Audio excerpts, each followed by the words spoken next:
Welcome to HOJO Radio. Those three beautiful stars all use Lux toilet soap regularly. You know what a forthright person Joan Blondell is. Yes? Well, when I asked her about her complexion care, she said, "A Lux girl? You bet I am. Active lather facials really work for me." Lux Soap Beauty Facials do make skin lovelier, all right. Skin specialists proved it. In 3 out of 4 cases, daily Lux Soap care made skin softer, smoother. The fact that so many famous stars recommend Lux toilet soap shows how right it is for delicate skin. Now there's a beauty counsel for lovely ladies everywhere. Why not make fragrant white Lux toilet soap your daily beauty soap? Remember, it's Hollywood's own complexion care. The choice of 9 out of 10 lovely stars. Our next radio drama is about a fabulous freelance insurance investigator with the action-packed expense account. The show aired on CBS Radio from January 14th, 1949 to September 30th, 1962. There are 811 episodes in the 12-year run, and more than 720 still exist today. Each story started with a phone call from an insurance executive, and each story ended with an itemized expense account signed, "Yours truly, Johnny Dollar," right here on HOJO Radio. Next. From Hollywood, it's time now for Johnny Dollar. Lud Barlow, Johnny. I'm on a spot. What's the matter? The Templeton house in Boston was knocked over sometime during the night. We have a $100,000 loss on our hands. Can you go over there right away? Well, I'll see what the plane situation is, Lud. And Never mind the plane situation. Just pack up and get out to the airport. I'll meet you at Hangar 12. What? I'm chartering a plane for you.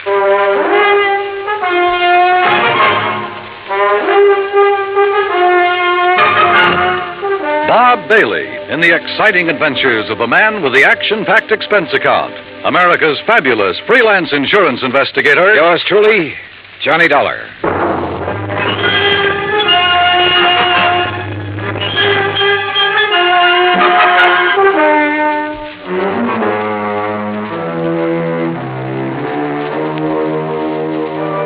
Expense account submitted by Special Investigator Johnny Dollar to the Mideastern Indemnity Corporation, Home Office, Hartford, Connecticut. Following is an account of expenses incurred during my investigation of the Templeton matter.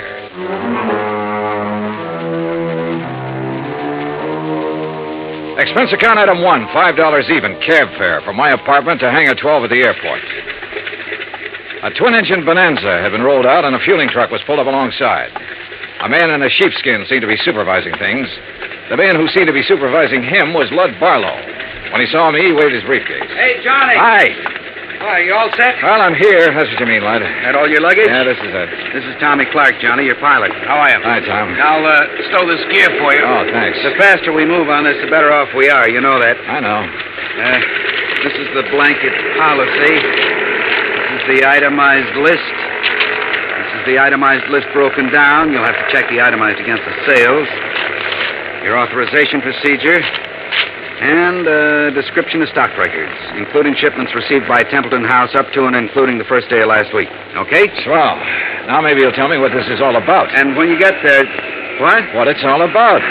Let's start with Templeton House, huh? It's the biggest jewelry firm in Boston. You said they were robbed last night. Burglarized, broken into somewhere between 5 and 7 o'clock in the morning. All set, Mr. Dollar. What'd they get away with? Well, that's for you to find out, Johnny. We carry a blanket policy on all their stock. Anything in the store in the way of merchandise is covered. On the phone, you said something about $100,000. It may be $200,000, Johnny. I take it you talked to somebody in Boston. Yeah. Did you talk to the police? Yes, for a minute. I told them I was sending a man. They're expecting you. Give you a hand, Mr. Dollar. Oh, thanks, Tom. Okay? Yeah. Thanks. Who's in charge, Lud? Lieutenant Roebuck. Roebuck? Yeah. Get your seatbelt, Mr. Dollar. Oh, sure. He'll want to see those contents records. You be sure and tell him they're up to date. Who's the man with the company? What? The man at the company. Templeton. Stand clear, Mr. Barlow. Remember, Johnny, a client can face a thing like this a lot better if the man from the insurance company standing by. I'll try to remember that. Good luck and keep me informed.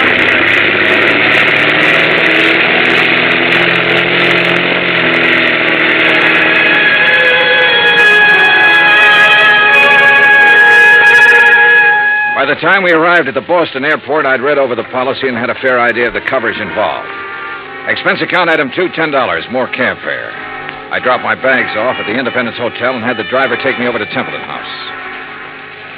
2 police cars were parked in front of the building, and 2 uniformed police officers were parked in the doorway. I'm sorry, mister. The store's not open today. Well, I'm from the insurance company. Oh. Lieutenant Roebuck's in the back. Go ahead. At the back of the store, a white-coated intern and an ambulance attendant were working over a blanket-wrapped figure laid out on the stretcher. One of them was operating a plasma tube. The other was checking the pulse. A group of men, some in uniform, were watching closely. The tall, thin one seemed to be in charge of things. Roebuck? Yeah. Johnny Dollar, Mid-Eastern Indemnity. Oh, didn't take you long. This Sergeant Younger, Sergeant Toohey. This is Mr. Dollar from the insurance company. Hi, man. What's this? Oh, this man was a special patrolman working the area. He must have walked right into the middle of it and got himself shot. They've been giving him transfusions ever since they found him. Uh-huh. Said anything yet? He hasn't been conscious.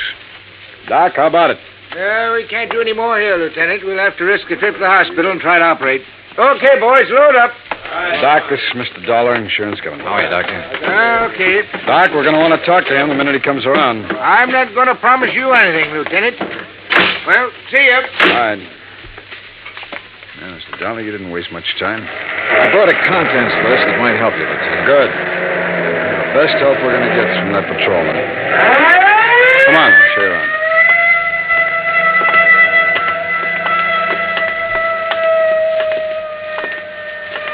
This is where they got in.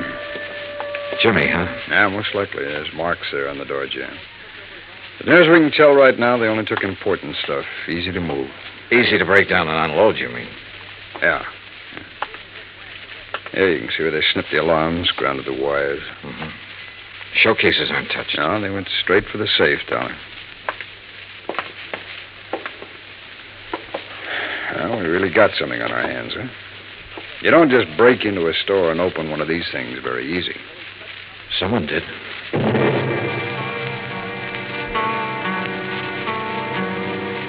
The neighborhood was canvassed for possible witnesses.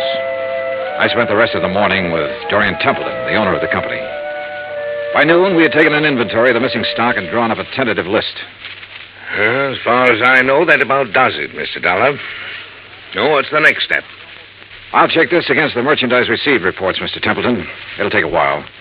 As soon as I have that finished, you can check it over again and file a formal claim. And then?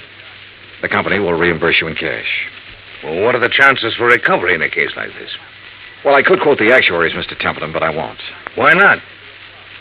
Whoever broke in here last night knew what they were about. They opened your vault the way you'd open your front door. They took what they wanted and got out very quickly. No alarm, no witnesses. The chances are they planned the rest of it just as well.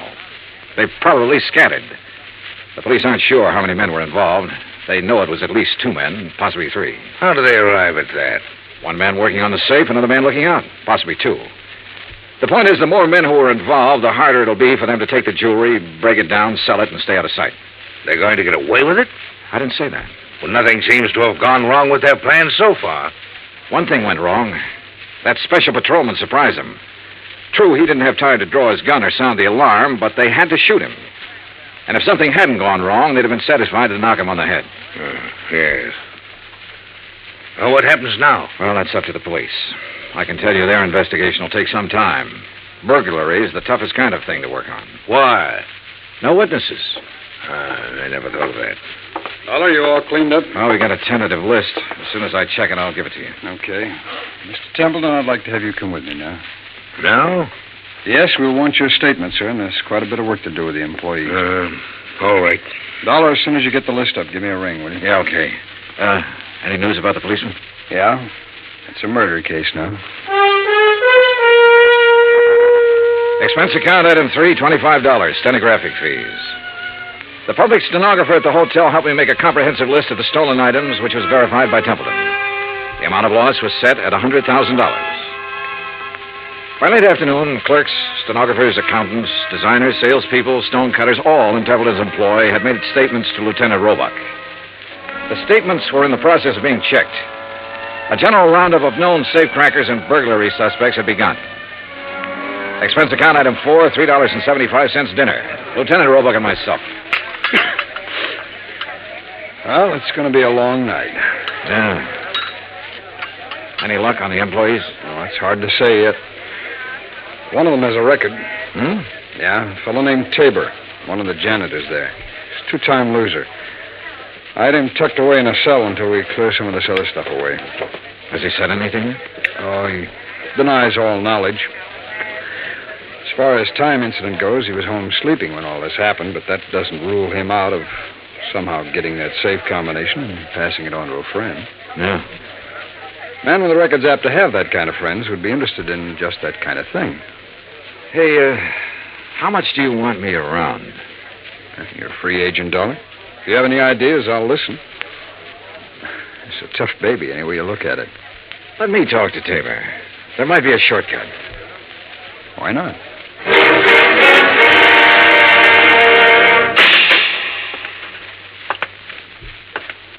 Well? John Tabor? That's right. Who are you? Johnny Dollar. I'd like to talk to you a minute. Okay, talk. You might be in a lot of trouble, Tabor. That'd be too bad. They tell me you're a two-time loser. If you don't believe what they tell you, you just go look it up for yourself. It's right down there in the books. How did you get that job at Templeton's? I asked for it. They know about your record? No. You keep it from them? I didn't broadcast it, would you? No. Okay, what other dumb questions have you got? Do you have any ideas about this? I've got a lot of ideas. Do you know anything about it? No. Need anything? What? Cigarettes, anything? I'm all set. Okay. My company faces a big loss in this case. We'd like to avoid that loss. There's a standard offer I'm authorized to make in some instances. I'm going to make it to you. If you have any knowledge of this crime and can furnish any information that will lead to the arrest of the persons involved and recovery of the merchandise, my company will guarantee you the best possible legal assistance in the event that information should incriminate you. That's pretty generous. Well, I have to say it to you. You can use your own judgment. Hey, guys. It's a pretty good offer when you think about it, Tabor. You have a record. The police can't pass you up without a lot of scrutiny. You know that. That record makes me a real hot one. I swiped a couple of cars, and now they think I might have opened that vault. No, they don't think that. But they have to find out if you might have contact with somebody who did open it. I don't know anything about it. In that case, you'll be released. Oh, sure. Sure, I'll be released when every cop in town had a go at me twice. I'll be released when the guys who did the job walk into the station and say we didn't mean it, we want to give it back. They've always got to have somebody to throw to the newspapers. Maybe. You know it and I know it. Nothing better than to throw some old ex-con in a can and hold him for questioning.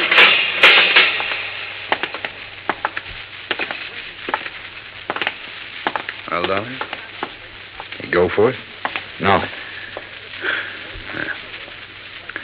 Any more ideas? Turn him loose, Lieutenant. See whom he talks to and whom he meets. John Tabor was released without bail, and a 24-hour watch was put on his residence. By 10 o'clock the next morning, the police had located 3 witnesses to the shots that had killed the special patrolman. However, none of them had seen the burglars or the car that was used. The district attorney's office issued an order impounding the financial records of Templeton House. A complete audit revealed that its affairs were in excellent shape. It also revealed that Templeton himself was the only man in the jewelry firm who had the combination to the vaults. His statements emphatically denied giving the combination to anyone. As far as the police were able to determine, he was telling the truth. The search for all known safecrackers extended into New York and Philadelphia and Chicago. On the morning of the 3rd day, a claims adjuster arrived from Hartford with a check for $100,000, full payment on the claim. 2 hours later, we had the first break on the case. Hey! Dollar, hey! What? Oh, hello, Lieutenant. Come on, get in. What's up? Well, the Harbor Division found a body down by the docks early this morning, all weighted down with 38 slugs. They were fired from the same gun that killed that special patrolman. They match, huh? Like the dimples on your knee.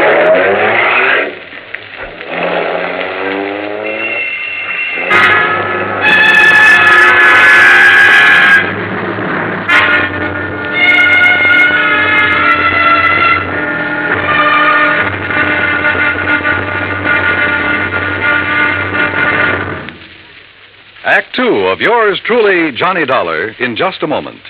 It is a rare event when a young man decides to leave civilization behind and hide himself away in the steaming jungle, just so he can help his fellow humans in a remote corner of the world. The late Dr. Tom Dooley did just that when he left the United States to help the sick and starving jungle people in the little kingdom of Laos. in Southeast Asia. Dr. Dooley's story is well known to nearly everyone. And all over the world, people talk of his little jungle hospital on stilts. That's where he treated the dread diseases of the jungle and trained native medical technicians so that they might help their own people. Dr. Dooley wrote and lectured to many people so that the work of his medical assistance program, Medico, might go on.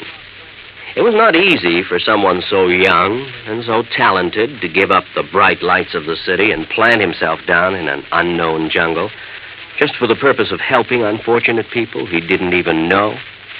But through Medico, Dr. Tom Dooley wanted to help people. He wanted to help people to help themselves. Today, the work of Medico is going forward in a number of countries besides Laos. Young men are being sent to the United States to be schooled in medicine with the idea of returning to their own countries to help their own people. Hundreds of thousands of dollars worth of medical supplies have been donated by American businessmen and pharmaceutical companies. Today, Dr. Tom Dooley's work is being continued for him. It is helping to create better understanding. It is an injection of the spirit of freedom, the right of all men everywhere. Now, Act Two of yours truly, Johnny Dollar and the Templeton Matter.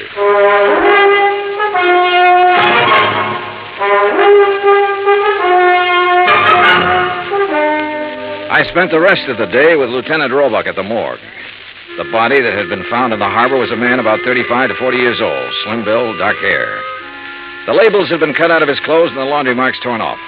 His fingerprints didn't check with anything in the local files. Roebuck put them on the wire to Washington and requested an urgent identification. Johnny Dollar. Blood Barlow, Johnny. What's this in the paper? Well, the special patrolman and the unidentified man were killed by the same gun. As soon as we get an identification, we can go to work. Well, how about that ex-con that turned up working at Templeton's? Tabor? Well, they're still watching him. He might have been the case man. So far, it's just an idea. I'd like a recovery on this one, Johnny. So would I. What do you think is possible? Well, 2 days ago, I would have said no. Today, things look better.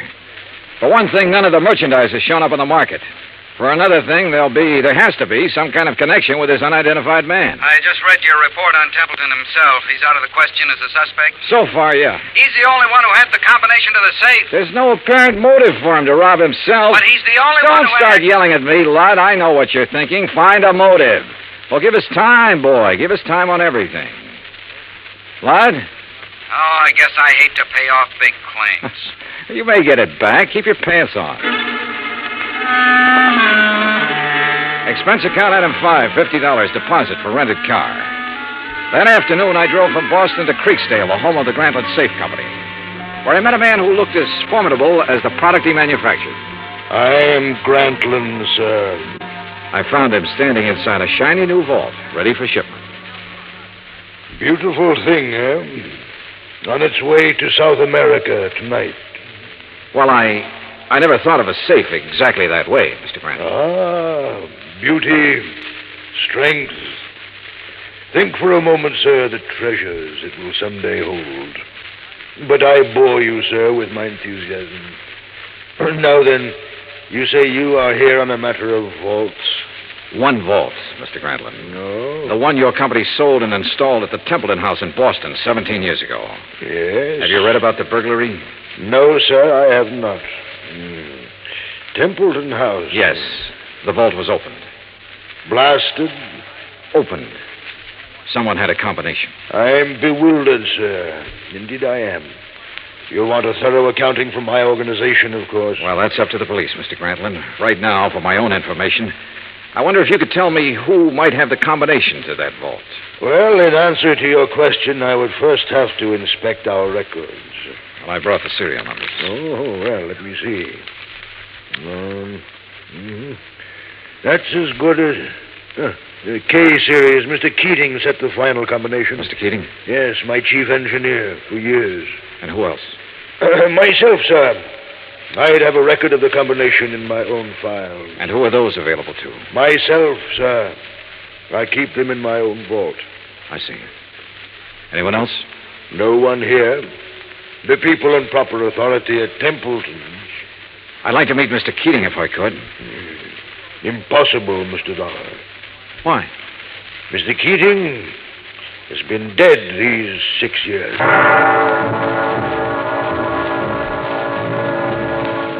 I drove back to Boston, phoned Roebuck, and told him about my interview with Grantland.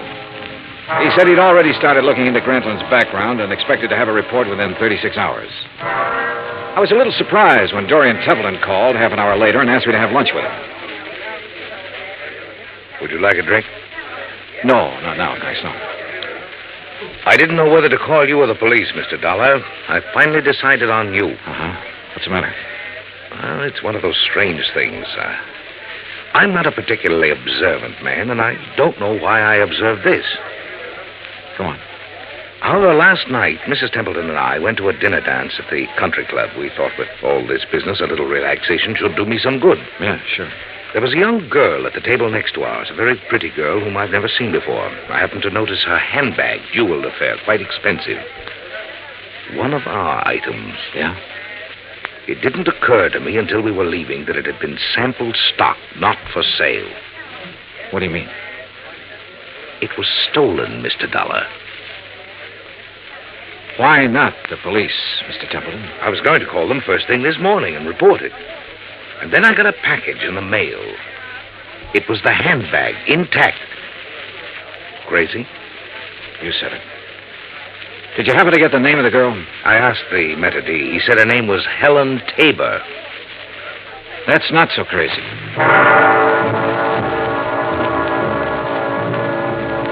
Expense account item 6, 10 cents, one phone call. To Lieutenant Roebuck to see if John Tabor was still being watched. Roebuck said that 2 men were on duty watching his house at all time. I saw them when I drove up an hour later. They were parked across the street.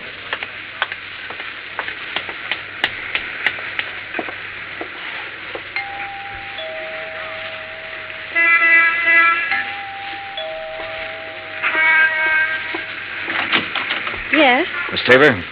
Yes, who are you? Johnny Dollar, is your father in? He's sleeping right now. May I help you? I don't know. Didn't I see you at the country club last night? Why, yes, were you there? Couldn't keep my eyes off of you. Or your handbag. Oh. I'll talk to him, honey. Dad, is anything wrong? Nothing I can't handle. Go ahead, fix up a pot of coffee. All right, Dad. Nice girl, Tabor. Yeah. Templeton was at the country club last night. He saw her. You can talk to me or you can talk to the police. I don't have to talk to anybody. The way it looks is that you cased the job. You might even have killed a special patrolman. He was shot close range. Could have been somebody new and trusted. You've got your share of things. That handbag was part of it. A little part of it. The way it looks, huh? Yeah, that's about it. Of course, I don't understand why you sent the handbag back, but then you've probably got a good story for that. Oh, I've got a good story. Nobody will believe it, but I've got a good one. It starts off by me saying I didn't help in that heist. I had nothing to do with it.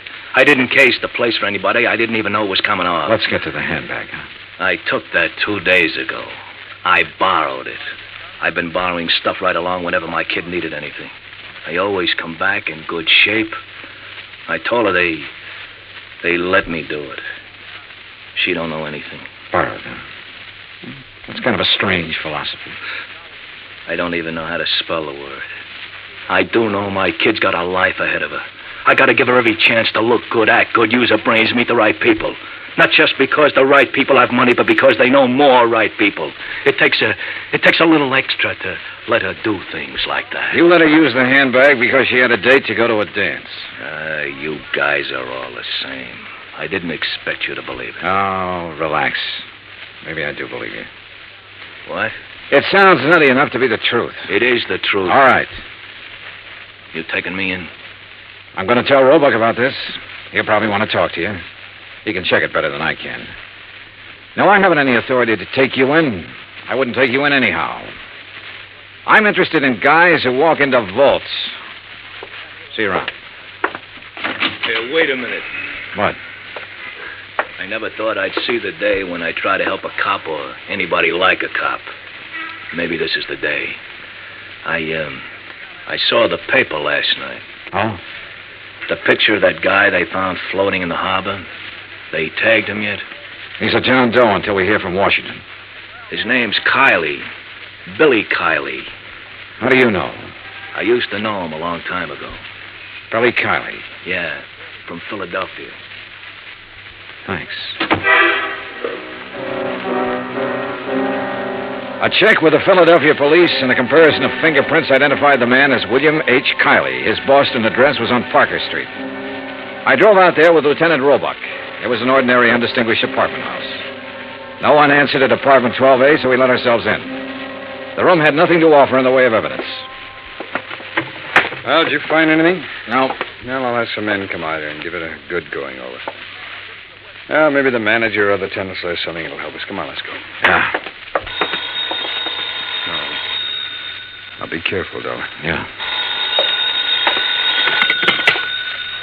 Yeah? Tim? Yeah, this is Tim. Any trouble there? A little. Say that again. A little. I don't know who you are, but I know you're not Tim. Well, it sounds like we're getting something. Here, let me have the phone. I'll see if I can trace it. Don't bother. I know where we can find him. What? I'd recognize his voice anywhere.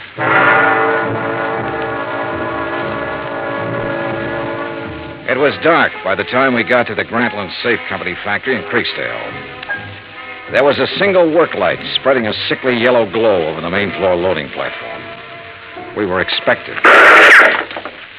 It went off somewhere in the darkness of the building. You okay? Yeah, I'm okay. All right, let's try for that stair railing. Right.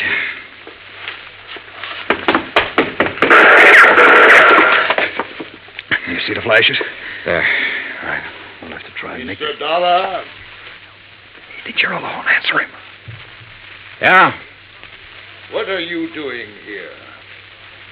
Looking for $100,000 worth of jewelry and the answer to a couple of murders. Funny? You're very foolhardy, but you're courageous. A man of your perception could do well with a part of that money. No, thanks. I'll take it all. You will take nothing, sir. Keep him talking. I'll try to get under the stairs. Are you alone? For a little while. But I've got people coming, though. Oh, people, eh? Mr. Dollar? Still alive and kicking, Mr. Grantland. You can't shoot around corners. No. But then I don't have to shoot around the corner.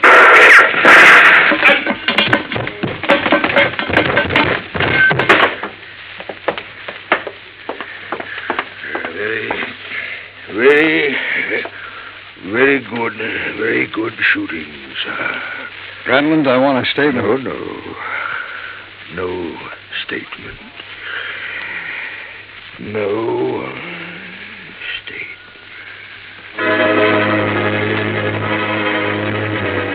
He was dead before the ambulance arrived, and there was no statement.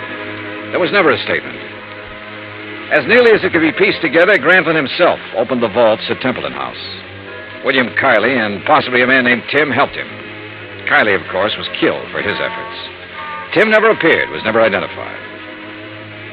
My hotel bill ran up to $168. That's item 7. Item 8, $35, car rental. I got $50 deposit back. Item 9, $32.50, airfare and incidentals back to Hartford. Expense account total, $413.28. Remarks? Put that against the $100,000 the insurance company didn't have to pay off. Johnny Dollar. This is Barlow. I just talked to Roebuck in Boston. There's not one scrap of that jewelry anywhere in that whole safe factory. Not one piece. I know. What? Just about now, there's a safe at the port of New York being shipped to South America. It's a Grantland safe. And if you hurry over there, you can... Yours truly, Johnny Dollar.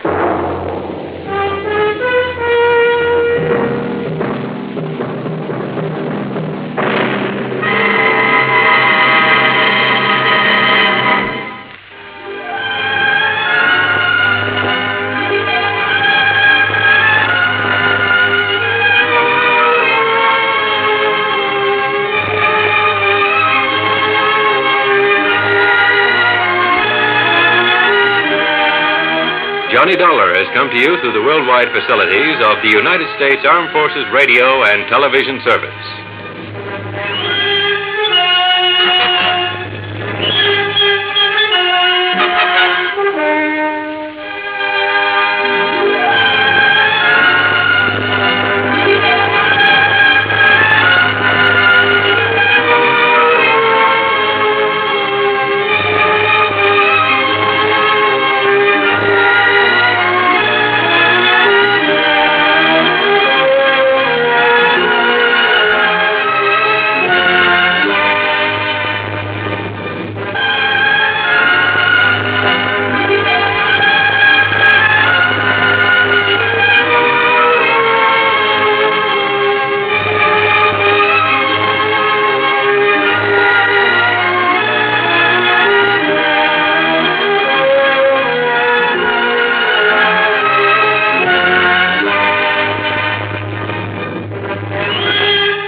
Not so many years ago, tomato soup and cream of tomato were unusual dishes, enjoyed very much, but not very often.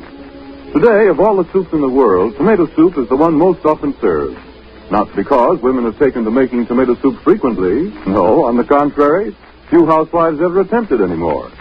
There's just one reason for tomato soup's popularity, and it is this: the magic, matchless flavor of Campbell's tomato soup. There's a lively verve, a dashing zest about this flavor that people take to at once and come back to and enjoy again and again.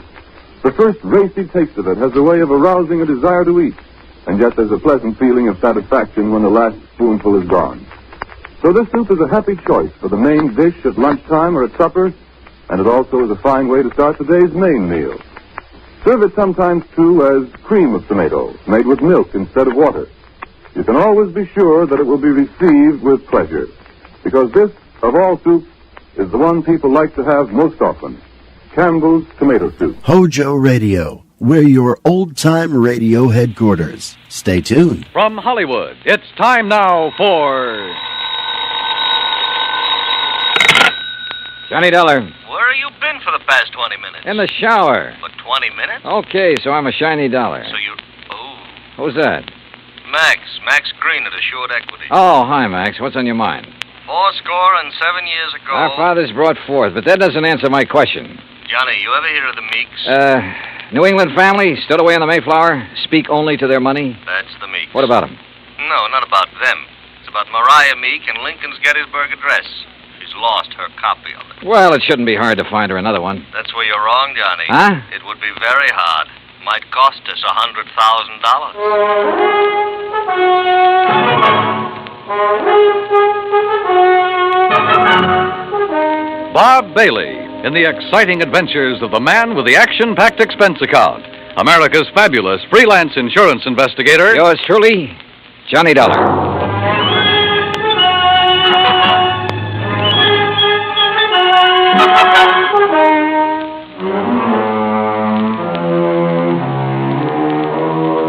Expense account submitted by Special Investigator Johnny Dollar to the Assured Equity and Trust Company, 325 Scott Avenue, Hartford, Connecticut.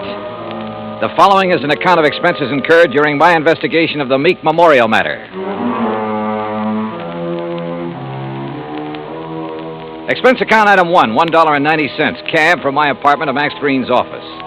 He was standing in a haze of cigar smoke, ashes on his vest, and a worried look on his face. Oh, good morning, Johnny. Oh, you want a cigar? Oh, no, thanks. Then sit up. Excuse me. Listen, Johnny, what do you know about that speech that Lincoln made at Gettysburg? Well, I had to memorize it in school like every other kid. All right. You know how many words are in it?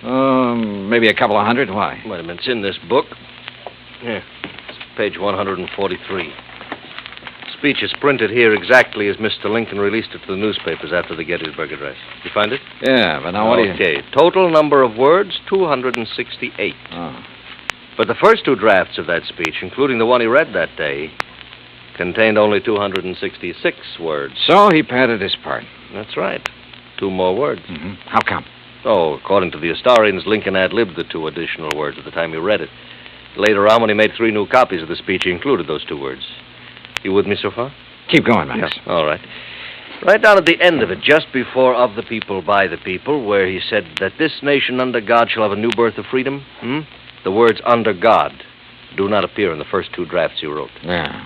Well, this is all very interesting, Max, but I still don't see what it is or what it has to do with me. Well, Mariah Meek's copy has disappeared. Oh?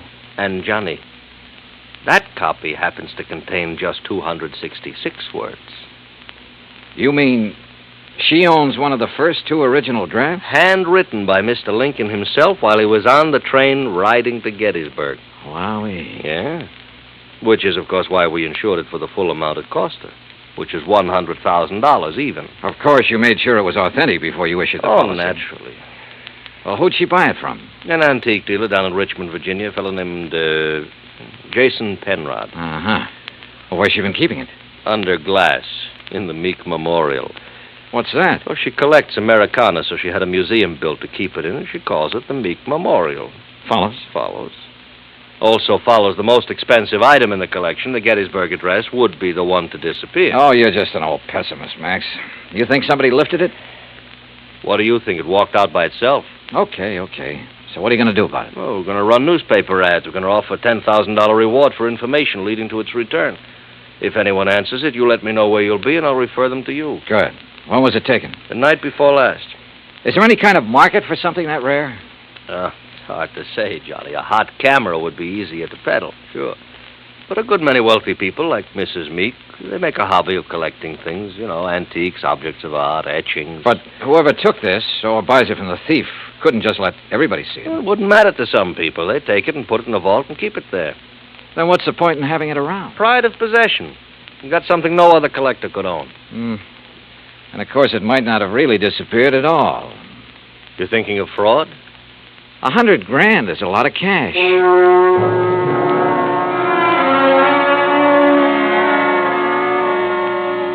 Expense account item 2, $1.90, cab fare back to my apartment. I wasn't particularly intrigued by this assignment. Rare documents, like anything else antique, have always seemed to be just one step from decay.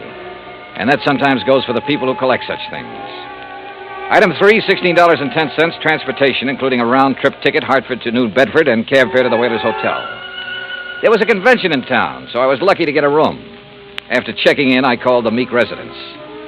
Mrs. Meek was expecting me and said she'd have her car pick me up. I had just put down the phone when someone knocked on the door. You in there? Depends on what you're looking for. Oh, looking for Mr. J. Jay, did you say? Nobody by that name here. Oh, yeah. I see. I guess I got the wrong room.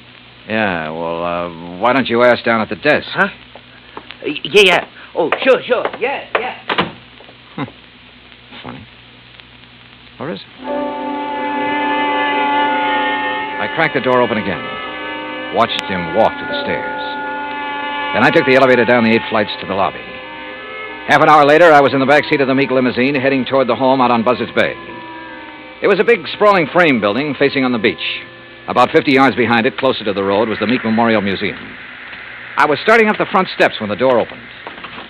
Mr. Dollar? That's right. I'm Paul Meek. I understand you have an appointment with my grandmother. Right again. Now, come in, please. She's waiting for you upstairs in the sitting room. Okay, thanks. Before you go up, I wonder if I could have a few words with you. Why not? In here, then. You've never met my grandmother, have you? No, I haven't had that pleasure. Some people consider it a dubious one, Mr. Dollar. Oh? Mr. Dollar, this is my wife, Janice. Mrs. Meek? Hi. How about a drink? Thanks, not just now. How about you, old stick in the mud? You want another one? After a bit, Janice. And if I were you, I wouldn't have any more. But you're not me, are you?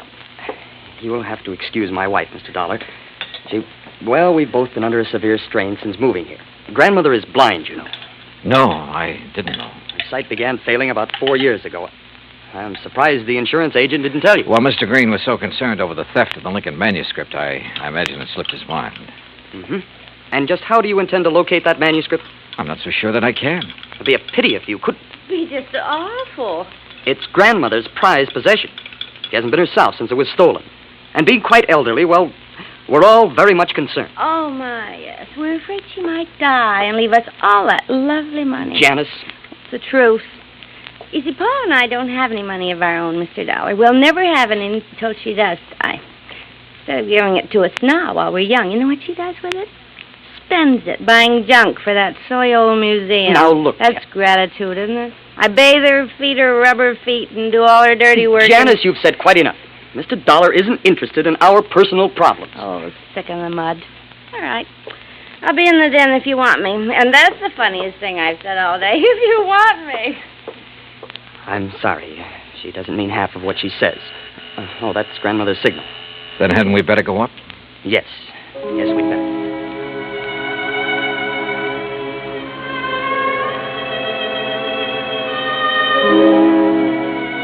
We went up the broad staircase, through a hall, and into a bright, sunny room.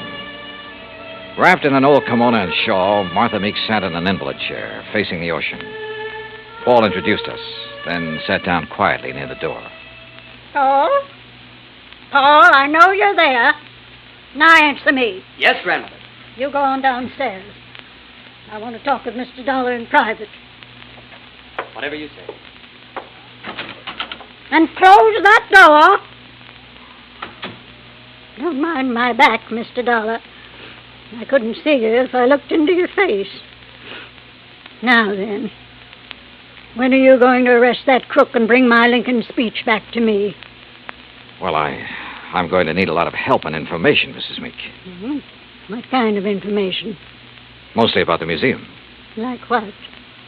Well, do you know who was in there the night the manuscript disappeared?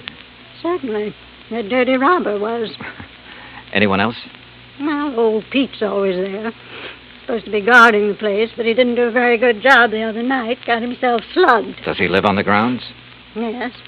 I brought him over from Naples 10 years ago. He was my guide in Italy. Showed me around so nice I decided to bring him back. Tell me, is the memorial open to the public? It was going to be. I intended it to be once. But when my eyes... No, Mr. Dollar, I keep it locked most of the time. Uh-huh. And who discovered the manuscript was missing? Pete did, I guess. At least when he recovered, he ran yelling bloody murder up here to the house. Everybody went down to see what had happened. Everybody but me. They left me all to myself. Were there any strangers here in the house that night, Mrs. Meek? Anyone beside the servants and your grandson and his wife? One person, but he's no stranger. Who's that? Jason Penrod from Richmond. He's an art dealer. We were discussing some business. May I, ask what kind of business? It has nothing to do with you or the people you work for. Sorry. Where can I find Mr. Penrod?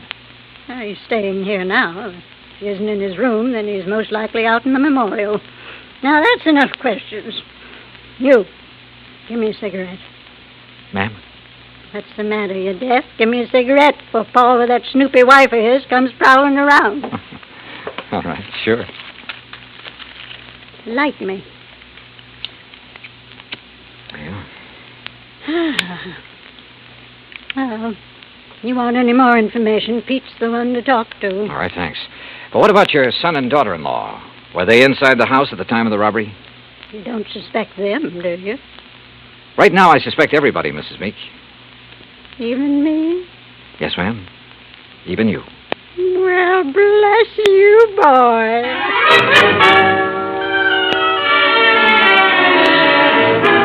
I found Pete Vesuvio trimming the shrubbery just outside the memorial building. He seemed quite willing to talk to me. How you say what happened to me, mister? I'm hit out? Knocked out, Pete. Ah, si, senor. And because of this, I do not see anything. Nothing at all, huh? Please, mister, do not use the insult. I am American citizen, first papers. And because of the kindness of my patron, I will soon be second papers. I know by heart the Constitution, United States, Gettysburg Address, pledge allegiance to my flag. Yeah. You know how I know these things which help me be citizen? Because of my lady, she's letting me work in a place where great papers are for me to read. Because of her, I would not hide anything, mister. Okay, Pete, okay. I'm convinced. But I'm sorry I cannot help you, mister. Well, it's not your fault. Hey, you like to hear me say Gettysburg Address? Well... Do it very good. Learn it right from President's own writing. Some other time, Pete. Right now, I have to find Mr. Penrod. Oh, he's inside, mister.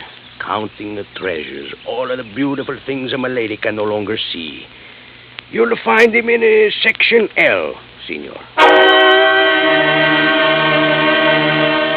I found the small, neat-appearing art dealer just where Pete had said he'd be, peering into a glass case crowded with Derringer pistols. He had a notebook under his arm and seemed to be making some sort of inventory. Oh, dear. You gave me quite a fright, sir. Oh, I'm sorry. Well, I wish I could concentrate like that. Oh, well, there's nothing more interesting to me than these fine old pistol things. What histories they must have, Mr. Dollar. Johnny Dollar. Oh, yes, the insurance investigator. Paul told me you were wandering about the place. I suppose you'd like to ask me some questions, hmm? If you don't mind. Oh, no, goodness, no. I understand you were with Mrs. Meek the night of the robbery. That is correct, sir. We heard the shouting. We ran out here just as fast as we could. I was the one who discovered the manuscript was missing. You have any idea how the thief got in here? No, sir, no. Unless someone forgot to lock the front door, or unless he had a key. Well, has Mrs. Meek given out many of the keys? Well, in my opinion, too many. Even I have one. What about Paul Meek and his wife? No, I don't think so. Well, they really aren't interested in the museum at all, Mr. Dollar. Oh. Mr. Penrod, I understand you're quite an authority on antique art and things like that. Well, Isn't taking inventory a little beneath your position? Well, I suppose it is, Mr. Dollar. Last week when I received dear Maria's wire asking me to do it, I simply couldn't refuse. She's been such a good customer of mine. Well, yes. You have any idea who might have wanted the Lincoln manuscript? Well, I know several persons who'd love to have it. Give most anything, but I don't know anyone with the nerve to break in here and take it by force. You remember where Paul Meek and his wife were when you heard Pete shouting? They were right in here when I arrived. I see. Well, thanks for... Oh, just one more thing. Oh, yes? If you'd stolen the manuscript... Mr. Dollar... A hypothetical question, Mr. Penrod. But if you had, and you wanted to sell it at a good price with the least danger of being caught, how would you go about it? Well, I'd take it abroad, of course. I'd put it on the open market over there. Huh. You aren't planning on going abroad soon, are you, Mr. Penrod? Oh, gracious, no. You know anyone who is? Anyone who, Well, didn't Paul and Janice tell you? Oh, they're flying to Paris Wednesday night.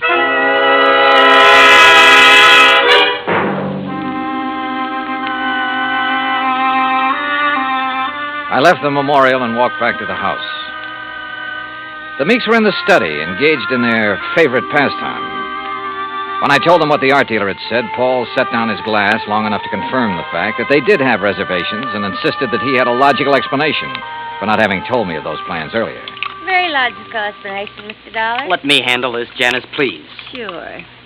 Drink, Johnny? Now, first I want to hear that explanation, if you don't mind, Paul. Of course I don't mind. Janice and me, we're fed up. Why didn't you tell me about the plane reservations? Well, why should I have? I'm not even sure I'm going to use them. Oh? Grandmother's upset enough over losing that manuscript. Something else might... Well, anyhow, if the manuscript doesn't turn up within 48 hours, we're canceling our trip. Oh, no, please. Sorry, Janice, but that's the way it's got to be. She did it. What do you mean? It's an act, don't you see? Jason Penrod told her we were going to leave, so she had him hide the manuscript. And now this thing about her being so upset and having such a weak heart.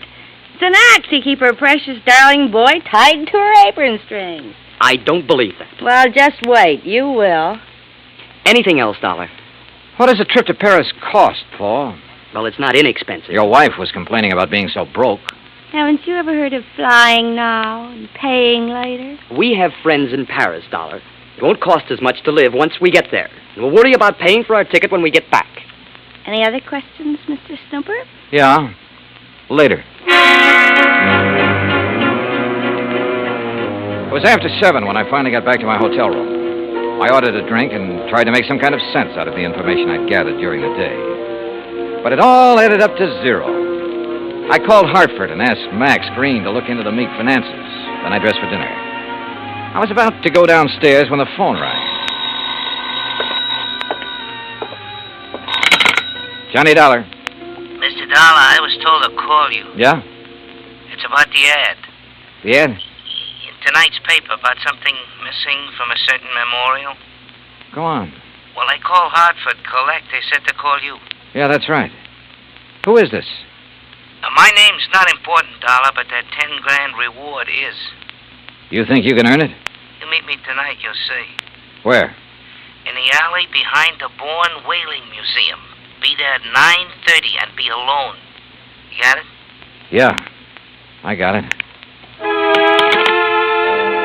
Expense account item 4, 85 cents cab fare from my hotel to the Bourne Whaling Museum. I don't like wandering around dark alleys at night, alone in a strange town. It isn't the best way to stay alive. But at 9:29, I passed the old whaling museum and started down the alley. It was dark, no moon, and it was very quiet. I was about 20 yards in from the street when I saw him, curled up in a ball like he had a stomachache. Only he didn't. Because somebody had made him very dead. I struck a match and turned him over. I'd only seen him once before, but I didn't have any trouble remembering where it had been. Right after I'd checked in, he'd knocked on my hotel room door. By mistake. At least that's what he'd said. After giving a statement to the local police who identified him, I went back to my hotel.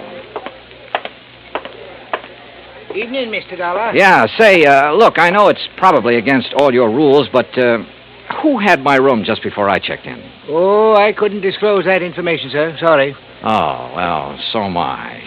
It'd mean a lot for me to know. Maybe even $5 worth.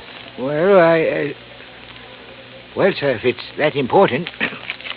Thank you. Now, let's see here. Yes, here it is.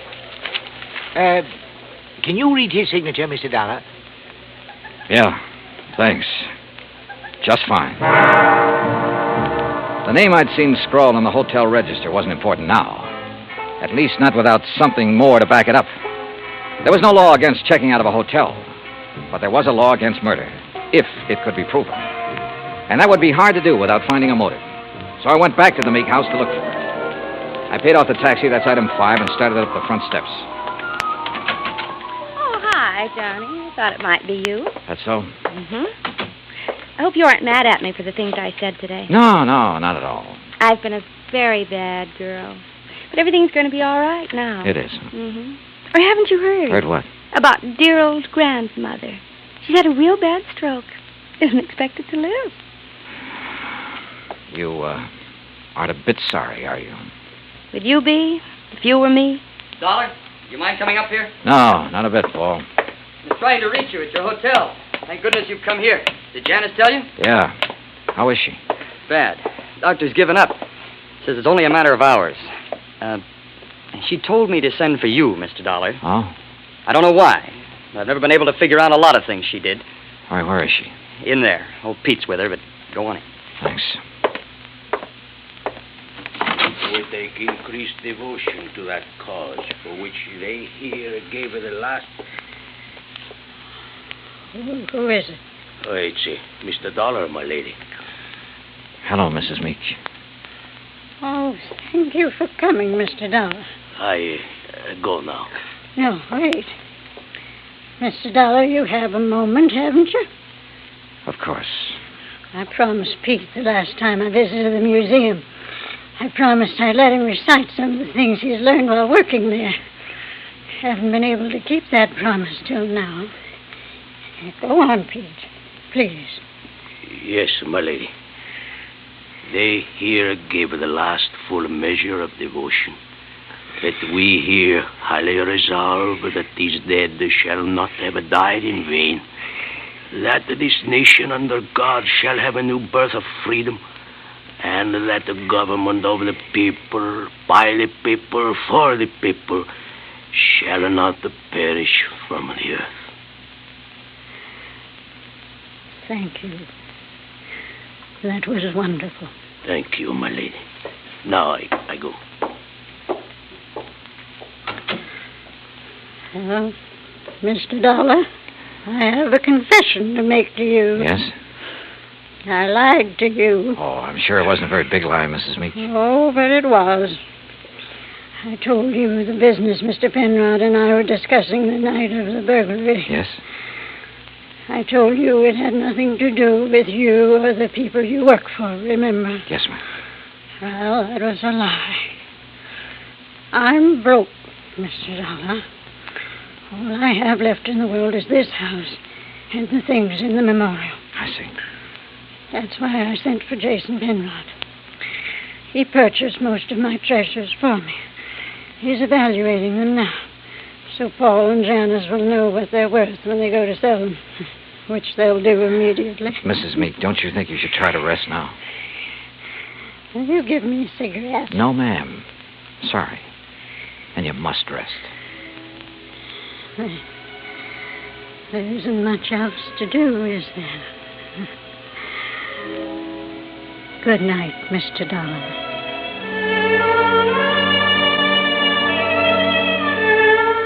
Outside in the hall, Paul and Janice Meek were talking quietly to Jason Penrod. Off in the corner, standing with his back to the others, was Pete Vesuvio. Mr. Dollar, she's resting quietly. Oh, Dio, grazie. Why did you lie to me, Pete? What? I never lied to nobody. Who say I did? I say you did. You're crazy, mister. What lie I tell you? You said you learned the Gettysburg Address right from Mr. Lincoln's own writing in the museum. That's a no lie. What's the matter? You don't believe that, mister? I believe you, Pete. But I just had to be sure. Come on, let's join the others, shall we? See. Well, good evening, Mr. Dollar. Mr. Penrod? Tell you any of the family secrets, Johnny? Not too many. You learn anything in there you didn't know before? Yeah? I know which one of you stole the Lincoln manuscript. One of us? Why, you're crazy, Dollar. We were all in the house at the time it happened. That's right. But one of you hired a little man named Leo Jones to do your dirty work. Jones called me earlier this evening. He was going to tell me which one of you it was. Evidently, he didn't like the deal he was getting. What was he doing, Penrod? Trying to blackmail you? What are you talking about? I don't know any Leo Jones. Then why did he come around to my hotel room this morning? The same room you just checked out of. Well, that doesn't mean a thing. I imagine several persons have been to that room today. Sure, but they're still alive. Now, let's get to the phony Lincoln manuscript. Phony manuscript? It wasn't phony, Mr. Dollar. Wasn't it? Well, you correct me if I'm wrong, Penrod. After Mrs. Meek purchased one of the first two drafts of Mr. Lincoln's Gettysburg Address, she started losing her sight. When she closed the museum to the public, you saw a chance to make yourself another $100,000 sale. So you switched copies of the manuscript, replacing that draft with one containing the words, "Under God," which isn't worth anything close to $100,000. What do you mean, Dollar? All right, let me quote. That this nation, under God, shall have a new birth of freedom, and so on. What? The phrase, "under God," was not in the manuscript he sold your grandmother, but it was in the copy old Pete has been studying in the museum. Right, Mr. Penrod? All of you, stay right where you are. You get what Jones got. Mr. Dollar. He won't go far, Pete. But I am the guard. The lady will want me to stop him. Pete, come back here. Keep away from me, you... Pete! Come on. Oh. You tell the lady. I am a better guard now. Much better. See, senor? Yes, Pete. I did good. You did fine.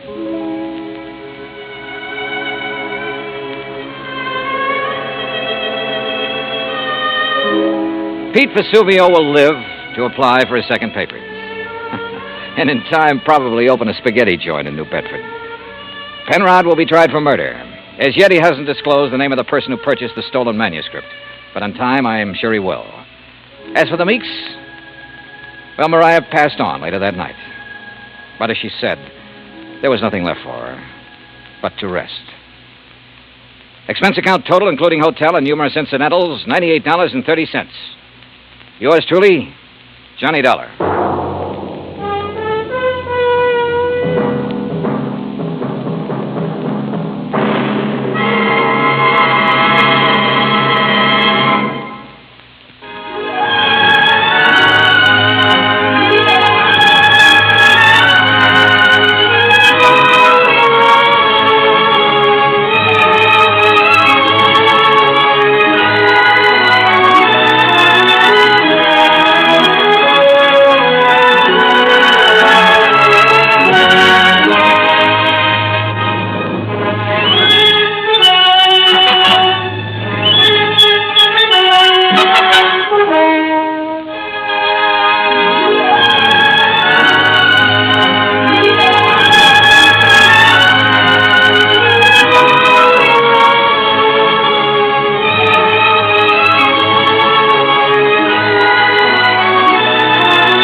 Johnny Dollar has come to you through the worldwide facilities of the United States Armed Forces Radio and Television Service.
Every one of you undoubtedly has a headache or pain remedy that you swear by. But haven't you noticed that on some occasions it fails you? That there are times it does not seem to work? On these occasions, let me suggest that you try Anacin, for here is a remedy that I'm sure won't fail you. You'll find the fastest and most complete relief in Anacin you have ever experienced. The reason is simple. Anacin contains not one pain-soothing agent alone, but 4. One of which is in all probability the remedy you now customarily take to relieve pain. You can get Anacin at your druggist for a few cents. Your money back if you're not pleased. I'll spell the name. Anacin. Our next broadcast is a mutual radio drama based on the tales of a fictional private detective from Street and Smith's dime novels and pulp magazines. It first came to radio as The Return of Nick Carter, a reference to the character's pulp origins, but the title was soon changed to Nick Carter, Master Detective, right here on HOJO Radio.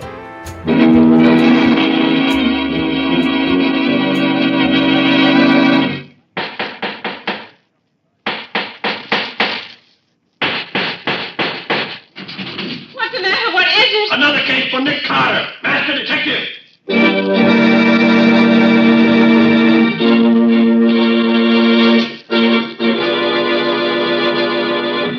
Yes, it's another case for that most famous of all manhunters, the detective whose ability at solving crime is unequaled in the history of detective fiction, Nick Carter, Master Detective. Tonight's curious adventure: 9 hours to live. For Nick Carter and the Death House Mystery.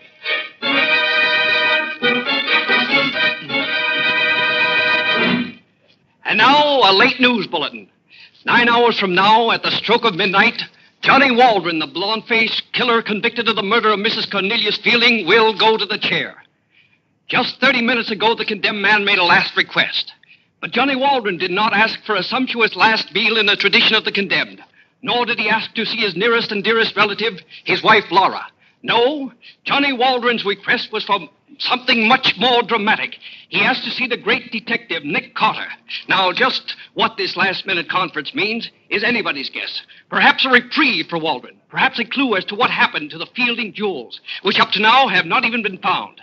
At any rate, the master detective, Nick Carter, has consented to talk with Waldron and is probably at this very moment entering Death House Row. Keep tuned to this station for further dramatic developments.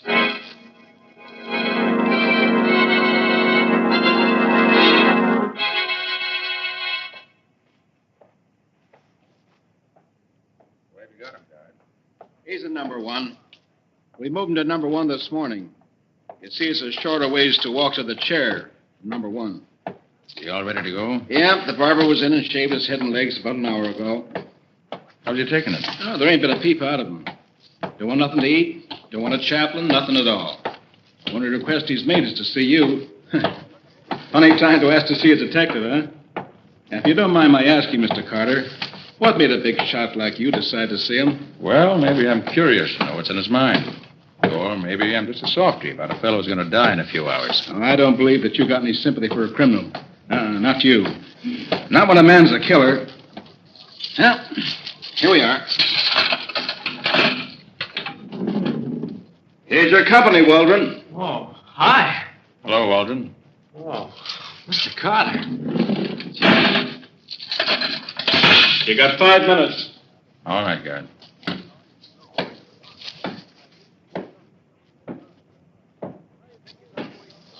Well, Johnny? Oh, so you did come. Gosh, I was afraid you wouldn't. Well, I must admit I was surprised when the warden called me and said you wanted to see me. Yeah, I imagine you were. Gee, it was sure nice of you to come. Let's skip the formalities, Johnny. Time's too short for chit-chat. Come to the point. What's on your mind? Mr. Carter, you think I'm guilty, don't you? Well, didn't follow your case too closely. But you had a fair trial. You were found guilty. What would you have me believe? I'd like to have you believe that I'm innocent. Pretty late in the game to convince anybody of that, Johnny. Oh, I'm not looking for a last-minute reprieve. That isn't what I asked you to come out here for. When I got word a little while ago that the governor refused my last request for a reprieve, I just made up my mind that I'd only be kidding myself if I hoped any longer. Why did you want to see me, Johnny? Mr. Carter, I know I haven't got a chance. I'm going to be gone in just a few hours now. But I could go a lot easier if I thought that maybe someday the world would know the truth. They'd know that Johnny Waldron was innocent.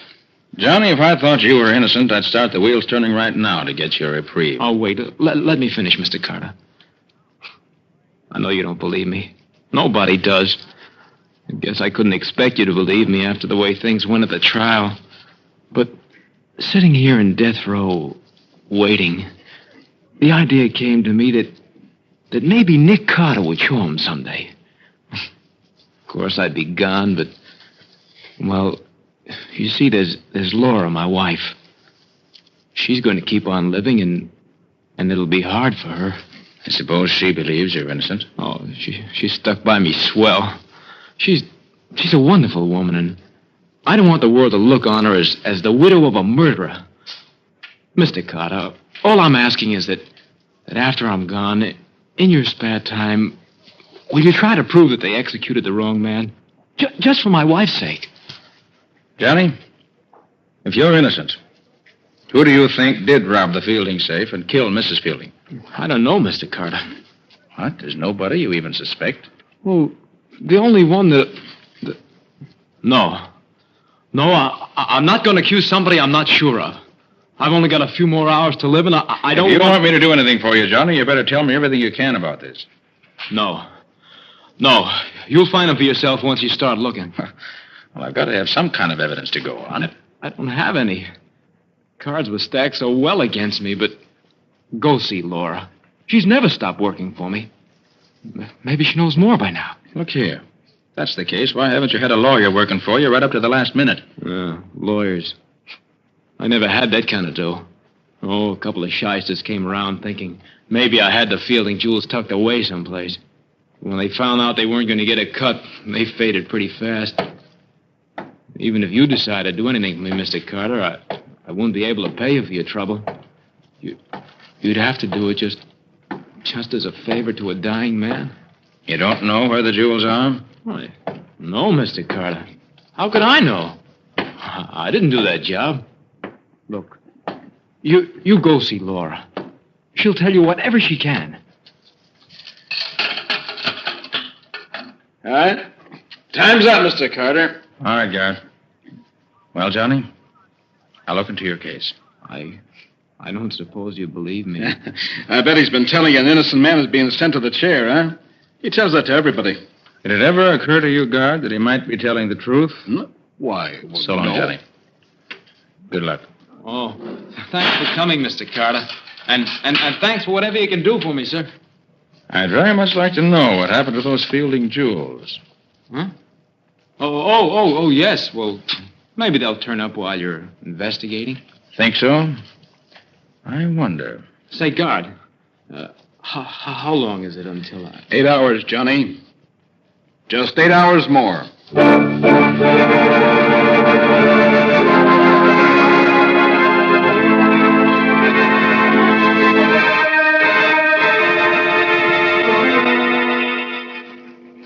Hello, Nick Carter's office. Oh, Patsy, this is Nick. Oh, Nick, thank heaven you called. This place is a madhouse. The office is filled with reporters. The newspaper and broadcasting companies have been telephoning. The district attorney has been trying to reach you. Well, what's the trouble? They want to know if you're going to try to get a reprieve for Johnny Waldron. The DA said he'd stick around his office all evening. And he's contacted the governor, and he'll be on tap ready. Reprieve?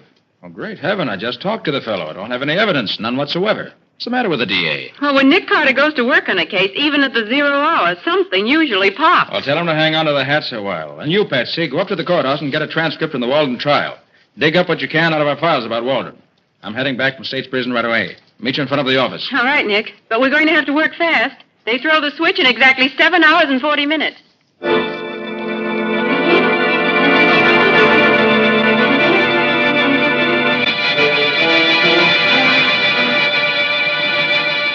Waldron was really hired as a chauffeur. It was brought out of the trial that he ingratiated himself with the old lady every chance he got. Oh? You know, Mrs. Fielding was an invalid. Waldron used to carry her up and down stairs and waited on her and all that sort of thing. He was inside the house a great deal. Then, let's see now. Oh, the gun was traced to Mrs. Fielding's stepson, Tom Fielding. But the prints on the gun were Waldron's. Her stepson lived there with her? Yes, just the two of them. Waldron and all the other servants slept out and reported for work in the mornings at 8. When was the body found? On a Thursday night at 10 o'clock, the library of the house. Tom Fielding came home from his club and found her. The safe was open and the jewels and money gone. Of course, any of the servants, as well as Tom Fielding, might have known the combination of the safe. Mrs. Fielding often opened it in front of all of them. The defense harped on that at the trial, but Waldron's prints on the gun and his alibi being so flimsy cooked his goose. I see. How did Waldron strike you, Nick? Guilty? It's the evidence that tells the tale in any case, Patsy. If we could find the party who has the missing Fielding jewels... It would look pretty grim for that party. Yes, it wouldn't look good, that's sure. Oh, Nick, look at the time. 5:50. In 6 hours and 10 minutes, an innocent man may be electrocuted. Oh, no, Patsy. No innocent man will be electrocuted for a crime he didn't do. Well, my name's Nick Carter. And here's our first stop, Patsy. His old tenement house. Laura Waldron lives here.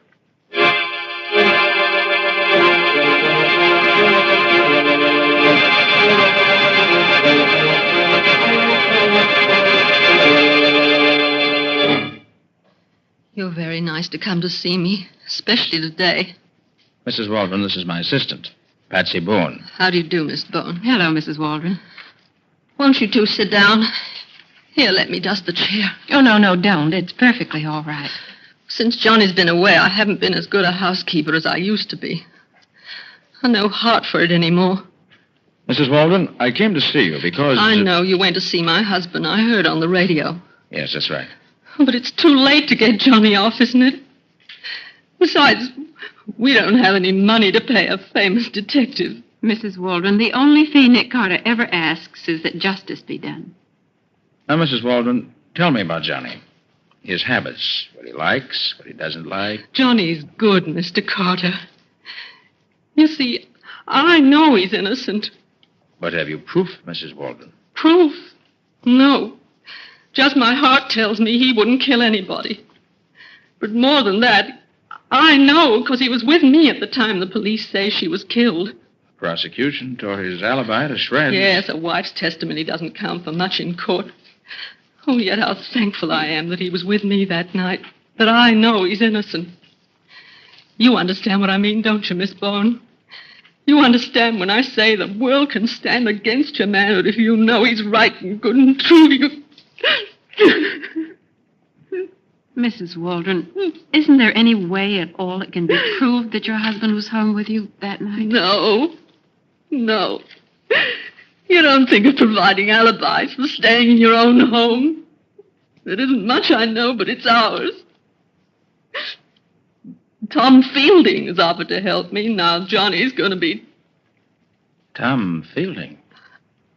You mean the stepson of the woman your husband's convicted of murdering? Yes. In what way has he offered to help you? Money. He knows Johnny isn't a murderer. His testimony in court didn't follow that line, Mrs. Waldron. Of course not. Mr. Fielding had himself to protect. That's right, Nick. Fielding was under suspicion. Just this afternoon he called me again. And where's the jewels, I said to him. If my Johnny did it, where's the jewels and the money? Would I be begging for work if Johnny had done it? You're working now, Mrs. Waldron? Day work. Scrubbing up places where they don't ask too many questions. Oh, but I'd mop the streets of this town from one end to the other every day. Johnny didn't have to die. Oh, don't, Mrs. Waldron. Don't cry, please. Please don't cry. You have to excuse me. Just, I can't stand to think. I'm counting the minutes and seconds now. Only a few more hours. Johnny will be gone.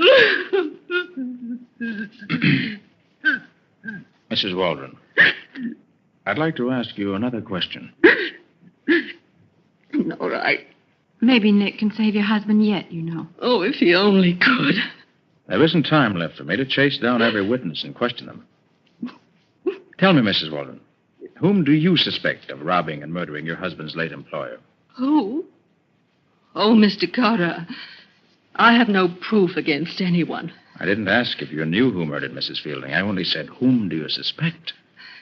But I have no right to suspect him. Right? What do you mean? He's been so kind and offered to help. Tom Fielding.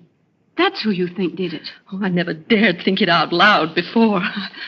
He was her stepson, you know, but she loved him like her own. Oh, they had their quarrels. Oh, they were just money spats. I'm not saying he did it, only... Only what? You talk to him, Mr. Carter. All right, I will. We'll go right over to the Fielding house now. Oh, but you won't find him at home at this hour, Mr. Carter. He's always at the club at this time. I know from when Johnny used to drive for him. That's the old Hunt Club, isn't it? Yes. 10th and 5th. Mm-hmm. Come on, Patsy. Let's hurry. Time's precious. Okay. Goodbye, and thank you. I'll be right here waiting and praying you find the guilty man in time to save Johnny.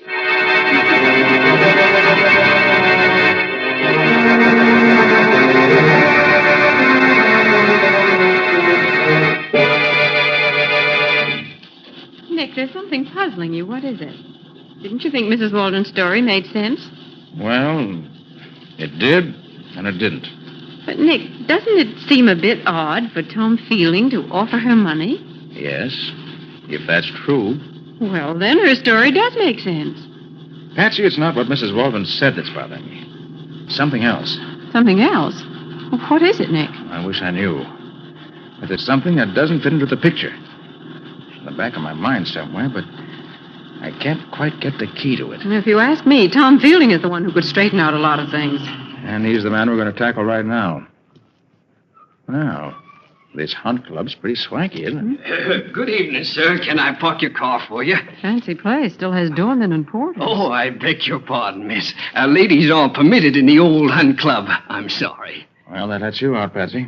I guess it does. You better wait for me here. Yes, I guess I'll have to. Oh, Nick. It's 8:15. Only 3 hours and 45 minutes to go until midnight.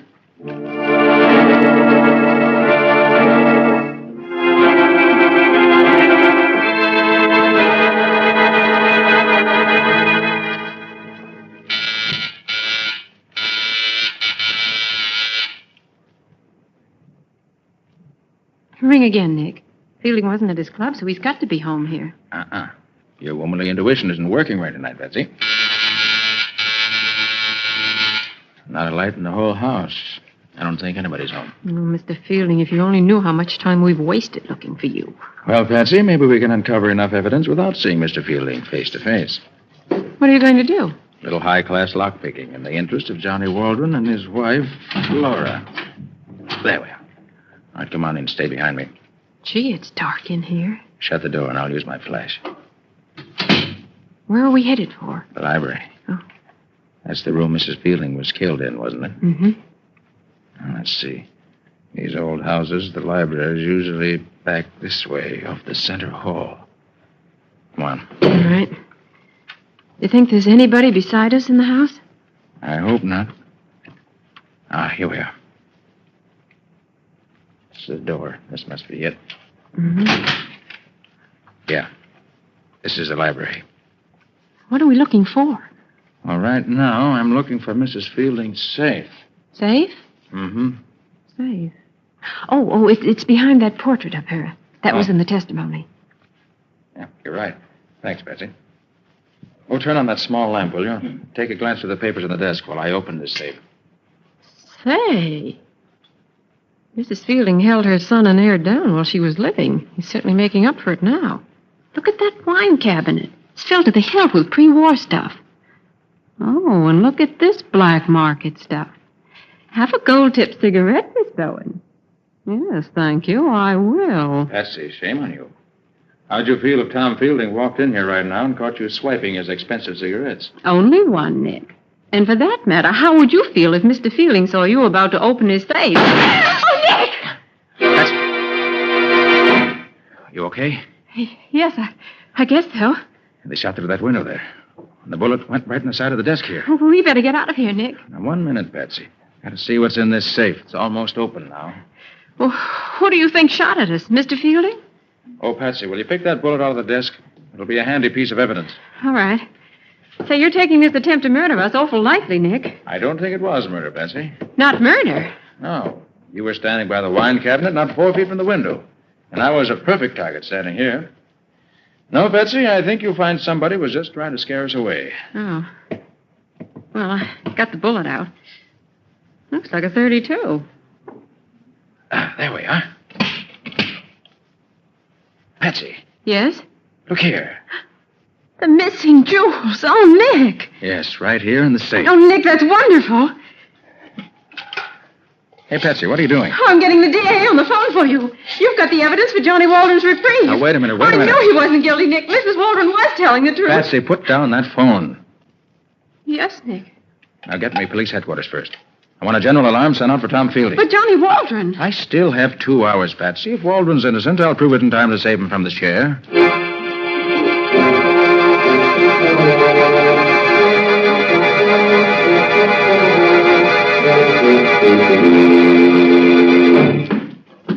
Nick, why should you want to talk to Mrs. Waldron again when you haven't asked for the reprieve? Only make her feel worse. There's something about her that doesn't add up, Patsy. And I've got to know what it is before I go any further. This is her door, isn't it? Mm-hmm. Nick Carter, your thinking on this case is beyond me. Well, Patsy, it's hard to explain. When I don't know myself what the missing link is, how can I explain it to you? But you found the jewels. Tom Fielding had them in his safe. Why, it's obvious, Nick. He didn't get along with his stepmother, and he... Nick, what are you doing? Want to open Mrs. Waldron's door? Oh, no, don't do that, Nick. I'm sure she's here. She's probably been crying and doesn't want to see anybody. Let me call her first. Mrs. Waldron? Mrs. Waldron? Oh, sorry, Patsy. We haven't any time to waste. Now, let's see. Where's the light switch? It's here by the door. Oh, she isn't here. So it seems. Nick. Look here. There's a gold-tipped cigarette in this ashtray, the same kind we saw at Fielding's house. Let's have it. No lipstick on it. Kind of pinched in near at the end. He's been here. I never would have believed it of him. Believe what? Well, that a man like Fielding would come to a place like this. Why, a man like that wouldn't get his hands dirty putting them on the doorknob of a hovel like this. Say that again, Patsy. What? Well, a man like Fielding wouldn't dirty his hands on the doorknob of a place like... I got it. Patsy, you just gave me the key I've been looking for. Come on. We've got to get back to Fielding's library or there'll be another murder.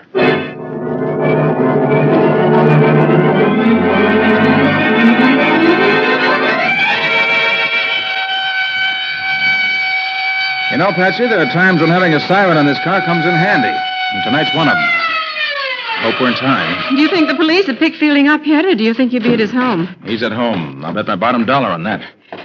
Nick, do you know what time it is? Stop worrying about the time and come on. I'm right with you. The place is still dark. There's a little light shining in the hallway. He's here, all right. Watch your step, Patsy. Don't worry about me. I slipped the latch on the front door when we left. Let's see if it's been bolted. Nope, still open. All right, come on. Where do you think he is? The library, probably. Oh, I hear someone, Nick. Yeah, they're both here. Oh, that's Mrs. Waldron's voice. Open the door, Nick. No, it's locked. I'll try to pick it. Oh, Nick, hurry. I am hurrying. Stay away from me! Help! Help! He's killed her. There. Oh, Mrs. Waldron. Oh, thank heaven you came. He was just going to shoot me. I got the gun away from him and... You shot him. Yes, Mr. Carter. But it was self-defense. Anyone can see that. Oh, I'm so sorry for you, Mrs. Walton. It was worth it. It was worth it. Now Johnny will be saved. He won't have to die in the chair. Nick, you've only got 7 minutes to call it. 7 minutes to 12. Hurry, Mr. Carter. Just a minute. Calm yourself, Mrs. Walton. Here, have a cigarette. A cigarette? All right. May I light it for you? Thanks. Wait a minute till I get my cigarette holder out of my bag. So, you do use a cigarette holder. I thought so. Nick, the time is getting awfully short for your call to the DA. I'm not going to make that call. Why, Nick. Not going to make it. No, Mrs. Waldron. It was a nice frame-up you and your husband tried against Tom Fielding, but it didn't work. Frame up? Yes, frame-up. You and Johnny staged this whole thing to get him a last-minute reprieve. It was pretty clever, but you made a couple of mistakes. For example, this gold-tipped cigarette butt I found in your apartment tonight. What about it? When I found this butt in your apartment, all pinched in at the end from having been smoked in a holder, I knew you'd lied about not having seen Tom Fielding.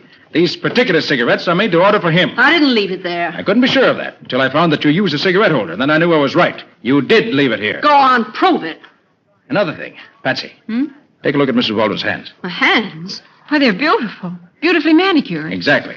Mrs. Waldron, with hands like yours, you don't scrub floors for a living. That dingy apartment of yours is merely a front. Look out, Nick. A gun, huh? Yes, and I know how to use this gun, too, and I'm going to. Oh! So sorry to hate you, Mrs. Waldron. Patsy. Yes? Take a look at Tom Fielding. See if he's still alive. Right, Nick. You haven't got anything on me. You can't get He's me still for breathing, anything. Nick. Good. Phone for an ambulance, quick. Okay. Oh, but Nick, can you prove this charge against Mrs. Walton? Can you be positive she and her husband framed Fielding? Not yet, Patsy, but I'm so sure I'm right that I'll risk my reputation on it. But, Nick, as long as there's the slightest doubt about it, shouldn't you call the DA and give Johnny Waldron the benefit of the doubt? No, Patsy. As far as I'm concerned, there's no doubt whatsoever. I'm so sure I'll even risk Johnny's life on it.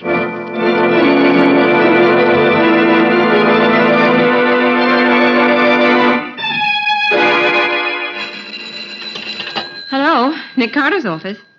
Oh, yes, Lieutenant. Yes? Yes?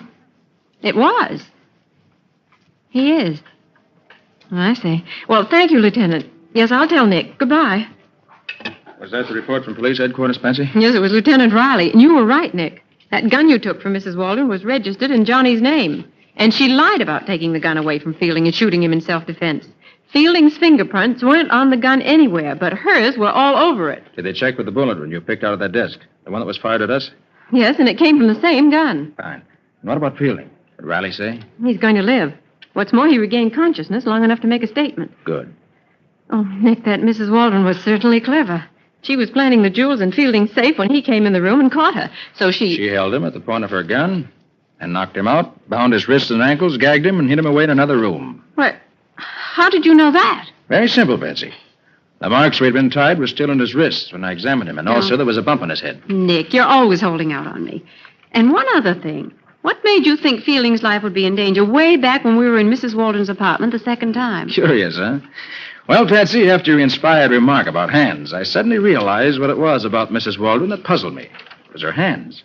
I knew that with hands like hers, she couldn't be earning her living scrubbing floors. Oh, I see. And if she were lying about that, it was very probable she was lying about everything. And the whole thing was a plot to make Fielding look guilty. But why should that make you suddenly afraid that something might be going to happen to Fielding? Patsy, if she and Johnny were so anxious to get Johnny a reprieve that they were willing to give up the jewels to make it look as if Fielding were really the guilty man, it was entirely possible that she might go further and kill Fielding and try to make it look as if he killed himself. But how would that help Johnny Waldron? Well, if it was done right, it would look as if he were remorseful at having let Johnny take the blame.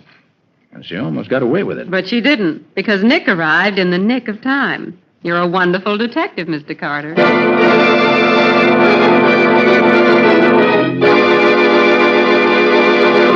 And so, ladies and gentlemen, at midnight last night, Johnny Waldron went to the electric chair to pay for the crime of having murdered Mrs. Cornelius Fielding. His dramatic last-minute attempt to get a reprieve failed, thanks to the quick action of that master detective, Nick Carter. In those few short hours that Carter was actually on the case, he found the missing jewels, uncovered a well-laid plot between Johnny and his wife to pin the murder on Tom Fielding and save Fielding's life. Tom Fielding and the entire community owe a debt of gratitude to Nick Carter.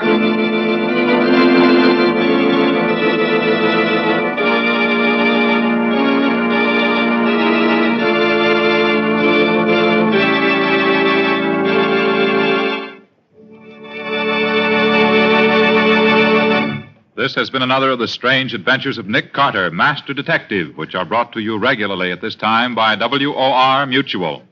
Well, Nick, what happens in your next week's story? Well, I want to tell you the story of the time that I quite accidentally stumbled onto a terrible crime. Or to be more correct, I stumbled onto evidence that a terrible crime had been committed. That doesn't sound like a very unusual thing for you to do. Except for one little fact, Mr. Ripley. We didn't know where or when the crime had been committed. In spite of the fact that we heard the story of the murder from the victim's own lips. As a matter of fact, we even heard the murder committed. And we were powerless to do anything about it. If you're trying to make me curious about it... We are. You're certainly succeeding. Well, it's as unusual a tale as I've had the pleasure of telling in a long while, I assure you.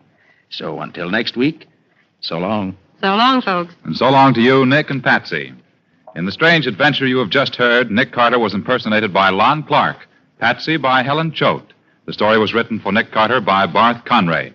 Original music was played by Lou White. The entire production was under the direction of Jock McGregor.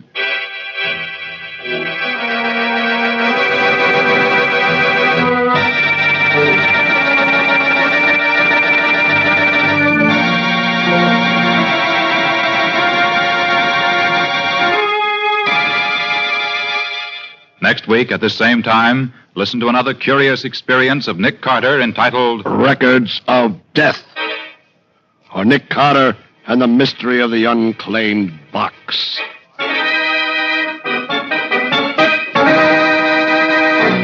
This story is a copyrighted feature of Street & Smith Publications, Incorporated. The Return of Nick Carter is produced in the studios of WOR and is broadcast over most of these stations every Saturday evening at 7 o'clock Eastern Wartime. And don't forget that the adventures of Nick's adopted son, Chick Carter, are broadcast over most of these stations Mondays through Fridays at 5:30 p.m. Eastern Wartime. This is Mutual.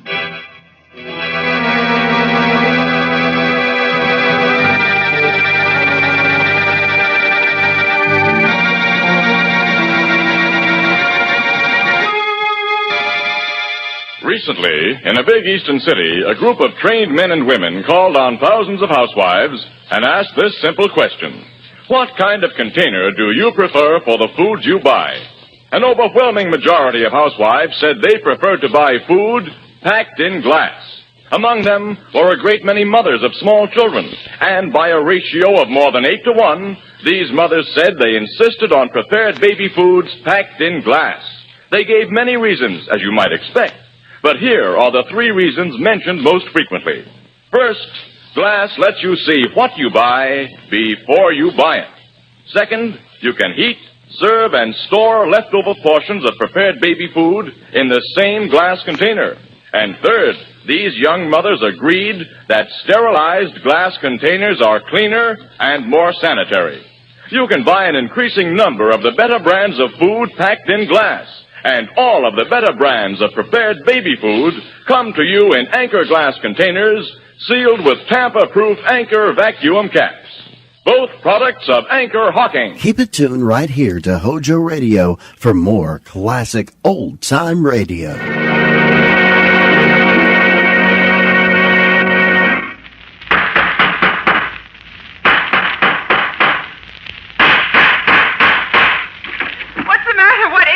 Another case for Nick Carter, Master Detective.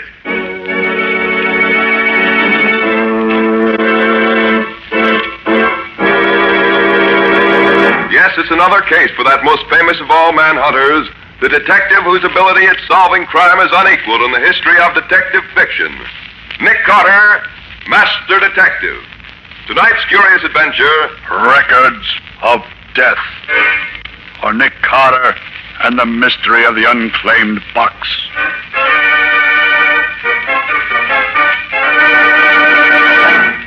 The fact of the matter is, Mr. Carter, that I've quite accidentally stumbled on a terrible crime. Or, to be more correct, I've stumbled on evidence that a terrible crime has been committed. But even so, Mr. Field, why do you come to me with it? That sort of thing should be reported to the police. Mr. Carter, what police would I report it to? Where was the murder committed? I don't know. Well, how can you know that a murder's been done if you don't know where it was done? Well, that's what makes this particular crime different from any other. Somewhere, sometime, a murder has been committed. Yet I don't know when or where.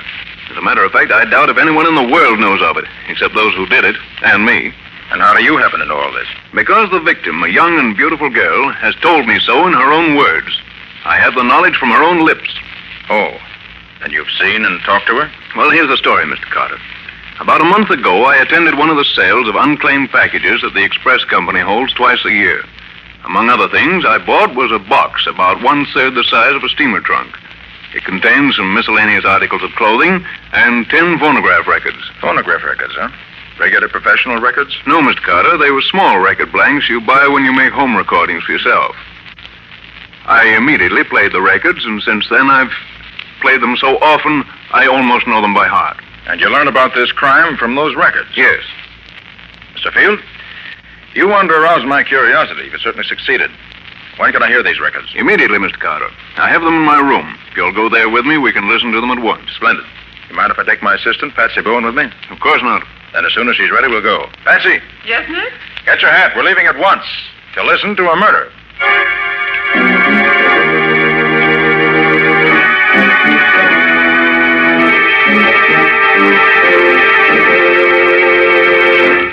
This is the box, Mr. Carter. Beautiful, isn't it? Now, Mr. Field, before we go further, there are a few things I should like to know. How long ago did you buy this box at the auction? A little over a month ago. Mm-hmm. On the Express Company. Must have had it for about a year or so. Now, another thing. Were there any wrappings on the box when you bought it?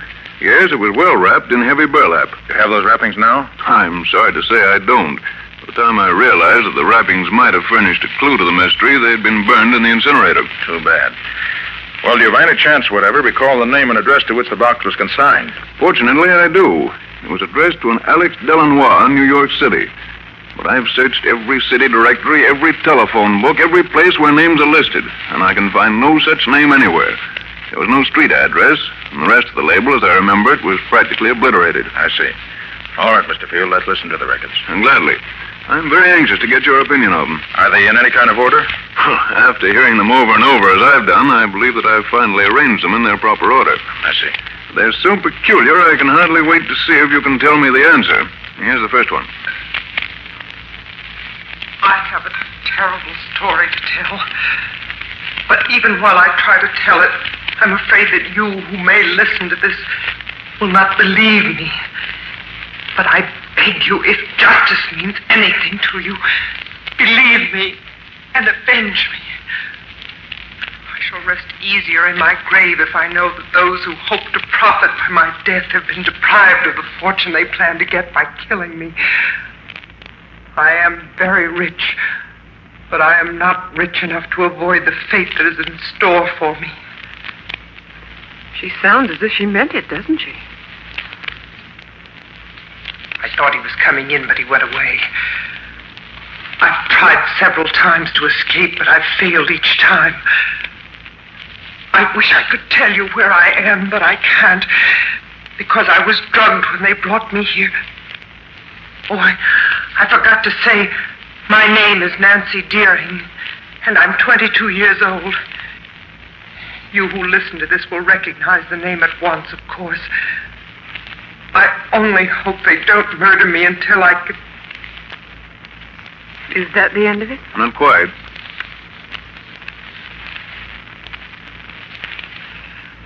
He almost caught me that time. But now he's left me alone again. Maybe I can... That's all. Apparently he came back before she expected him. Well, she certainly had plenty of trouble getting a story onto the records, didn't she? Yes. She was interrupted many times, generally in the wrong places. I imagine no trouble is too great if you're really desperate. What a terrible feeling it must be to expect to be killed any minute. Here's the second record, if you're ready. Okay, Pete. I don't know where I left off with my story last time, and I dare not play it back.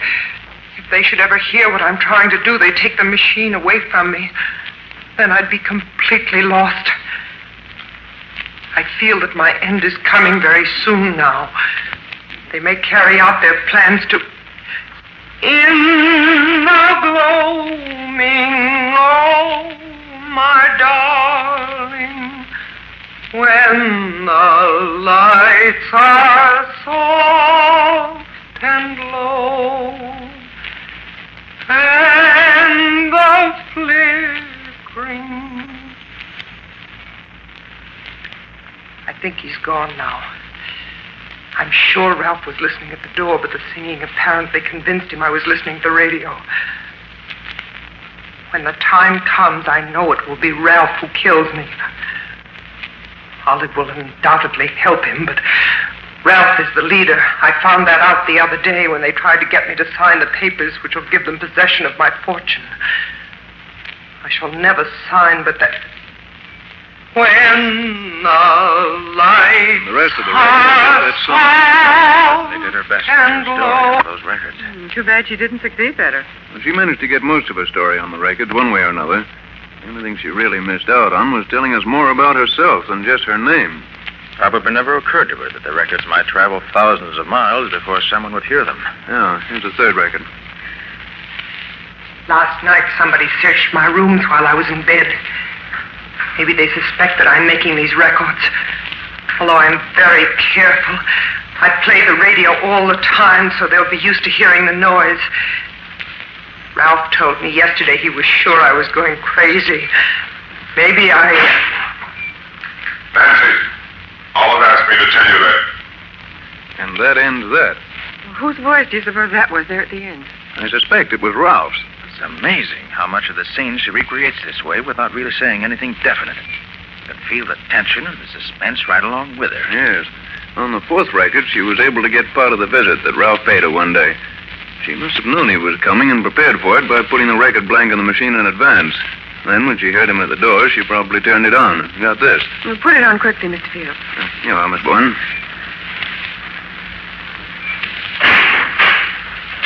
Well, my beautiful young half-sister, have you decided to sign over your fortune to me? I told you long ago I'd never do that. If you sign, we'll set you free, just as we promised. You don't fool me, Ralph. The minute I sign my name to that paper you have there, you'll kill me. You know that as well as I do. You set me free. That's funny. You don't know when you're well off, Nancy.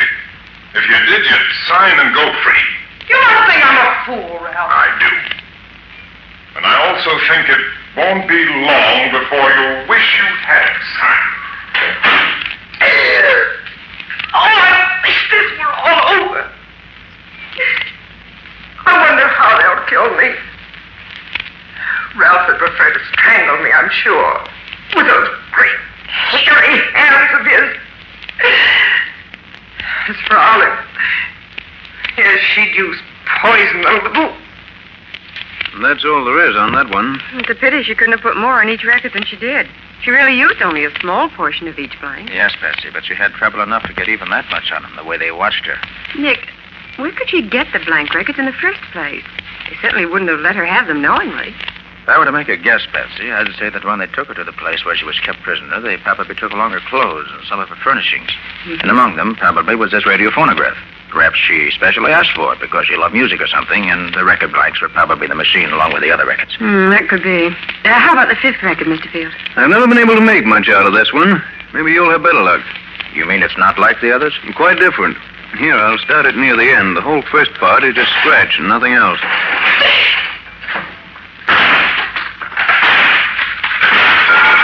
What's the idea of locking yourself? Nancy. Where is she? Nancy, come on out here. She's hiding. Drag her out. I'll find her. Find her. No, bring her out. Here, look over here. What's there? Come on.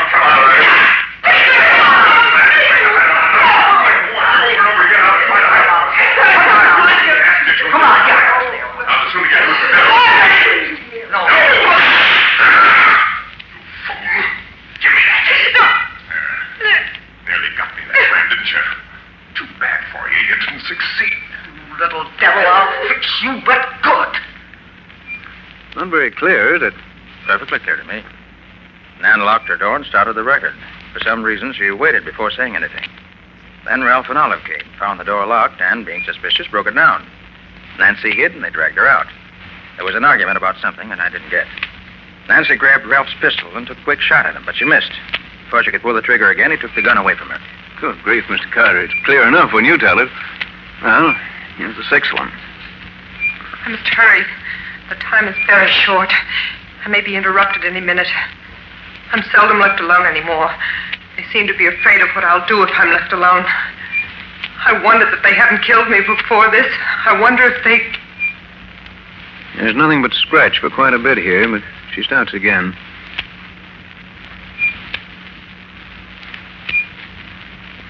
Olive came in. I had to stop. Now she's gone for a few minutes at least. Yesterday I wrote a letter to my father and I threw it out the window, hoping someone would find it and mail it. But Ralph found it and brought it back to me and laughed at me. I keep asking him for news of my father, but he'll tell me nothing. If Father only knew where I am, he'd rescue me. Maybe if I can just...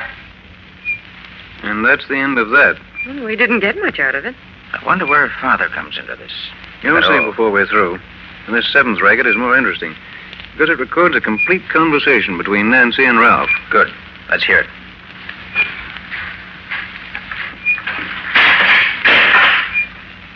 Well, my dear Nancy, how are you today? If you had your way, I'd be dead.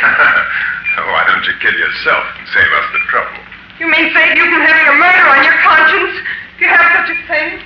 Murder is a very ugly word, Nancy. You're murdering me inch by inch every day that I stay here. Well, I don't object to doing it that way if I can. If you ever throw anything at me like that again, I'll tie you up so you won't be able to move out of your chair.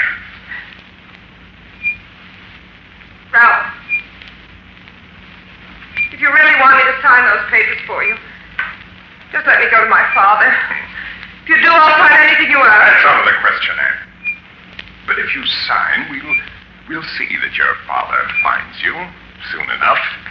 And it's only because I'm your half-brother that I offer you this. You sneaking liar! I'll show you this time. No, wait! Next time I'll kill you. You weren't my half-sister. I do it right now. And I'd enjoy doing it. So don't tempt me too far. I might forget that your mother and mine were the same. Please. Ralph. Will you get me a glass of water? No. Please, please. Well, all right. But no tricks or I'll lose... Oh, gosh, I wish we could have heard more of that. Yes, we might have learned something really important. You will. Nancy knew the record was near the end, and that glass of water was merely an excuse to get Ralph out of the room while she put on a new one. Good for her. She's a clever girl. Oh, what a terrible ordeal she went through. Never knowing from one day to the next whether it was her last. Quiet, Betsy, please. Thank you. You were gone quite a long time. I met Olive in the hall. She reminded me to tell you we've decided that unless you do as we want you to, you have just one more day to live. Just one. Do you think that frightens me? I'll almost welcome death, because I know it's the only way I'll ever get away from you two. And I'm firmly convinced you'll never succeed in getting possession of my fortune. Of course we'll get it. No doubt about that. I don't think you will. No? No. That is, you won't get it unless you're planning on murdering my father, too. After you forged a new will for him to leave behind him. Smart, aren't you? Guessed it the first time. No. No, you wouldn't. You couldn't. No, why not? He's not my father, and we want his fortune for ourselves. I can't believe such inhuman creatures as you two really exist. Our mother bore a strange lot of children, didn't she? On one hand, we have you, my saintly Nancy. And on the other hand, we have the twins, Olivette and me, who are anything but saintly. Yes, life is very strange sometimes. Get out! Get out! Leave me alone! I gotta die to be with you! That's an excellent idea, Nan. I'll be gone for about 15 minutes. If you're wise, you won't be alive when I return. Goodbye. I hope forever. You heard what he said. It was the best evidence I could get. Ralph really made a full confession without knowing that every word he said was being preserved for you to hear. My father was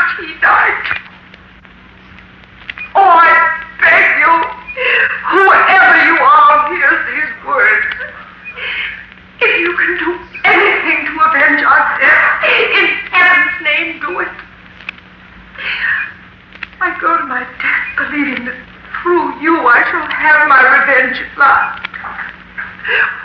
Oh, please don't fail me. I see the record's coming to an end. Good night. Pray for me. Good God. If you didn't know she was in deadly earnest, you'd almost think she was putting on an act. I still feel terribly moved when I hear that record. She never had a chance, really. Well, let's hear the next one. That's the 9th, isn't it? Yeah, number 9 is almost a blank. But here it is. They almost caught me that time. They mustn't do that because they might find the records I've already made and destroy them. They're both coming back in a few minutes, but maybe I can... Is that all there is on that one? That's all. That's the end of the record. There's one more, isn't there? Yes, number 10. The first 2/3 of it's blank. It starts here. Stand back, both of you. You see I'm armed. You know I can shoot straight. I'll kill the first one of you to move. That's my gun. Where did you get it? Olive gave it to me so I could defend myself. That's a lie, and you know it. What is it?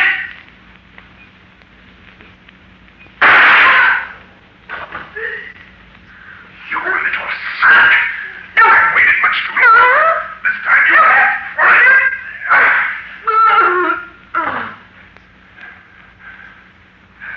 Well, that takes care of you. Olive. Yes. Yeah. What happened? The bullet just grazed your temple. Must have stunned you momentarily. Oh. Is Nancy dead? Yes. She's dead. What'll we do with the body? The old man will be here in a couple of hours, and we don't want to be caught. And that's the end of the last record. Poor Nancy. She certainly got a tough break. I truly believe that's the most remarkably told tragedy in history. Oh, Mr. Carter, have you got any ideas? I have, but I'm not ready to talk about them yet. Well, what's the next step now, Nick? Well, first of all, Patsy, I want to examine the other contents of the box thoroughly. I can look them over more intelligently now that I've heard the records. Then I want to play those records over and over until I know them by heart. And then? Then I expect to be able to give you the answer to the problem.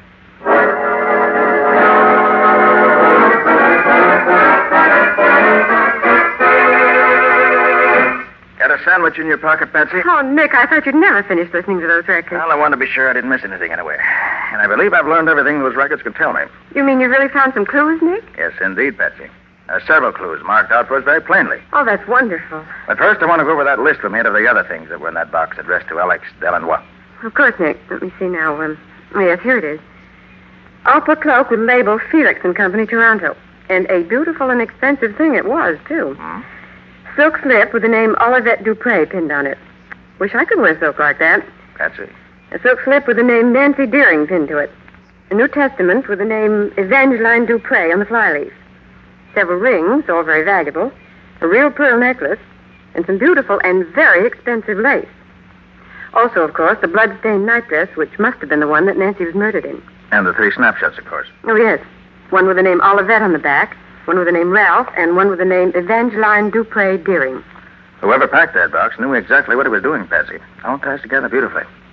He or she has given us all the clues he could to the people concerned in the affair. Evangeline Dupre Deering must have been the mother. Yes. She had 2 children, twins, Ralph and Olivette by her first marriage. Then she married Nancy's father, a man named Deering. But that doesn't get us much nearer a solution, Nick. No, but it does, Patsy. Did you notice that all the voices we heard on the records were American? Well, yes, I guess they were. And yet the names are mostly French, aren't they? Mm-hmm. Now, where do we find a combination like that around here? Why, in Canada, I suppose. Exactly. And the label on the opera cloak says Toronto, which confirms the Canada idea perfectly. You mean that the Deerings lived in Toronto? It's certainly quite logical to assume that the scene of the murder is Canada, and very possibly in the vicinity of Toronto. Well, we start there anyway. Maybe the Toronto police can help us. But, Nick, even if you're right, it doesn't mean that the police would know anything about the murder. It was all done so secretly. You're overlooking one thing, Patsy. I am? Well, what is it? The family from which these people came was a rich family, very rich indeed, if we may guess from the beautiful laces and from the jewelry and other things packed in the box. Mm-hmm. And remember also that Nancy's father was probably killed, too. Now, I can't believe that the head of a rich and probably well-known family could disappear without anyone knowing it. You mean you think the police will know that something happened to him about a year ago, even if they don't think that there's anything wrong about it. Exactly. So pack your bag, Patsy, and order a taxi to take us to the airport. We're flying to Toronto immediately.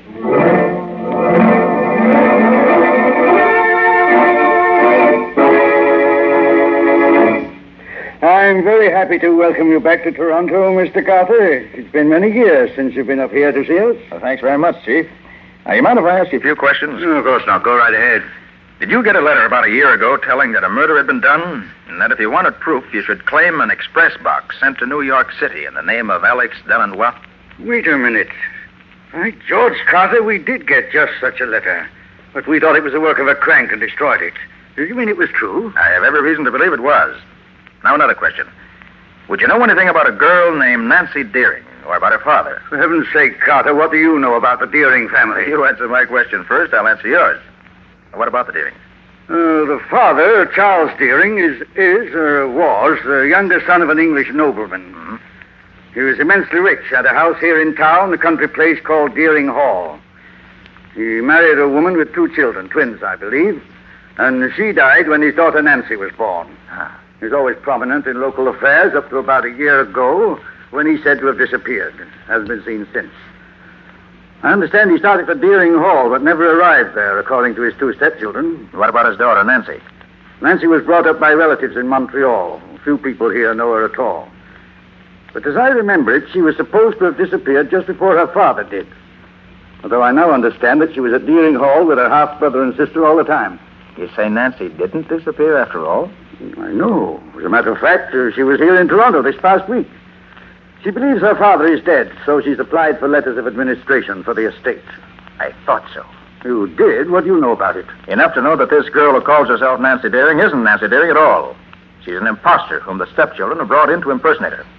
Chief, we got to get out to Deering Hall at once.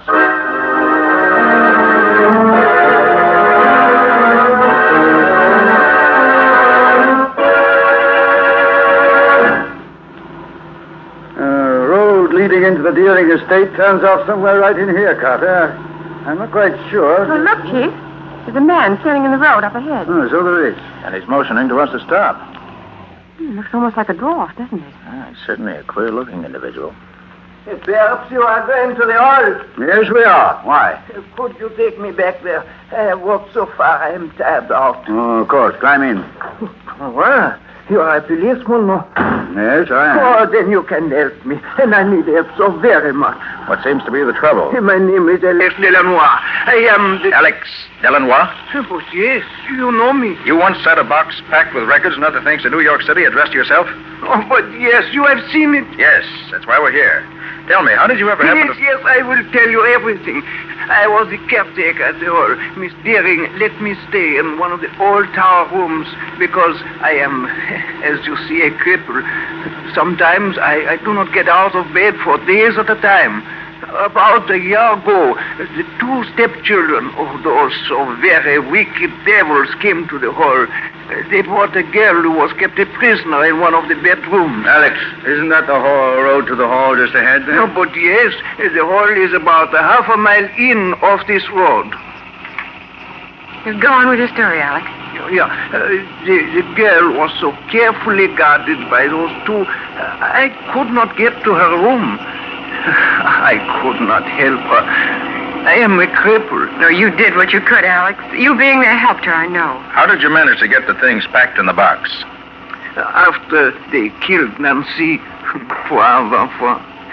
they did not guard their room so carefully. I got in, I took the records and the other things and packed them in the box. A fisherman I know up by the lake sent the box by express for me. I wrote to the police in Toronto and in New York and told them what had happened and asked them to claim this box. But I am afraid they did not do it. No, we didn't. We thought the letter was just a hoax. What about Nancy's father? The day after Nancy was killed, he came here and they tried to kill him too. Tried to? You mean they didn't succeed? No, not quite. They hit him on the head with a pistol and threw him into the lake from the high cliff. But I saw them do it, and I rescued him. I took him to my room and nursed him myself until he could get a doctor. Well, how is he now? Well, he's about well now, I think. There's the house right ahead, Nick. Drive right up to the door, Chief. I'll go ahead. You keep in the background in case they know you. Okay, Carter. Well, I'll be right behind you. Alex, you and Patsy stay here in the car. Oh, but of course. Sure, Nick.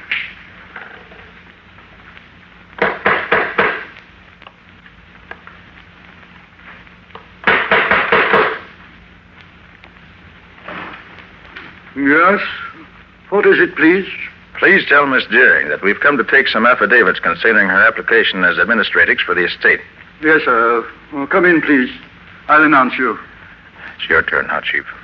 I'll stand here one side of the door, just in case. I can handle them, Carter. Maybe, but they're going to be... Quiet. Here they come.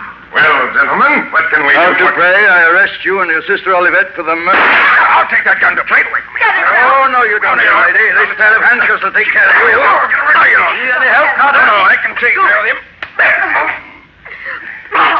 Nice work, Carter. Pair of handcuffs on him. They both keep safely till we can put them behind the bars. And we can now restore Deering Hall to his rightful owner once more. Even though it's almost a year later, the box that Alex Ellenwell packed has fulfilled its destiny.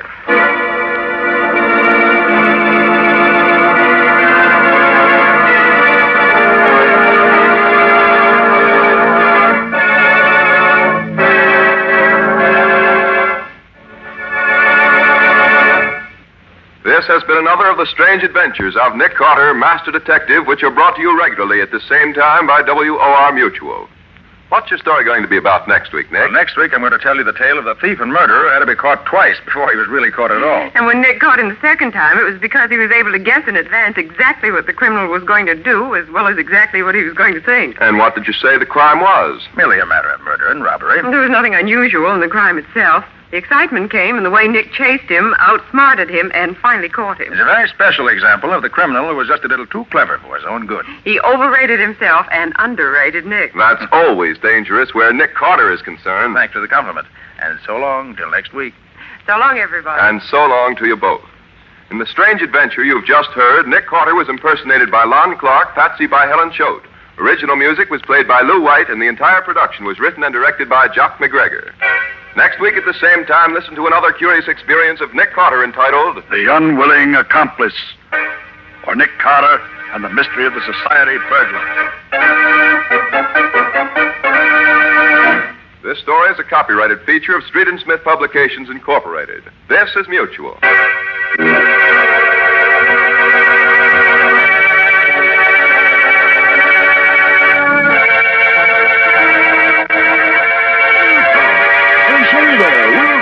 Old man. Rimming Chester shotgun as I live, breathe, and batter my brains for burgeoning boasts about the battery of batteries, the Autolite Stay Full battery. The battery that needs water only 3 times a year in normal car use. Cease sounding off.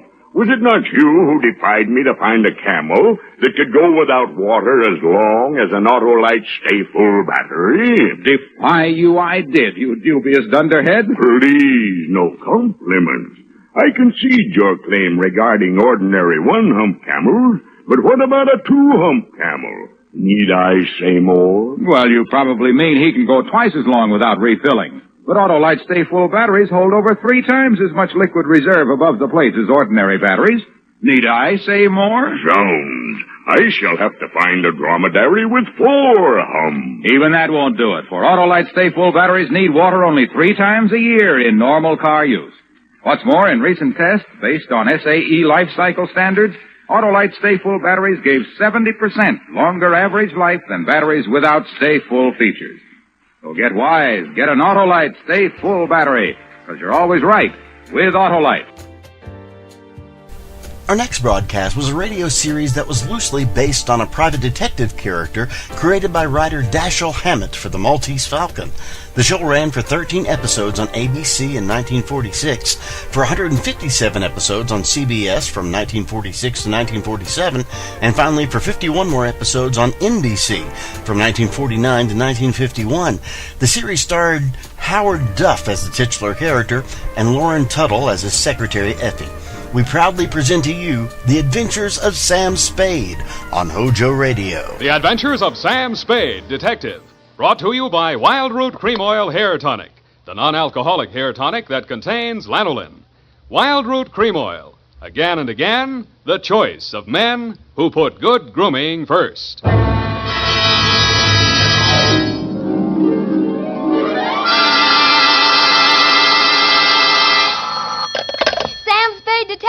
agency. Bernadine, anything wrong? You sound almost human. It's not Bernadine, Sam. It's me, Effie. F! But I'll tell Bernadine about your compliment. How are things? Well, I've made out as best I could. I don't want you to think that I begrudged you a vacation. After all, you have worked hard. You did deserve it. Sam Spade, is that all you have to say to me? I'm not putting the blame on you. After all, it is a state law, so I can hardly accuse you of letting me down at a time when I needed you most. Well, you might at least ask me if I had a good time. I'm sorry if your conscience bothered you. Oh, well, it didn't. I had a divine time, and I met all sorts of interesting people. Mostly men. You don't say. What else? Well, it was this desert ranch, you know, with a lot of buttes around. You mentioned those. No, Sam, no. They're the result of erosion. Those outdoor types, they go to pieces. Sam, are you pulling my leg? Not over the phone, Effie, but stay where you are. I'll be right down to look at your snapshots. And when you have the time, I'll dictate my report on the missing news hawk caper.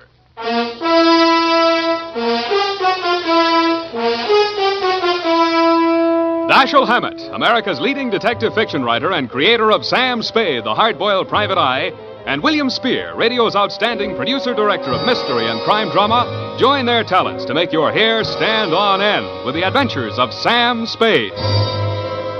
Presented by the makers of Wild Root Cream Oil for the hair.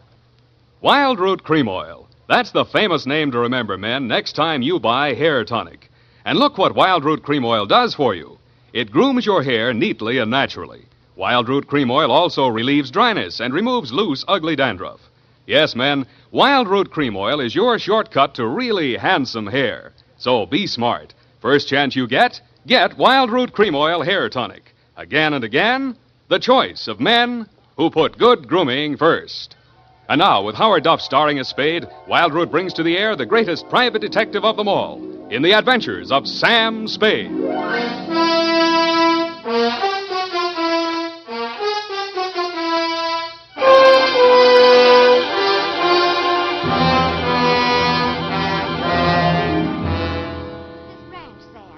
Outside of Kanab on Virgin River. Kanab, the Pearl of the West. Uh-huh. And did I mention the buttes?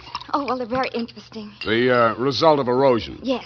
And it's authentic, too. Fay Hamlin's ranch. You, mean a working ranch? Yes, you see, that way you get into the spirit. Mm-hmm. My job was to feed the chickens.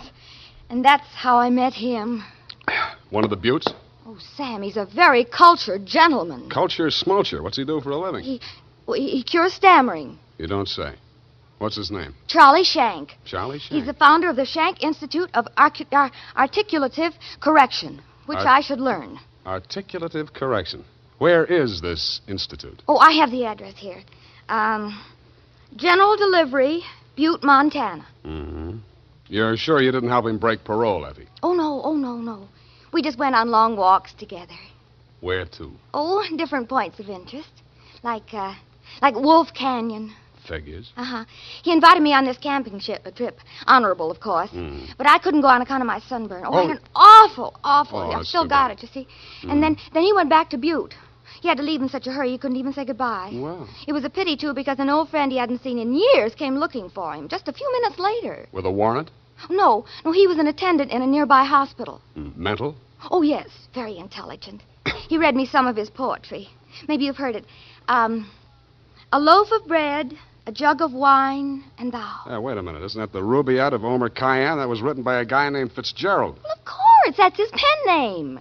Quite a penman. Yes, but he's paid his debt to society. And the other time it was a bad beef. Oh, He told me all about it. Sure. He cried on my shoulder afterwards. Sweetheart, when you make a mistake, it's a beaut. Sam, nothing happened. Well, I'm glad he cured you of stammering, anyhow. Ready? Oh, yeah. I've got a brand Work, new you notebook. know. Life goes on. I've got a brand new notebook, Sam. I'll just turn over a new leaf. Not a bad idea, dear. Date July 18 to Mr. Alex M. Youngblood. Try that again. Mr. Alex M. Youngblood, P.O., Box 317, San Francisco, from Samuel Spade, license number 137-596. Dear Mr. Youngblood, I need a vacation myself. You need Charlie Shank. You sound tired, Sam. Fortunately, until I met you, my only experience with any of the men and women who make your newspaper run had been with one of your corner newsboys who shortchanged me 2 times within as many days. I have not read your rag since. But your name looked imposing, and so did the $300 check upon which you had written it.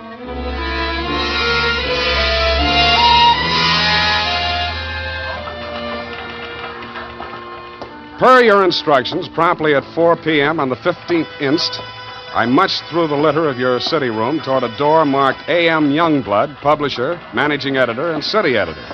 I wondered if you were ambitious, frugal, or 3 men. I did not know that you had good taste until I saw the trim, 20-ish, and toothsome secretary in your outer office. Hello. You're new here, aren't you? Well, I'm not exactly here. I'm just here to see Mr. Youngblood. Oh. The name is Spade. Samuel Spade? Sam, except to my most intimate friends. Well, my advice to you, Sam, is to beat a hasty retreat. He's in a foul mood. Oh? Why? Is he blind or older than he feels? I refer, of course, to your spectacular charm, Miss, if I may call you Miss. Please, this is neither the time nor the place. My name is Phyllis Watson, and my phone number is in the directory, if you're really interested. I could be. Thank you. And if a man answers, tell him you're my French teacher. Oui. You better go in now. If you're late to an appointment with him, you're through. Do you have any more words of wisdom? No, but I hope you can do something to improve his state of mind. He's been awful lately. Good luck, Sam. Thank you, Phyllis Watson. Come in, come in. Now, 1 minute past 4. You must be Mr. Spade. That's right. You're almost late. Sit down, Spade. Cigar? No, thanks. Well, don't expect me to offer a drink. You aren't a drinker, I hope. You don't listen to the radio, do you? Well, you'll not drink in this office. Nothing here but a cooler filled with water from a clean, gurgling, laughing mountain stream. You sound like a reformed drunk, Mr. Youngblood. What's that? Well, it was a good many years ago. If you don't mind, I'll just paste up the weather report for my morning edition before we talk. Oh, you do that too, huh? Yes, obviously. And with good reasons. I remind myself that I was once a copy boy, and I find it a splendid way to, at least once each day, to lower myself to the level of the working man. There we are. Very hot in Phoenix, I see. Mm-hmm. Just what do you want a detective for, Mr. Youngblood? I was coming to that, Mr. Spade. Sorry. Now, well, first let me warn you that your assignment is a highly confidential one. They all are. In this case, a man's life may be at stake. Mm-hmm. The situation, my newspaper, at my order and under my guidance, has launched a campaign against crime. Not aimed at the petty criminal, but at the easy-living leeches at the controls of the rackets, the hoods in bankers' clothing, the mansion-housed parasites who direct the pickpockets, the second-story men, the housebreakers, who gamble away $500,000 a year and pay income tax of only don't go to fraction pieces. of that amount. Yes, I understand. You're after the boys on the safer side of the fences. Nicely put, Spade, yes. Thank you. Well, the long and short of it is this. The author of the expose series, Ray McCulley, my top crime reporter, has been missing for 2 days. I want you to find him. What makes you think he's still alive? Good heavens, Spade, why must you suggest that he isn't? Because if I were a mansion-housed parasite in danger of being unhoused by a newshawk, I'd see said newshawk standing in a cement block on the bottom of the bay. I will accept that only when no stone has been left unturned. Every straw and every haystack has been searched. Every... nook and cranny? Yes. Sounds as though you need at least one police force, Mr. Youngblood. Now, why don't you just... No. Impossible. We've already had a brush with the police over the expose. I'll not be dictated to at this stage of the game. I started this investigation, and I'll finish it alone. Well, it's a pretty big order, Mr. Youngblood, but times are tough. I'll see what I can do. Good. I hereby turn over to you all the resources and power of this, my newspaper. When one of my reporters is in trouble or danger, sir, I will spend every penny of my fortune, if necessary, to deliver aid and succor to his side.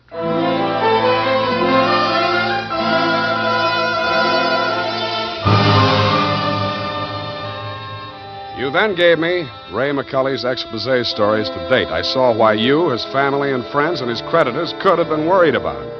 They were hot.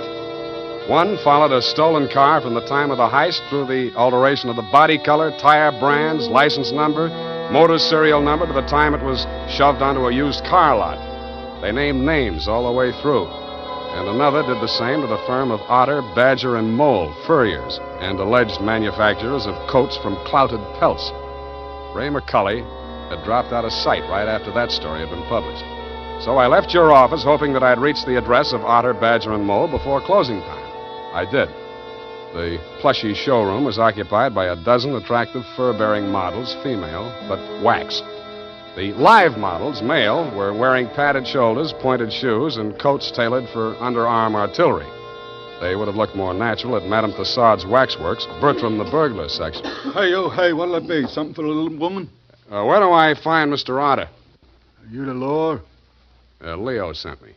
He's in his office. Come on. Oh, wait a minute. Don't crowd me. You say you want to see the boss? On business. Stop nudging me with a rod. In there, hey, move. Okay. Hey, boss. Yes, Woody? Here's Joe here to see you. Leo sent him. Well, nudge him in, Woody. No nudging, Woody. Well. So Leo's sending a man to see me. I wonder why. If you'll comb this character here out of my hair, I'll try and tell you. Sit down, Woody. Thanks. You're new in town. Yeah, that's why Leo sent me. A local muckraker named Ray McCully interviewed you. He also interviewed Leo, but it didn't get printed yet. Leo wants to find him. So do I. How can I help? Well, he walked out of here, went to his hotel, wrote the story, and mailed it in. That's the last anybody's seen of him. Leo was just sort of hoping that you'd already taken care of him. Not yet. That's all I wanted to know. Thanks. Just a moment. Yeah? Leo's sending you out alone? Why not? That's a tough boy, that McCully. He's got plenty of protection. That's what you need. What kind of protection? Go along with him, Woody. Who, me? You're Woody, aren't you? Now, look, Mr. Otter, I don't want to look a gift horse in the mouth, but the way I see it, this is a lone wolf type caper. Hey, what's the matter, hey? You think I'm too good for you? Well, Woody, I wouldn't say that. Good. It's settled then. Take care of him, Woody, and don't mix it up with any of Leo's boys. If he's out to get that rat McCully, he's our friend.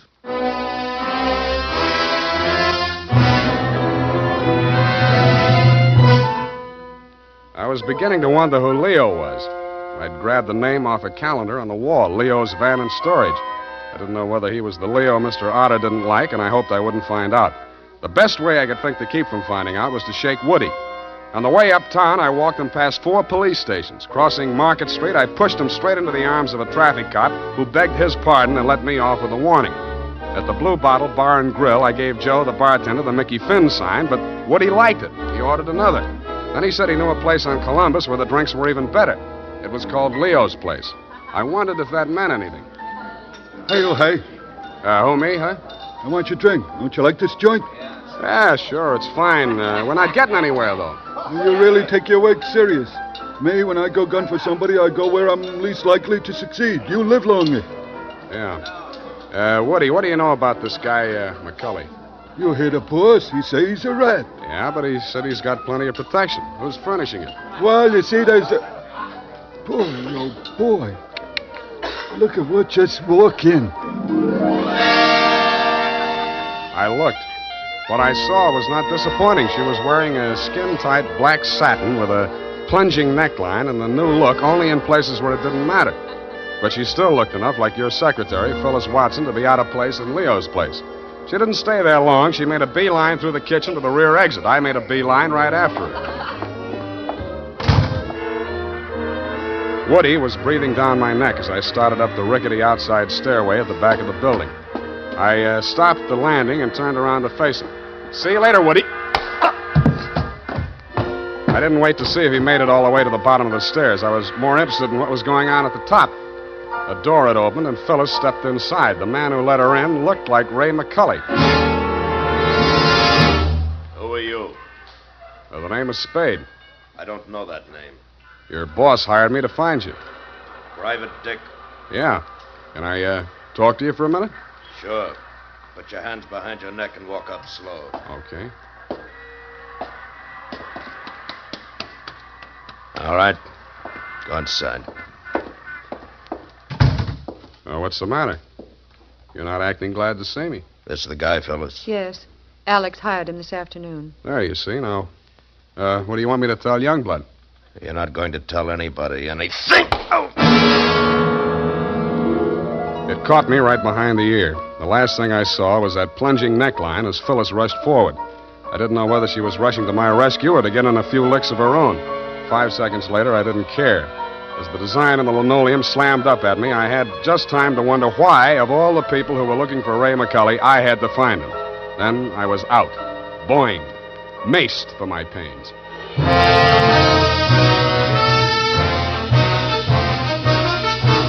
The makers of Wild Root Cream Oil are presenting the weekly Sunday adventure of Dashiell Hammett's famous private detective, Sam Spade.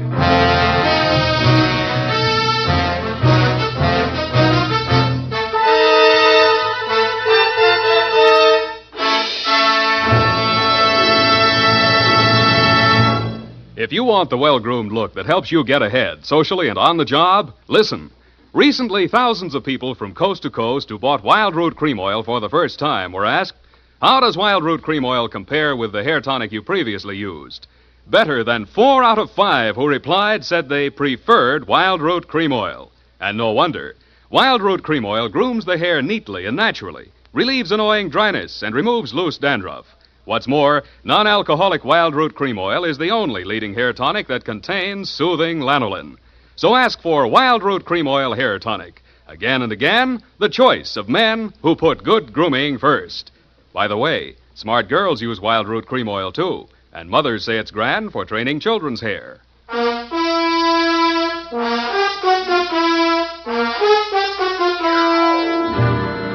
And now, back to the missing News Hawk caper. Tonight's adventure with Sam Spade.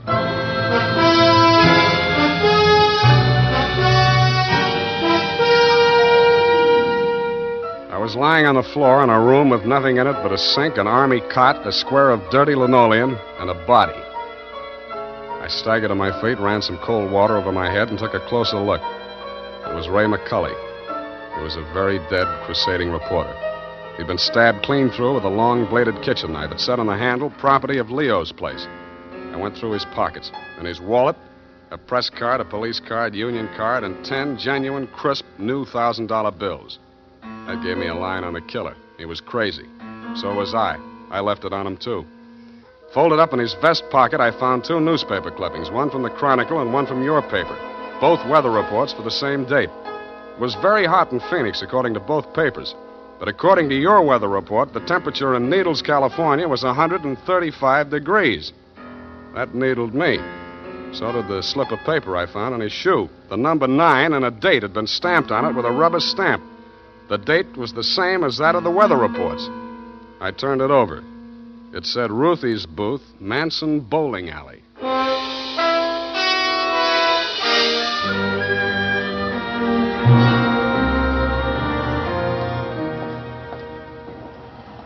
Don't tell me, let me guess. You're the cigar type. Coronas or Panatellas? Thanks, I'm just shopping. I got a nice line of notions. So have I. No, I mean the dolls, the Hollywood dolls. You know, for the bed. Only $1 plus tax. Very reasonable. Say, what's on your mind? Leo sent me. Oh. Are you going to collect the slips hereafter? Well, not tonight. You see, I'm sort of a troubleshooter. Leo's checking up on some of the numbers that didn't come out right. Listen, I'll tell him to his face I don't want any part of those wrong numbers. They're scary. Nuts. Who bought this one? Let me see. Oh, last Thursday. Oh, number 9. How can I forget? He put $500. And honest, if he's been around once, he's been around 100 times to see if it paid off. Did it? What's his name? Mr. Spinelli. He buys a slip every day. And if you ask me, he's learned his system. Because he's been winning, you know. Dimes and then $1 and then $5. And then when he come in with 500 on number 9 until he dropped dead, did it win? Where does he live? It did. Wait, I'll look on the sheet. Hey, somebody else was in just this afternoon. Give me that address. Hurry up, will you? Well, it's right around the corner on Manson, 810. Say, maybe that's his system, 8 and 1. Don't that add up to 9? Hey, what's the matter? Where are you going in such a rush?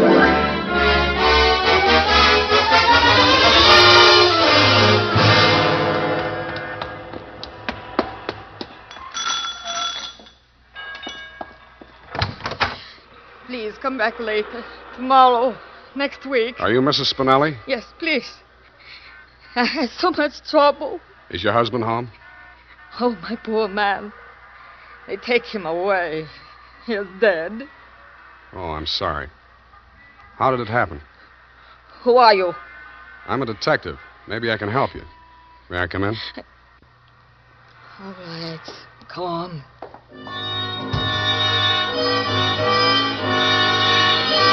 It took quite a while to gain her confidence, and after that it took still quite a while to piece together the grief-stricken grumble of words that poured out of her. When I got it down in the form of a statement, I asked her to read it over. Item, statement by Mrs. Arturo Spinelli.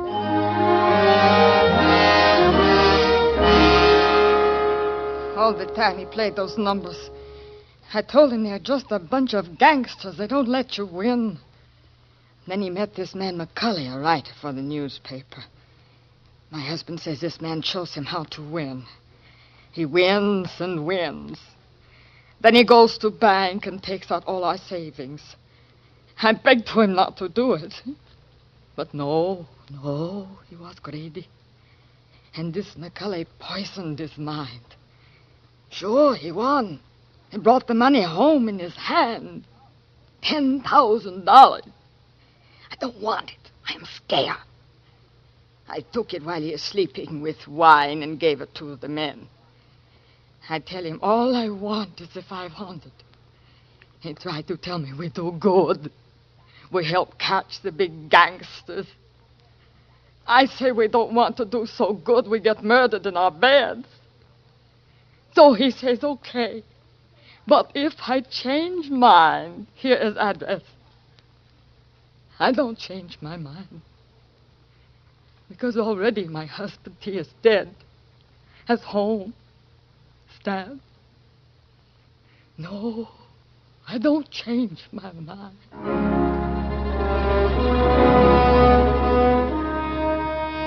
She signed it, and I left her alone with her grief. I wasn't working for you anymore, Mr. Youngblood. You hired me to find you a reporter, and I had. And I wished I hadn't. The rest of it I did for myself. You weren't in your office when I got there, but Phyllis was. I found her behind the city desk in the act of dropping tomorrow morning's weather report into the slot. I grabbed it out of her hand. What? Oh, it's you. Where's your boss? At home, I guess. We'll talk in his office. Come on. Sam, I can explain how I You're happen going to to be... explain plenty before I'm finished with you. Sit down. Oh, you... don't have to be so rough. What's the matter with you? Plenty. I'm stupid. I was stupid to take this job, and I was stupid to play it cagey with you. I should have beaten the story out of you before the trouble started. It's a little late in the day now, but not too late to send you up for McCulley's murder. Oh, you're insane. Ray McCulley was... I'm the only one who ever tried to help And him. I'm the only one who can place you in that room, not 10 minutes before the murder. I told you I can explain Stop why... trying to save your own skin. Spinelli was only one of 500,000 poor dumb yucks that lose their nickels and dimes and dollars every day in the policy racket. Only he had the bad luck to win. There won't be any more lucky dead people like him if I have to make a patsy out of you to stop it. It won't stop it. Nothing will. Ray talked big and brave like you. Now he's dead. Yeah, with $10,000 dirty money in his wallet. I won't let you say things like that. Ray was an honest reporter, too honest. He thought Youngblood meant what he said about that cleanup campaign. Yeah, he did. He wanted to run this town by himself, clean up his competition. When Ray started collecting material on the numbers racket, he still thought Youngblood was on the level. But that was before he stumbled onto the thing about the weather reports. Yeah, that was a new one. The old Dutch Schultz mob used to add up the stock market quotations. If they cheated, they knew their customers weren't good enough at arithmetic to prove it. But who knows how hot it is in Phoenix unless they live there? I don't know what you're talking about. Listen, that's how the number game works, sweetheart. The suckers pick a number from 1 to 10, see? The operators tally up the slips, and the least popular for that day has to win.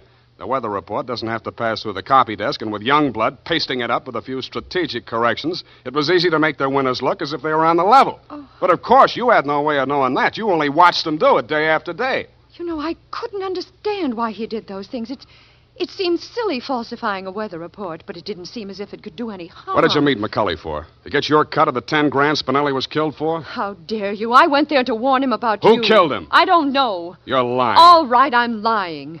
But I can prove that Ray was on the level. I've got the proof right here. The whole story he wrote on the numbers racket, even naming Youngblood as the head of it, his own publisher. I went there to get it. I was going to take it to another newspaper. Why didn't you? I can't tell you that. You don't have to. Mrs. Spinelli was confused, grief-crazed. She had to put the blame on somebody, and when she did, she got her revenge the only way she thought she could. She may have been right about that, but she killed the wrong man. Why didn't you tell me you knew who killed Ray? I wanted to give you a chance to tell me yourself. I'm glad you didn't.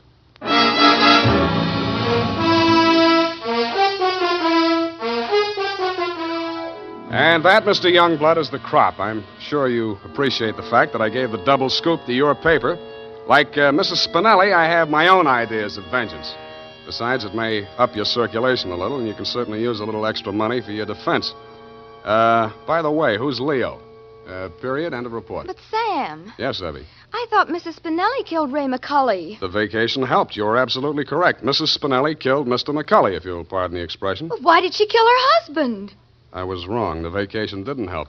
You mean she didn't? She killed McCully to avenge the murder of her husband. You mean Mr. McCully killed Mr. Spinelli? Effie, stop. I'll go mad. Oh, you need a vacation, Sam. Look, type that up. The clatter of the keys may stimulate you to further cerebral activity. I beg your pardon, Sam? Brain work. Now, shoot. Oh, brain work. Oh, well, you know best.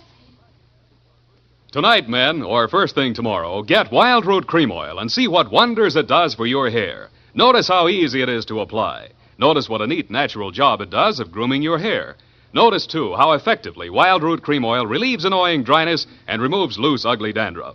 No getting around it. Once you try it, you'll never be without it. So tonight, or first thing tomorrow, call at your drug or toilet goods counter for Wild Root Cream Oil. Get the big economy bottle and the handy new tube that's easy to pack when you travel. Also, ask your barber for a professional application of Wild Root Cream Oil Hair Tonic. Again and again, the choice of men who put good grooming first. Well, here it is, Sam. And you were absolutely right. The typing cleared my mind.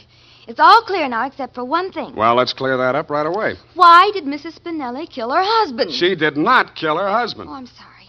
I meant, why did Mr. McCully kill Mr. Spinelli? Kelly did not kill Spinelli. Who's Kelly? McCully. McCully's real name was Kelly? Now, let's start all over again. Disregard everything we said up until now. Make your mind a complete blank. All right, Sam. In the first place, McCully did not kill Spinelli. That's what I said. It was his wife, wasn't it? Now, wasn't it, Sam? Oh, stop teasing me. Sam, why do you look at me like that? Effie, Mr. Spinelli was killed by one of the policy racket hoods to get back the 10 grand he won on the numbers game. Then how did the money get into Kelly's pocket? McCully's. Why do you insist on using his alias, Sam? Effie, that was a tip of the tongue. I mean, look, Mrs. Spinelli took it to him because she was afraid her husband might be killed for Then it. why didn't they take the money when they killed him? Because Mrs. Spinelli had already taken it. Then she did kill him. Go home, Effie! All right, Sam. I'm sorry I'm so irritable to you, but I thought it's... Well, it's been so long since I've been here, you know, Sam. Angel, you're just tired. Vacations have a habit of doing that to you. After a week or two in the office, you'll be all rested up again. I'll take it easy. You act as though you thought my mind were affected. Come here. Sam, now don't, my sunburn. Oh, it hurts. It's nice to have you back. You look good, too. All tanned and healthy. It's great. I think my nose is peeling. Well, don't pick at it. I won't. Good night, Sam. Good night, sweetheart.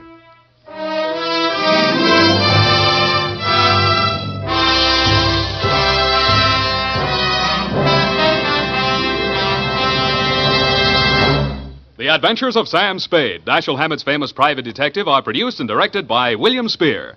Sam Spade is played by Howard Duff. Lorene Tuttle is Effie.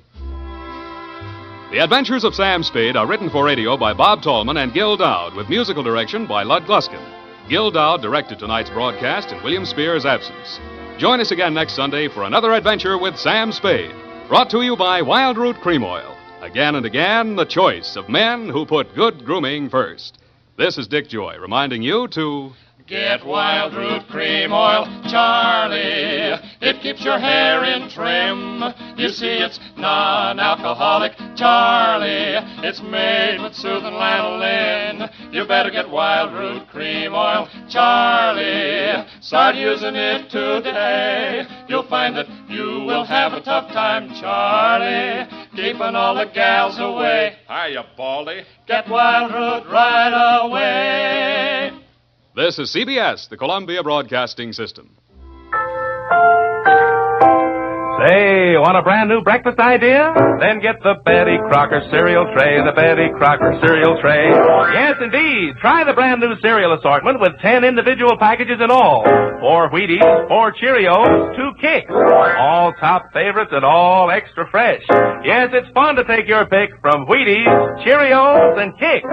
Get the Betty Crocker cereal tray, the Betty Crocker cereal tray. Get that tray today. HOJO Radio, where the classics come alive. Adventures of Sam Spade, Detective.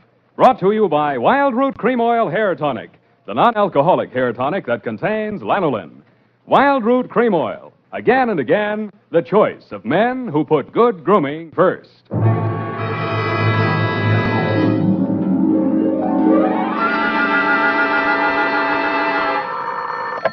Sam Spade Detective Agency.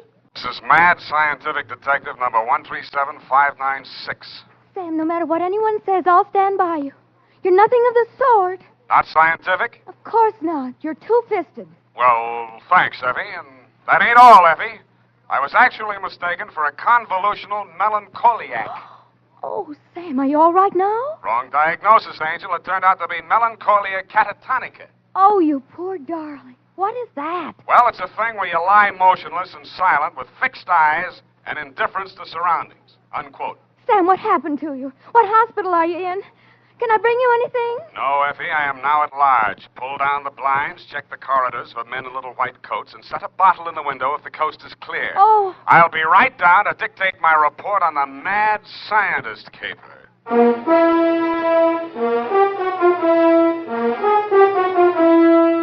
Dashiell Hammett, America's leading detective fiction writer and creator of Sam Spade, the hard-boiled private eye, and William Spear, radio's outstanding producer-director of mystery and crime drama, join their talents to make your hair stand on end with the adventures of Sam Spade. Presented by the makers of Wild Root Cream Oil for the hair. Nobody has to tell you that a neat personal appearance can have a lot to do with helping you get ahead on the job. Now, the first step to a good appearance is well-groomed hair. And I mean hair that's groomed with Wild Root Cream Oil. Wild Root Cream Oil always grooms the hair neatly and naturally. It relieves dryness, removes loose dandruff. Yes, men, to look your best at all times, spruce up with Wild Root Cream Oil Hair Tonic. Again and again, the choice of men who put good grooming first. And now, with Howard Duff starring as Spade, Wild Root brings to the air the greatest private detective of them all in the adventures of Sam Spade.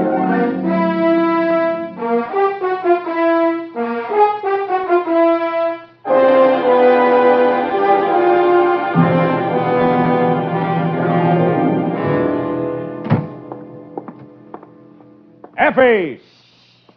Come in, Sam. The coast is clear. Where are you? Why is it so dark in here? Oh, I had to put the lights out. The blind stuck. I couldn't get it down. The heat's off, Effie. Let there be light. Oh, I'm so glad. Now, let me look at you. Don't look at me like that and stop whispering. Oh, Sam. Did you get me all upset like that just for a joke? It's no joke, sweetheart. You really sick? Yeah, just sick of some of the types I made in this business. Oh, that. Date, July 25, 1948, to Detective Lieutenant Dundee, Homicide Detail, San Francisco Police, from Samuel Spade, license number 137596. Subject, the mad scientist caper. I worry so. Dear Dundee, he looked like a mad scientist, and that's exactly what he was. His eyes had a wild gleam in them, his hair was a wild tangle, and he was wearing a wild assortment of clothing that looked as if they'd been slept in shifts. He leaned across the desk at me and said, "They have stolen my secret formula." "They have? Gee, that's too bad." "Oh, you think I'm crazy?" "I don't know yet. I just met you." "My name is Raymond Fox. Does that mean anything to you?" "Raymond Fox, yeah, I think it does, but I don't quite remember what." "I invented the helioscope." "Helioscope? No, that wasn't it." "I also synthesized hydroxylamophotochronaton." "That was it." "Yes, but unfortunately, production costs were prohibitive." "Uh-huh, but you didn't let that discourage you." "Oh, no, indeed. You see, after a brief illness, I was back in my laboratory, perfecting my greatest contribution to science, what may prove to be the greatest contribution of science to humanity. I call it penetron." "Penetron?" "That is what they have stolen, the secret formula for penetron." "Penetron, huh? Now, what exactly is penetron, Mr. Fox, and who are they?" Well, penetron is a plastic with a molecular structure which repels atomic radiation more efficiently than lead, yet weighs less than aluminium. "Oh, that. Do you realize the significance of this?" "Well, Imagine a motor no larger than a cigar box, with a power potential that even I don't believe, but they do." "Who's they?" "Grierson Enterprises. Now, how do I know this? When I applied to the patent office to protect my discovery, I received this letter. Here, go on, read it for yourself." Commissioner of Patents, Washington, D.C. Dear Mr. Fox, your application for patent on formula designated under the trade name penetron is hereby rejected. You see. Both formula and trade name, together with descriptive material identical to yours, have been registered by Mr. Albert Grierson, Grierson Enterprises, San Francisco. Very truly yours, George Sherman, Acting Deputy Assistant Commissioner. There. You see? Yes. You don't need a detective, Mr. Fox. What you need is a good patent lawyer. Lawyer? Ha, I have one. A legal ball of fire named Roscoe Manning. You know this scoundrel? Yeah? He's got an okay reputation. And I am paying for it. $3,000 in retainers. And now he tells me he can do nothing. Insufficient evidence, he says. What is this outfit, Grierson Enterprises? Yeah, a snare in a delusion, with rented furniture, unscientific ventilation, and dirty work at the switchboard. Mm-hmm. How did they get hold of your formula? Well, it must have been while I was ill. They came and took it away. Out of your laboratory? Oh, well, what does it matter where? I've got to start someplace. Start with the man. I promise you he's a crook. If he steals from me, he's stolen from others. If we can prove that, then I have a case. Well, I can't promise you anything, Mr. Fox, but I'll see what I can do. Will $100 be enough for your retainer? Too much. 25 now, and the balance if I can do anything for you.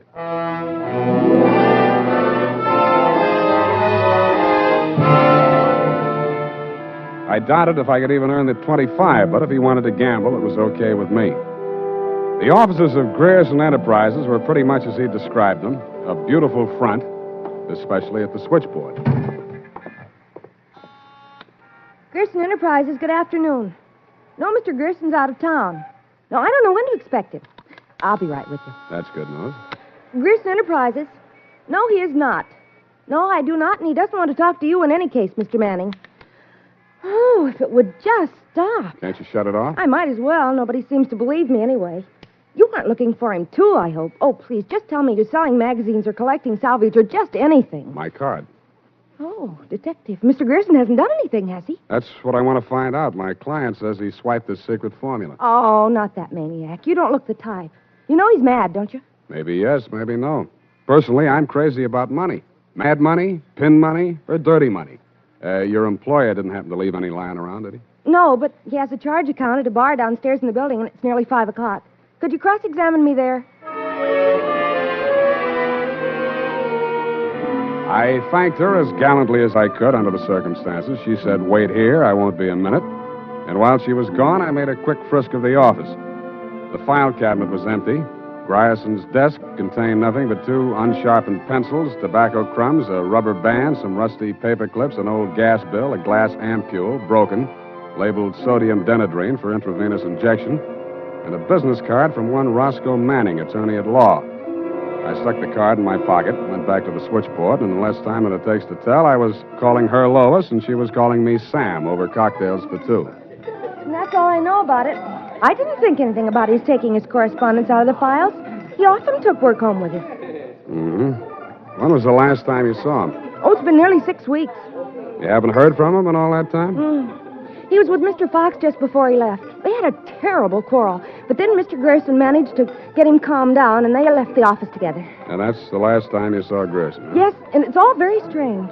What did that maniac tell you? That Grierson swiped his invention. Do you believe that? I didn't even believe in the invention. Now I'm beginning to think it was worth stealing. Oh, Mr. Grierson wouldn't. He's a brilliant man, you know. What else has he invented? Well, I don't know. He always had a lot of projects, but of course he never took me into his confidence. Just exactly what is your job? Oh, it's quite simple, really. I just tell people he isn't in. Yeah. Look, sweetheart, you really mean to tell me it never occurred to you that there might be something slightly fishy about Grierson Enterprises? I know. Why should it? Because there's a smell of red herring up there. It's in the air. You mean Mr. Grierson's a crook? Well, what does that make me? Worry that out on his time. Drink up.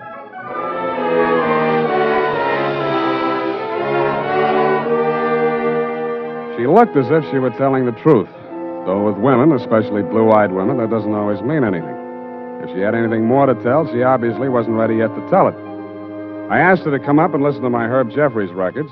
She said my apartment needed a woman's touch. I handed her a broom. She hit me on the head with it and left. And so to bed.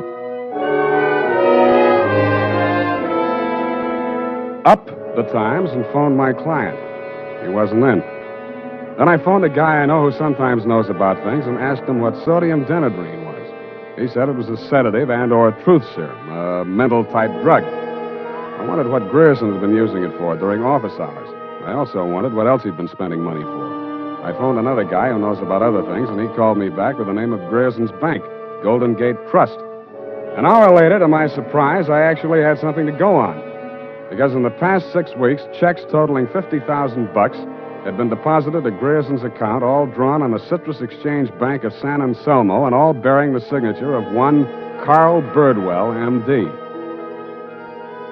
He wasn't hard to find. It was a big place on the outskirts, and the sign on the gate said Mary F. Hotchkiss Hospital for the Mentally Deranged. Dr. Birdwell's cottage was one of 5 without bars on the windows. He was spraying his roses. Joe, that cystodectomy of Dr. Kobler's. How are those convulsions? Coordination all right? Can't complain. Got the use of your fingers back? Good. Pick up those shears. I want all those ragged edges. Cut off the hedges. Well, why don't you hire a gardener, or did those checks to Grierson use up all your ready cash? Eh? I thought you were the cystodectomy. Good Lord, you're that convolutional melancholiac. You're not allowed out on the grounds. Guard! Guard! Now, wait a minute, Doctor. Matter. This one acting up? Take him back. I sent for the cystodectomy. This is the wrong man. You're crazy. Come on. Let go of me. I'm not a patient here. I'm a detective. Yeah, and I'm Sherlock Holmes. Come on, now, back to the violent war. Come on, lay off. I got an office in San Francisco. I can prove it. 137596. Okay, Dr. Watson, but come on, come on.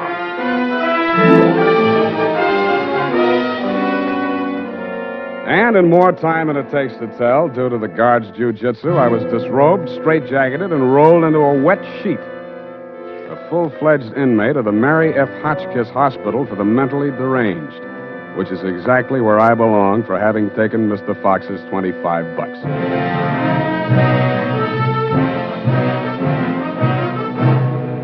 The makers of Wild Root Cream Oil are presenting the weekly Sunday adventure of Dashiell Hammett's famous private detective, Sam Spade.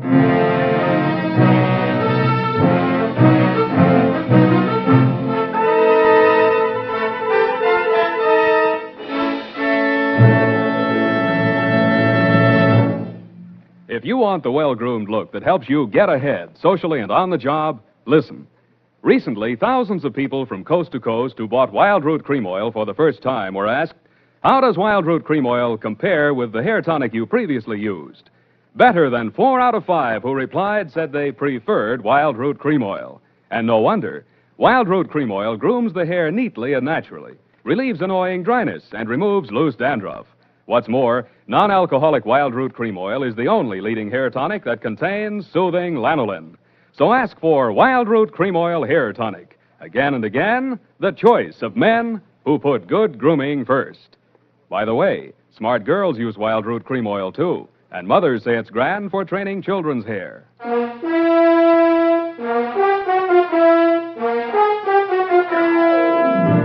And now, back to the Mad Scientist Caper. Tonight's adventure with Sam Spade.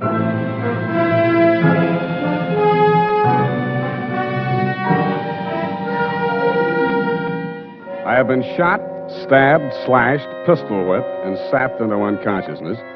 But until you have spent a night rolled up in a wet sheet, Dundee, you don't know what punishment is.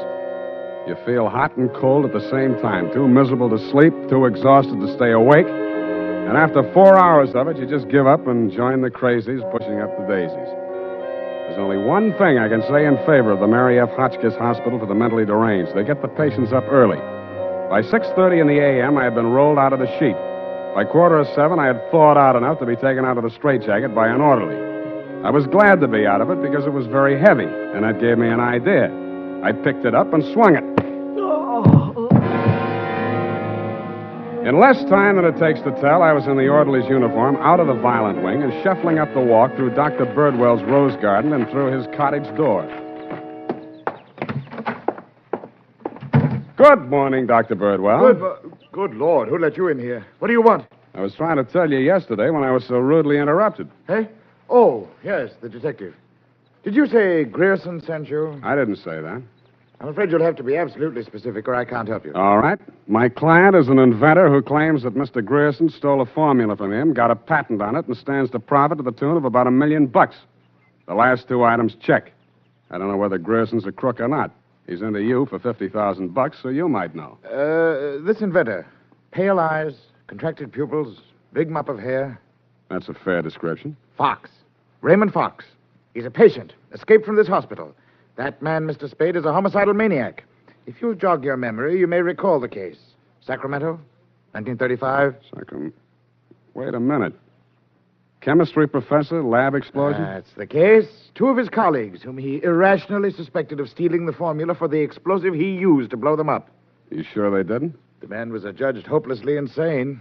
He must be returned to us. He may murder Grierson, he may murder you, but he will commit a murder if he remains at large. Perhaps more than one murder. You must help us, Spade. Like you, Doctor, I can't help unless you're absolutely specific about a couple of things. Your connection with Grierson, for instance. I invested in Grierson's firm. Uh-huh. How did Fox meet Grierson? He was allowed a certain degree of freedom here during his rational periods. I guessed that he went through my papers or overheard one of my conversations with Mr. Grierson. Mm-hmm. Did you know he retained a lawyer? Hmm? Manning, smart patent lawyer. You must think Fox has a case. Oh, surely not. Grierson thinks so, too. You've talked to Grierson? No, but I've examined his bank statements. The bank allowed that? I told him I was Grierson's attorney. The point is, Grierson is broke. Why? Because he's paid out every penny you gave him to the order of Roscoe Manning, attorney at law. And you know what I think, Doctor? Yes? I think Raymond Fox is crazy like a fox.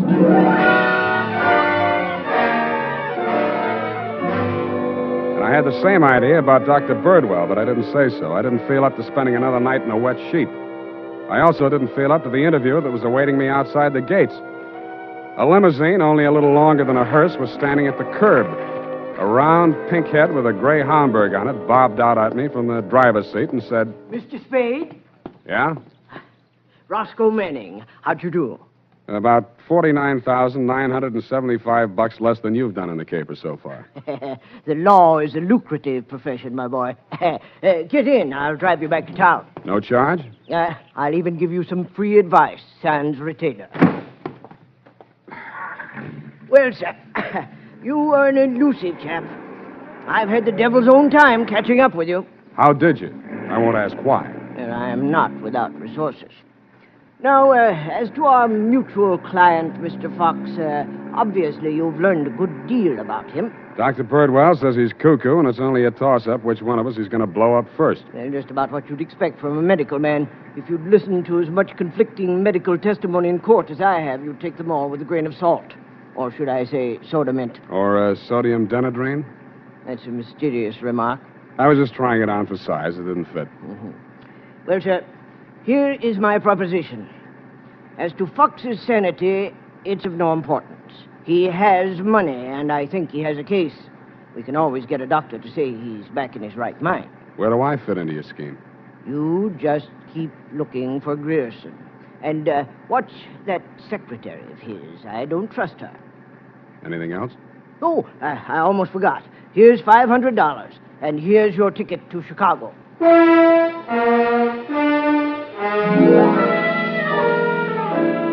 I don't know why, but somehow I got the impression that Mr. Manning was trying to get rid of me. He should have used that ticket to Chicago himself. We stopped at Sausalito for breakfast, and the condemned man ate a hearty meal. We drove the last mile through the Marina District and pulled up in front of his house. Well, sir, have a nice trip. Or take the car, Mr. Spade. I'll pick it up at the depot. Goodbye. It's been charming. Goodbye. He backed across the sidewalk, waving, and I waved back. Then he went up 3 steps, put a key in his door, and opened it. It didn't do much damage to the house, but all the king's horses and all the king's men couldn't put Roscoe Manning back together again. I got out of the car and just made it up the steps when it happened again. I hated the look, but I did. Where the limousine had been parked with me in it was a smoking heap of scrap metal. I then headed for the nearest phone booth and, pausing only to inspect it for mines and booby traps, dialed the number of Grierson Enterprises. Grierson Enterprises. Lois, Sam Spade. Sam, darling, thank you for the present. What present? I haven't had a chance to open it yet, but I think I can guess what it is. A traveling clock. You mean a package arrived and it ticks? Oh, darling, don't be such a tease. Now, Lois, listen. Oh, all right, I'll open it now. Throw it out the window. No, don't do that. Pedestrians, innocent bystanders. Have you got a metal wastebasket there? I think so, yes. Well, fill it up with water and throw the package into it. And ruin my lovely clock? It is not a lovely clock. It's a lovely booby trap. Oh, go on. I'm serious. Manning just got one of them, and what's left of him is on the way to the morgue. Oh, I think I'm going to faint. Lois! Lois! Wake up! Pour some water on yourself. Hello, hello!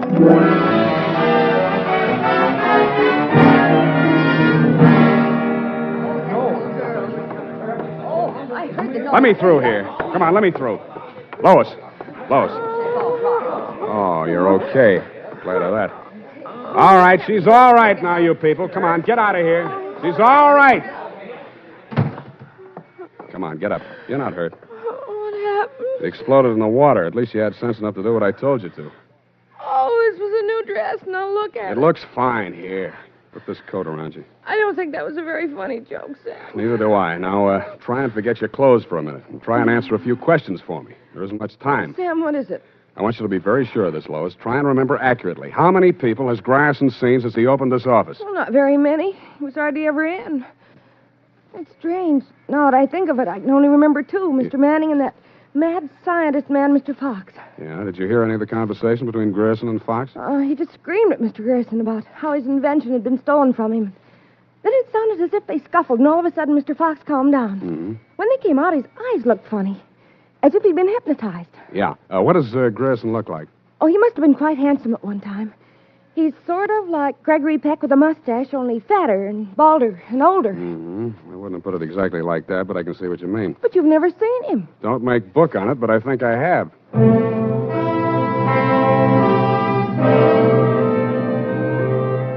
I made 3 phone calls. One to a crime reporter I don't like very well, giving him a false story on the death of Lois, Grierson's secretary. Another to my client, the mad scientist, alias Raymond Fox. And one to Dr. Birdwell. Then I went to my apartment and waited. My client arrived 5 minutes before the doctor. When Birdwell came in, my client said, Aha! That's he. He stole my secret formula. Now, Raymond, you're getting confused again. No. I'm the doctor, don't you remember? That's not true. Your name is Grierson. Oh, he's much worse. These identifications. Now, you must try to remember, Raymond. Nobody's going to hurt you. But you'll be much sicker if you don't remember. But I do remember. I remember everything. Do you remember setting the bombs at Manning's house and the one you sent to Mr. Grierson's office? No. Grierson isn't dead. You're Grierson. No, Grierson isn't dead. Only that poor girl. No. She didn't steal my formula. It was you. Oh, you're trying to mix me up. I'm trying to help you. Now, roll up your sleeve. I'll give you something to quiet your nerves, and we'll go back to the hospital. Put it away, Doctor. You've helped him enough. Huh? Now, look here. This man is my patient. He needs medical attention. I won't argue with you, but I think he'd better get it from some other doctor. Right now, he's making more sense than you are. Just keep on the way you're going, Spade, and I'll have you back in that wet sheet. I did it once, and I can do it again. Sit down. You got delusions of grandeur. Stop shaking, Raymond. I said you're making more sense than he is, and I can prove it. You think you're very astute, don't you? No, I'm stupid, but I'm lucky. I should have tumbled to the whole caper when I found that you'd invested 50,000 smackers in Grierson Enterprises. When I found out that Raymond was an escaped patient, I should have tumbled to what that Denadrine vial was doing in Grierson's desk.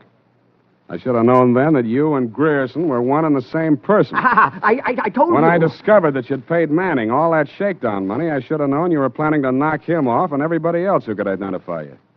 But it didn't work out that way. I got out of the car before it blew up. Dumb luck. And you can identify me as Grierson? I don't have to. Come. Surely you're not counting on Raymond's sanity to that extent. He can't even remember that I was his doctor. Can you, Raymond? You're trying to mix me up. You stole my formula. I didn't kill them, did I, Mr. Spade? Now, lie down on the couch and relax, Raymond. Don't worry about a thing. Well, Doctor, what now? You relax, too. Okay, Lois, come on in. What? Lois! Why, Mr. Grierson, have you been sick? How dare you? How dare you ruin all my plans like this? You stupid girl! Okay, that's enough. Come on, get back there. Get back. Sorry, sweetheart. I didn't mean to let him get that close to you. What were you trying to do? It was an experiment, just to see what would happen. It did. So that's the way you scientific detectives work. For a hard-boiled chap, you have the vaguest way of doing things I ever heard of. Well, plans are all right sometimes, Doctor, and sometimes just stirring things up is all right if you're tough enough to survive and keep your eyes open so you see what you want when it comes to the top or something. Spade, Dundee. I'm at home. I've got 2 homicidal characters here, one sane and one insane. Now, if you can tell the difference, I'll let you give the story to the papers.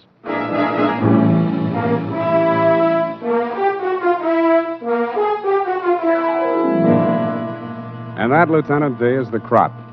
You picked the wrong one. Figures. It's as simple as this. Raymond Fox was the loony, but Birdwell, alias Grierson, conceived and executed the whole scheme, including the explosions. Don't worry about Fox. He's now back at the hospital working on a new secret formula. I don't know what it is, but it might be an anti-truth serum, because that's how Birdwell got the Penetron formula, by using truth serum on the mad scientist to make him talk. Anyway you figure it, he's crazy like a fox. His enemies are all dead or on their way, and he's as snug as a rug in a bug house. Period. End of Looney Tune. Well, of all... Well, just imagine. Well, it takes all sorts to make a world, I guess. Well, I guess you never spoke a truer word, Effie, but don't forget a stitch in time saves 9. Don't feel too badly about it, Sam. Better late than never. You took the words right out of the horse's mouth, but it's later than you think, Angel. Type that up, Angel, and while you're at it, see if you can think up a way to teach an old dog new tricks.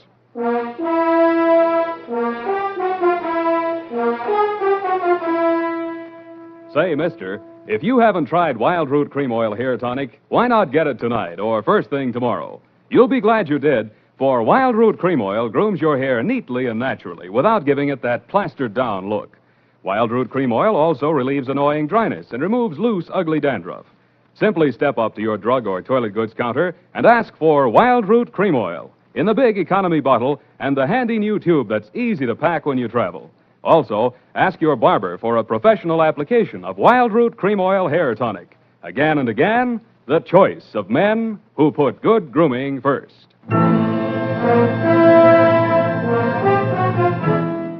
here it is, Sam. And I've been thinking over what you said. Which? About teaching an old dog new tricks. Mm-hmm. You're only as old as you feel, Sam. Then send in the application for my old age pension. Oh, Sam, I won't let you talk that way now. You're just tired and nervous and run down. Yeah, backaches, stay-up nights, sour racket. You're just feeling sorry for that Mr. Fox. I wouldn't worry about him. As you pointed out, he's safer where he is for all concerned. Mm-hmm. And after all, necessity is the mother of invention. What's that got to do with anything? Well, he's an inventor, isn't he? Oh, that. You see? All's well that ends well. Good night, Sam. Good night, Pollyanna. Pollyanna. Oh, she's a glad girl. Oh, no, Sam, that's Shakespeare, that old... You know best. All ashore that's going ashore. Good night, sweetheart.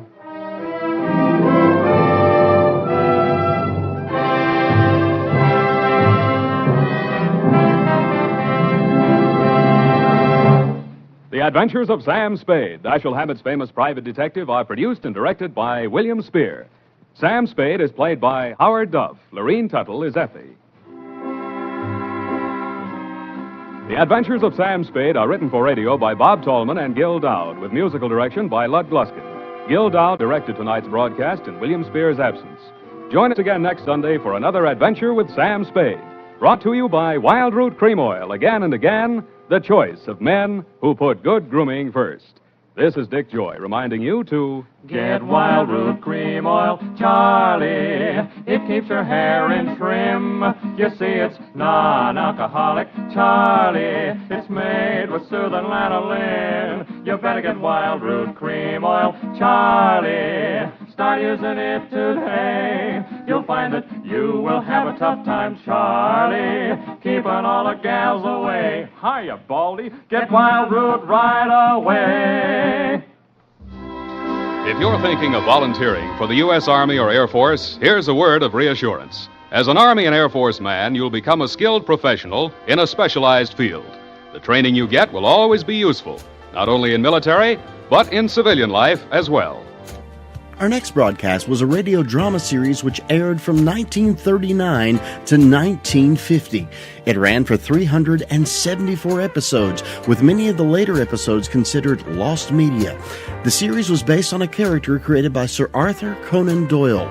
We present to you The New Adventures of Sherlock Holmes, next on HOJO Radio. Petri Wine brings you Basil Rathbone and Nigel Bruce in The New Adventures of Sherlock Holmes.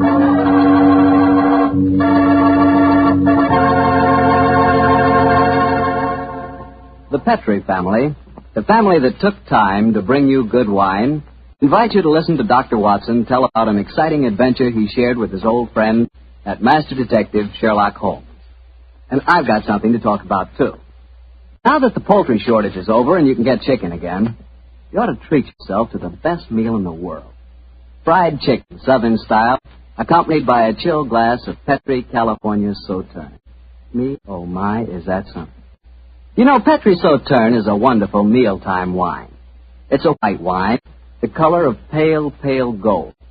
And Petri Sauterne is delicate in flavor, sort of subtle and kind of intriguing. Well, just wait till you taste it. You'll really love it with that fried chicken. Oh, and I'll tell you something else. It's wonderful with fish. If you haven't tried fish or any kind of seafood, together with Petri Sauterne, well, I hate to say this, but you don't know, folks. You just don't know. So how about finding out? Just pick up a bottle of Petri Sauterne on your way home tomorrow. It's a Petri wine, so you know it's good.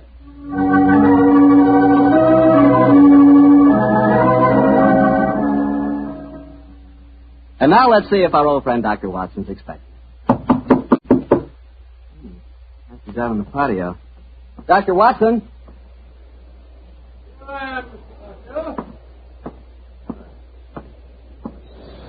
Sit out here this evening, my boy. Oh, swell idea, Doctor. It certainly is a beautiful night. It certainly is. Draw up a chair and make yourself comfortable. That's it. You care for some of my tobacco? I think I'll stick to a cigarette, thanks. Well, Doctor, all ready for tonight's adventure? Yes, Mr. Bartell, I'm all ready. And a strange story it was. A very strange story. How did it begin? Stormy December night in 1900 with the rain pelting against the Baker Street windows? Or perhaps with you and the great Sherlock Holmes rattling along in a cab beside the foggy waterfront chasing some desperate criminal? You make quite a good storyteller yourself, Mr. Bartell. No. The adventure I'm going to tell you took place many, many thousands of miles afield from our Baker Street headquarters. To be exact, in the Indian city of Parbutipur, about 200 miles north of Calcutta. It must have been a mighty important case that made you both travel that far. It certainly was, my boy, yes. It was announced in the summer of 1894, I remember, that Holmes received an urgent summons from the Maharaja of Parbutipur. After 5 weeks at sea, we reached Calcutta. A few days later, found ourselves on the veranda of our hotel in Parbutipur. As we sat there talking to the Maharaja's brother, Rabat Singh, we could hear the faint throb of native drums and the haunting wail of an Indian lute coming from the bazaar. And so, gentlemen, I thought that before I took you over to my brother's palace, I would tell you something of the problems that beset him. An excellent idea, Mr. Singh. Yes, indeed, sir, particularly as you've just told us your brother, the Maharaja, is not in the best of health. Just so, Dr. Watson. Interviews tire him, and in any case, his command of the English language is not so extensive as mine. And now, sir, the problem, if you please. As to the exact problem, Mr. Holmes, I am not completely informed. My dear brother has not seen fit to confide his entire troubles even to me. In fact, until your arrival yesterday, I did not even know that you had been sent for. But I can tell you that his worries are centered on the safety of the white elephant of Parbutipur. White elephant? Well, possibly you are not aware that white elephants actually do exist. Oh, yes, though I understand that they're extremely rare. Oh, extremely, Mr. Am I right in thinking that in the East the white elephant is considered sacred? Quite right. Pray continue, sir. Well, in 1750, the first white elephant was presented to my great-great-grandfather, and with it came a legend. The legend that the Maharaja's rule would be happy, healthy, and successful only as long as the elephant flourished. If the animal were to die, then the reign would come to an end, and the Maharaja was doomed to a sudden death. Mr. Singh, who was responsible for the origin of this legend? Oh, a good and wise man who traveled from the mountains beyond Nepal.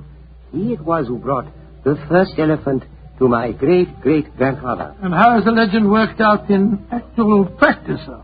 Its prophecies have come frighteningly true, Dr. Watson. Oh? The first elephant was killed by his mahout, his own keeper, after my illustrious ancestor had dismissed the man for incompetent. A week later, my great-great-grandfather was himself killed in a native uprising. And so it has gone on, gentlemen, since then. Amazing, amazing. When the elephants have died, and they have always died, the Maharaja of Parbutipur has died a violent death soon after.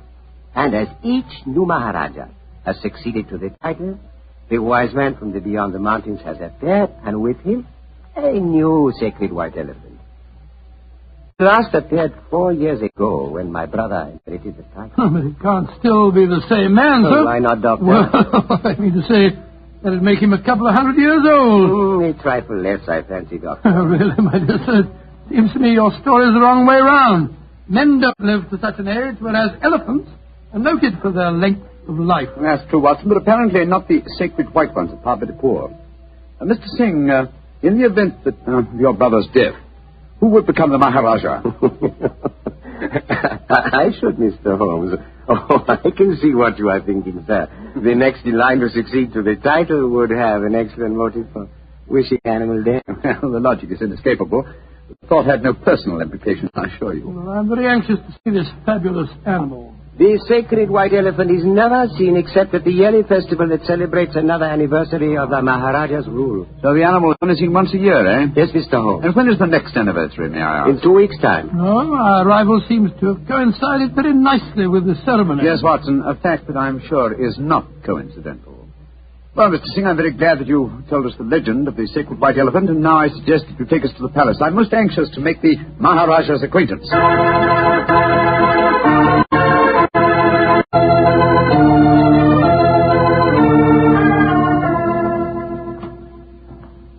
This is the council chamber, gentlemen. If you will wait here a moment, I will go and see if my brother is well enough to receive you. Very well, sir.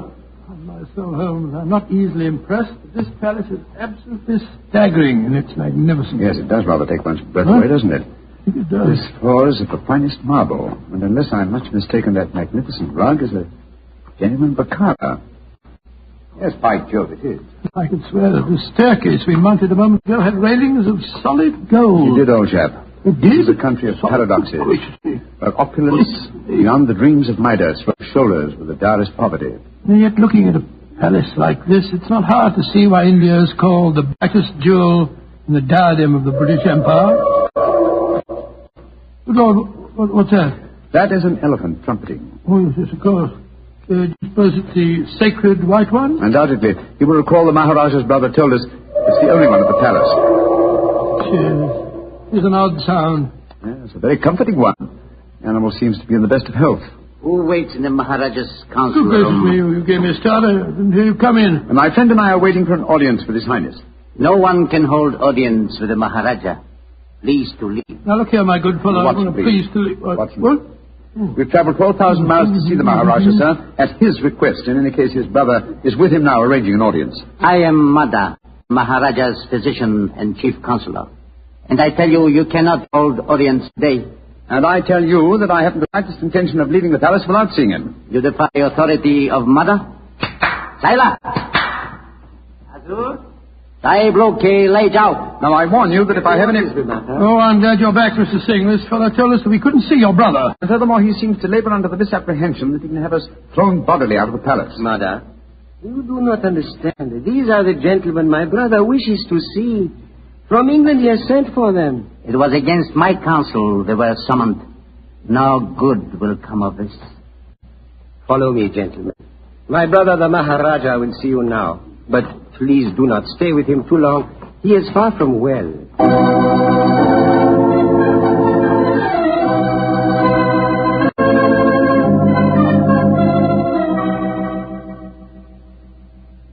Mr. Sherlock Holmes, Dr. Watson, I'm so happy you have arrived here safely. It was great imposition to ask you to travel so far. Oh, not at all, sir. I only hope we can prove of material assistance to you. Ranji? Yes, Robert? I wish you would permit Dr. Watson to examine you. Yes, just was about to suggest myself, sir. In fact, I brought my medical bag along just in case. Mother would not approve. Mother not believe in Occidental medicine. I do not trust Nada. I do not think he wishes you to get well. Please, Ranji, let the doctor examine you. Very well. But you not tell not, Mother. And now, what seems to be the trouble, Your Highness? My eyes. They torture me. Night and day they torture me. Yes, I noticed they seem very inflamed. Now, let me take a look at them. Yes. Now, open them a little wider, please, sir. I throb, burn. Night and day. Night, day burn. The color is distinctly reddened. However, it isn't anything very, very serious, sir. What you're suffering from is a case of what we call conjunctivitis. What you do relieve pain, Doctor? Some eye drops will give you relief in no time, sir. I have some here in my bag. Oh, thank you. Thank you. Perhaps medicine will help.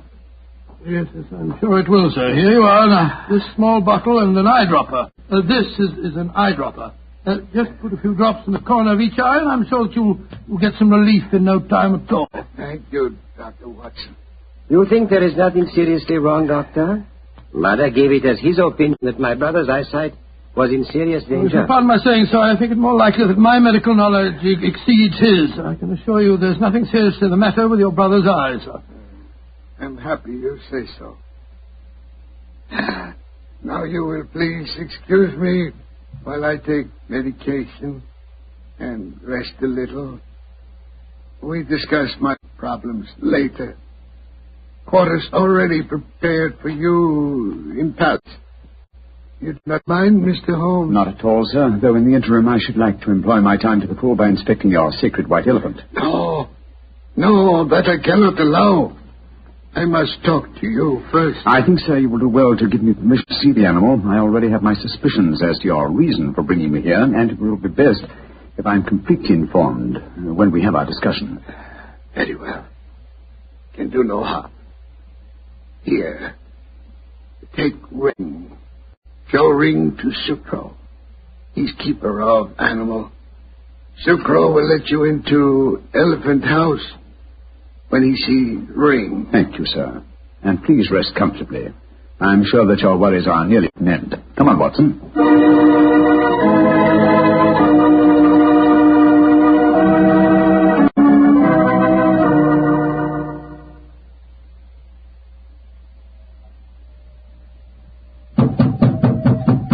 Well, they told us this was the Elephant House. Why in thunder doesn't the keeper open the door? I imagine because his mind is preoccupied with music. Knock again, old fellow, will you? Uh-huh. He heard us that time. Yeah, about time. We must have been knocking here for 5 or 6 minutes.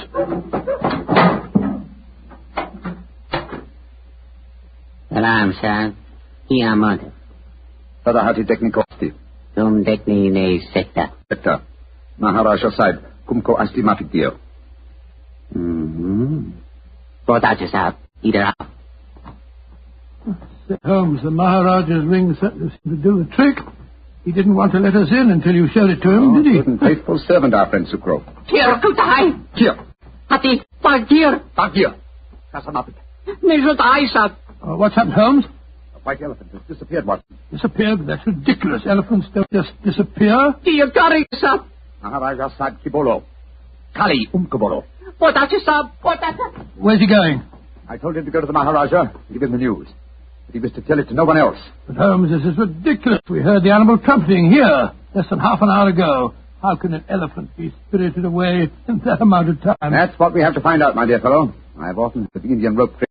Now we have a first-hand opportunity of solving a new mystery, the problem of the disappearing elephant.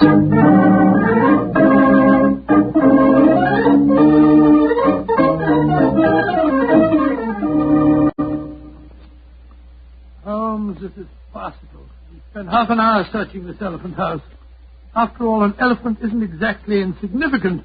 I doubt if you're going to find it under those boards in the corner over there. True, Watson, but nonetheless, there are interesting clues to be observed. Clues? What clues? Come over here, old chap. Bloodstain. Great Scott, you're not suggesting that's elephant's blood? It's hard to say, though I would venture the opinion that it would require the blood of several human corpses to produce an equivalent of blood. In any case, you will notice that the stains are dried and old. Hello? That must be the elephant keeper back from the palace. Dr. Watson, his mother, the Maharaja's physician. Mr. Holmes, Dr. Watson, at once you must come back to the palace. What's wrong, sir? This is the Maharaja. Death had come to. Dead? Great heavens. Exactly what happened? Sucro, keeper of the elephant, came to the Maharaja. He said he had a most important message to deliver. He had. I told him to deliver it. Then what happened? A few moments later, I heard cries. I went to the Maharaja's room and found him in delirium. He was saying about the elephant having disappeared, his brother and I tried to give comfort to him, but we could do nothing. His breathing became more and more labored. Finally, it stopped altogether. So the doom of Parbhuti is fulfilled once again. The elephant is gone and the Maharaja's reign is ended. Come on. We must go to the palace. Yes, I must examine the body at once. You're certain it was a natural death, Mr. Madder? Positive, Mr. No symptoms of poisoning, for example? Mr. Holmes, I have read some of your sensational stories in which obscure deaths are attributed to a subtle oriental poison unknown to Western science. I can assure you that if the Maharaja has been poisoned, it has been caused by no poison known to me. When did he last eat? Over 8 hours ago. Well, possibly died of shock, Holmes. Shock and hysteria. When he knew that the elephant had vanished. Yes, it's possible, but it's murder just the same. Murder? Why do you say that, Mr. Holmes? Because whoever caused the elephant to disappear did it with the deliberate intention of ending the Maharaja's reign. A diabolical plot, and one that I intend to overcome before this day is out.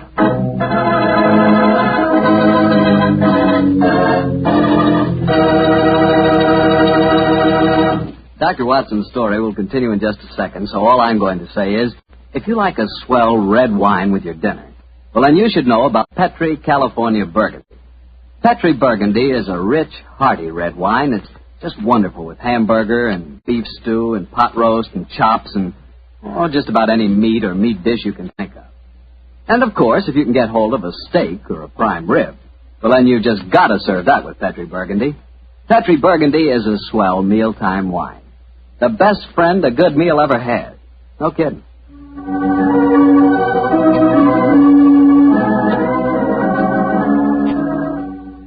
And now back to tonight's new Sherlock Holmes adventure, the case of the vanishing elephant.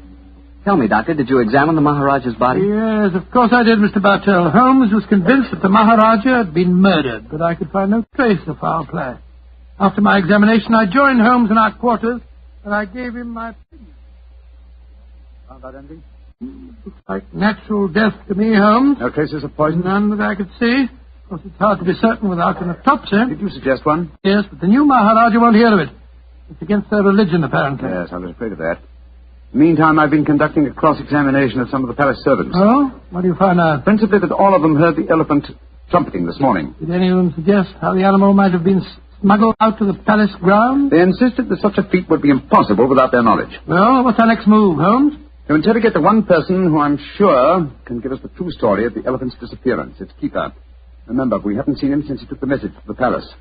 I suggest we return to the elephant house and have a persuasive talk with him.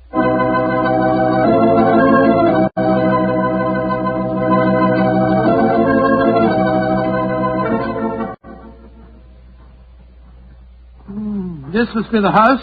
The only one that's near the elephant pen. Ramshackle-looking place, isn't it? Extremely. Tukro!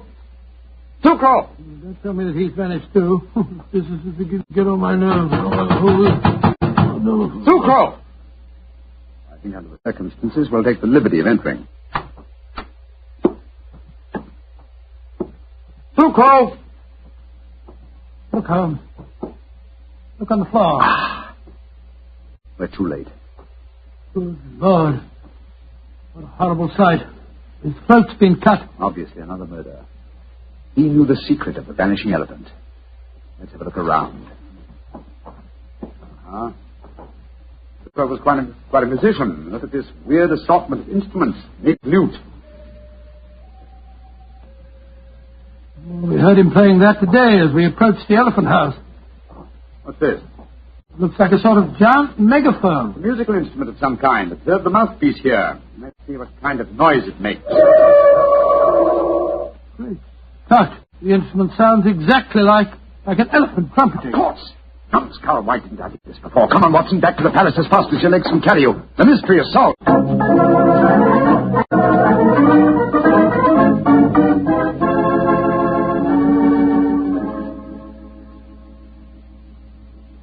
You say you have solved the problem of the missing elephant, Mr. Yes, Holmes? sir. And also the cause of your brother's death and Sucro's murder. Indeed. That is very important news. Won't you both sit down, please? Thank you, sir. Please proceed, Mr. Holmes. Thank you. First, the elephant did not vanish today. The beast must have died natural death months ago. All that happened today was that I discovered its absence. Are you suggesting that my brother knew the beast was dead? I am, sir. But he was afraid to publish the news. He knew that his rule would fall into a state of chaos if the fact were known. You yourself, sir, have told us how strong is the native belief in this legend. Oh, how did he dispose of the elephant? Unobtrusively, over a period of time. The bloodstains in the elephant house would indicate that the animal had been cut up into disposable fragments, which could be removed by the faithful Sucro without attracting suspicion. All this time, though, the elephant horn was blown at suitable intervals to indicate that the sacred animal was still alive. But if the Maharaja knew the beast was dead, why did he die of shock when he received the news? I think the answer to that question, Dr. Watson, would be that my brother died of shame when he knew that his imposture had been discovered. Little far-fetched, sir, if you don't mind my saying so. Now, I'm certain the reason your brother brought me to your country was to reveal that imposture to me. He knew the day was coming soon, and he must show the elephant to his people.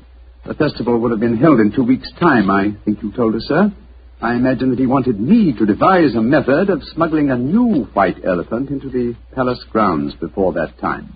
Tell me, Mr. Sherlock Holmes, why did my brother die today? Because he was murdered. Just as Sucro was murdered later. Murdered? How? Oh, very ingeniously. By poison, but not, as you might expect, by any subtle Eastern poison. No, one of the most recent of Western poisons was used. A poison unknown to Oriental science. Delirium, followed by a strangulated breathing, is highly typical of the newly discovered poison hyoscyamine. He hadn't eaten for 8 hours. True, Watson, but you see, this hyoscyamine was administered to an eyedropper. Good heavens. The poison penetrates with unusual ease through the membranes of the eyes, if you will recall. Yes, you're right, but Joe, it does. Must have been that physician fellow, whatever his name is. No, my dear chap. This has been a case of confusions. Let's do a little clear thinking now, shall we? You see, we were deceived by the apparent sequence of events. We discovered the elephant missing and thought that fact had caused the Maharaja's death. Whereas his murder was quite a separate matter. The poison must have been placed in the eye drops while we were in the elephant house. Precisely, dear chap. And when the murderer saw how the problem of the missing elephant confused us, he killed its unfortunate keeper to prevent us from learning the truth. Yes, you're strangely silent, Mr. Singh. Am I, Mr. Holmes? I am fascinated by your flow of unassailable logic. Of course, you realize that I am now the Maharaja, the King of Kings, an absolute ruler with all power, including that of the police. Do you care to denounce the murderer to me? Oh, come, sir. It's time that buttons come off our foils. I'm well aware that you studied medicine at the University of Edinburgh. That the motive, the opportunity, and the knowledge to kill your brother. The murder of Sucro was probably performed by an underling. Great Scott, what a shocking... You are a clever man, Mr. Holmes. A very clever man. Clever enough to realize that an absolute ruler, a ruler with all powers, including that of the police, is not apt to denounce himself. Again, your logic is unassailable. Goodbye, gentlemen. I trust your voyage home will be a pleasant one. I warn you, sir, that I shall make a full report of my findings of this case to the British Commissioner of this state. Why should he prove more effectual than the great Sherlock Holmes? Goodbye, gentlemen, and bon voyage. Oh, the murderer makes my blood boil to think that he can't be brought to justice. He can, and he will be. Civilized laws of the Occident cannot be enforced here, then we must fight him with his own weapons. What do you mean, Holmes? That we have a farewell talk with Mr. Madder, the dead Maharaja's physician, friend, and counselor.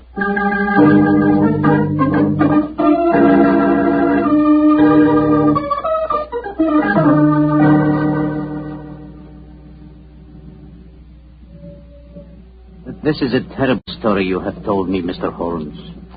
My beloved ruler murdered by his own brother, and yet he cannot be made to account for his crimes. He can be, sir, if you will help Mr. Holmes.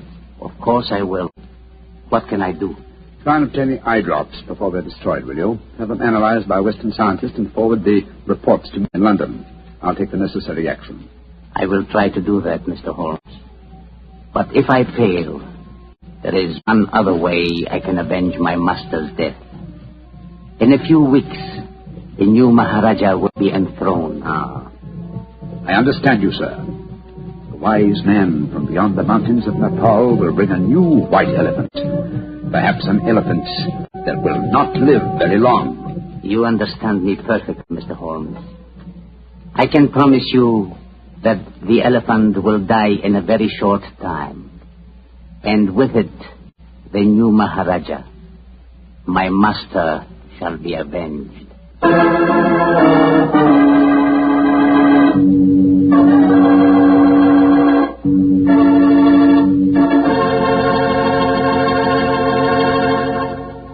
That was quite a story, Doctor. Quite a story. And tell me, what did happen to the next white elephant of Parvati-Pur? By an extraordinary coincidence, it died the day after the new Maharaja's enthronement. And that scoundrel was himself killed in an uprising that occurred just a few days later. You know something? I think I could be very happy as an Indian Maharaja. Oh, really? Mm-hmm. Beautiful palace, beautiful women, beautiful jewels. And every year on my birthday, the natives would give me my weight in gold. You know, I could learn to like that. That is, if I tried. Yes, and every week you'd speak your subjects over the radio and tell them all about Petri wine. Oh, now, wait a minute, Doctor. I don't always talk about Petri wine. That's right. You don't always talk about Petri wine. You've got to sleep sometime. All right, go on. Kid me about it. But Petri wine is worth talking about. After all, what other wine has the tradition behind it that Petri wine has? Don't forget, the Petri family has been making Petri wine for generations.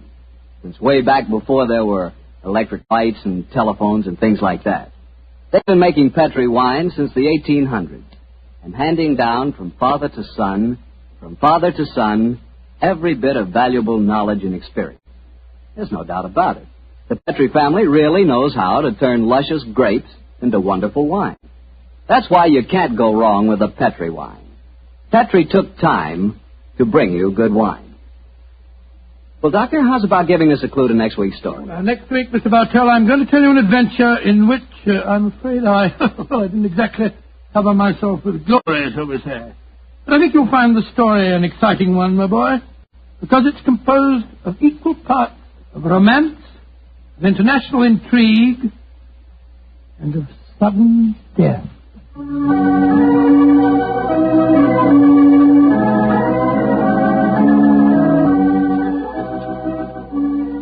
Tonight's Sherlock Holmes adventure is written by Dennis Green and Anthony Boucher and is based on an incident in the Sir Arthur Conan Doyle story, The Engineer's Thumb. Mr. Rathbone appears through the courtesy of Metro-Goldwyn-Mayer and Mr. Bruce through the courtesy of Universal Pictures, where they are now starring in the Sherlock Holmes series. The Petri Wine Company of San Francisco, California, invites you to tune in again next week, same time, same station. This is Harry Bartell saying goodnight for the Petri family. Sherlock Holmes comes to you from our Hollywood studios. This is the Mutual Broadcasting System.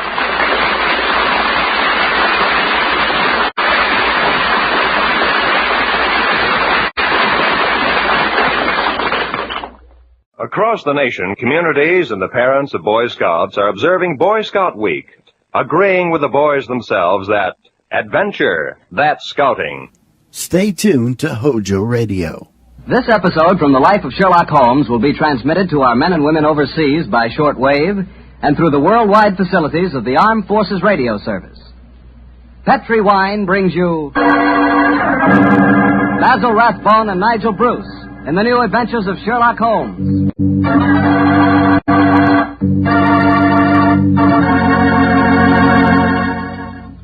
The Petri family, the family that took time to bring you good wine, invite you to listen to Dr. Watson tell us another exciting adventure he shared with his old friend, that master detective, Sherlock Holmes. So let's settle back comfortably and listen, and while you're getting settled, I'd like to know if you like seafood. And by seafood, I mean everything from broiled lobster to fried halibut. Because if you like seafood, any seafood, you'll love it together with Petri California Sauterne. Fish and Petri Sauterne were made for each other. No kidding. Boy, I'll never in my life forget a broiled brook trout on the plate in front of me and a glass of well-chilled Petri Sauterne right next to it. That fish and that Sauterne. Petri Sauterne has a pale golden color that's really good to look at. And as for taste, well, that Petri flavor is really something.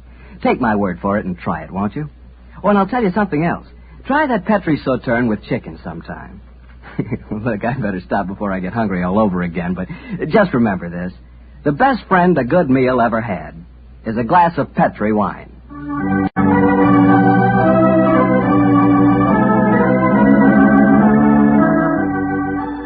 And now let's keep our appointment with the good Dr. Watson.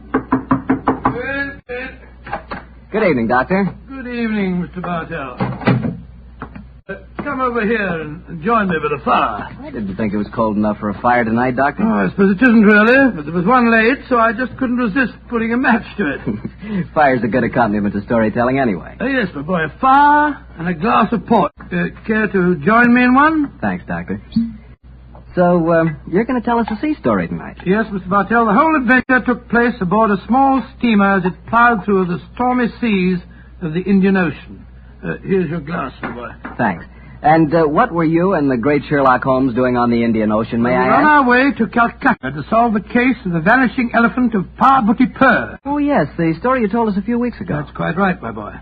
It's in the summer of 1894 that we left Liverpool aboard the steamship Lucifer.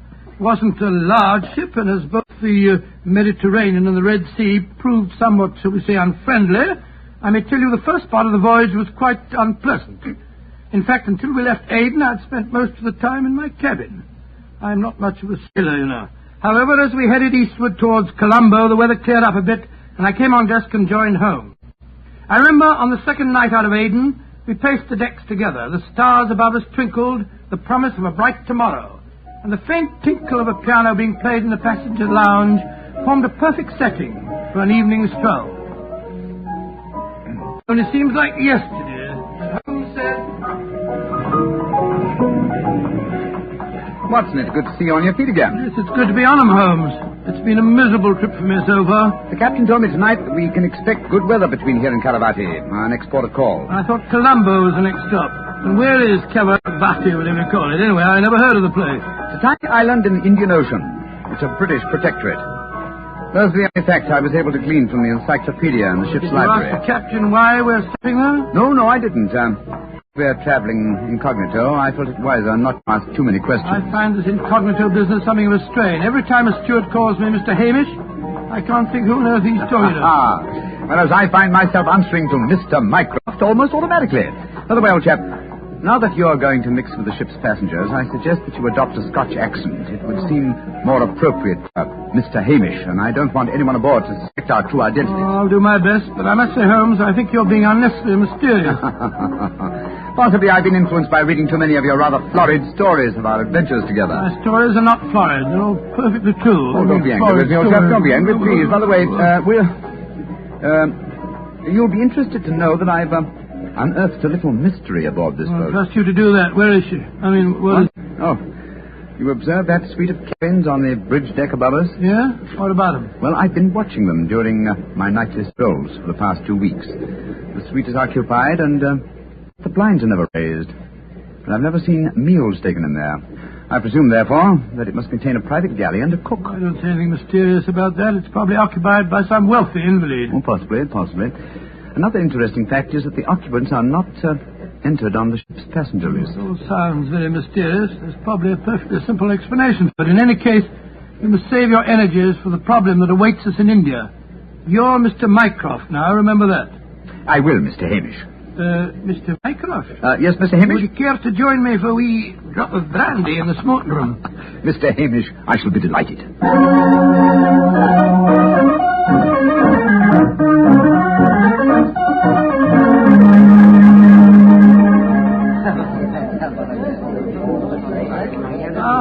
This is excellent brandy. Excellent. Watson, you noticed that rather garrulous gentleman over there in the corner?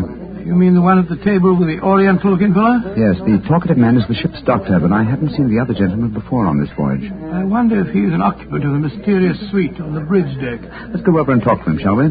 And remember the accent, Mr. Hamish.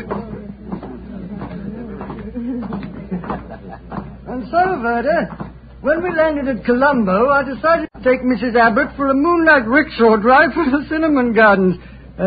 Did you gentlemen want to see me? If you'll excuse us, Dr. Harris, my friend Mr. Hamish and I were having a little argument, and we thought that perhaps you might be able to settle it for An us. argument? Oh, I love a good argument. Sit down, gentlemen. This is Mr. Verder. How do you do, gentlemen? Good evening, sir. My name is Hamish, and this is my friend, Mr. Mycroft. I'm so happy to meet you, gentlemen. Now, how do you know, Mr. Verder?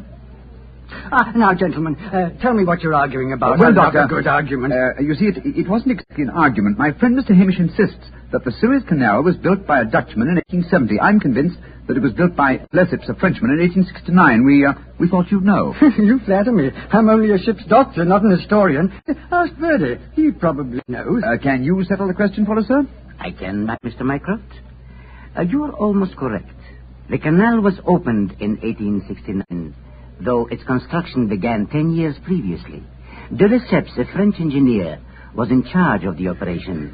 There is a statue of him in Port Said Harbor, built to commemorate his skill and enterprise. Much obliged to you, Mr. Vera.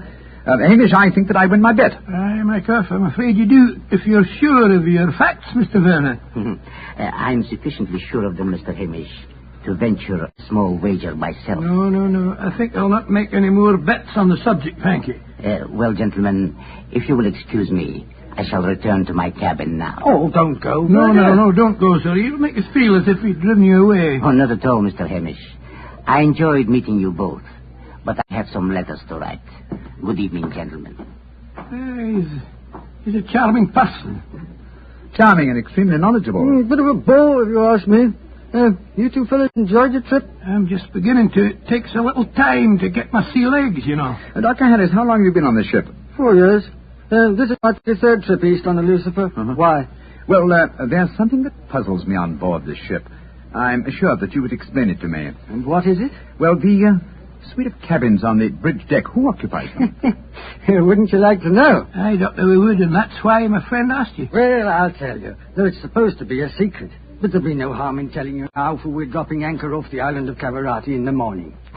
In that suite of rooms is the Rani of Cavarati herself. She has her own staff of servants and everything.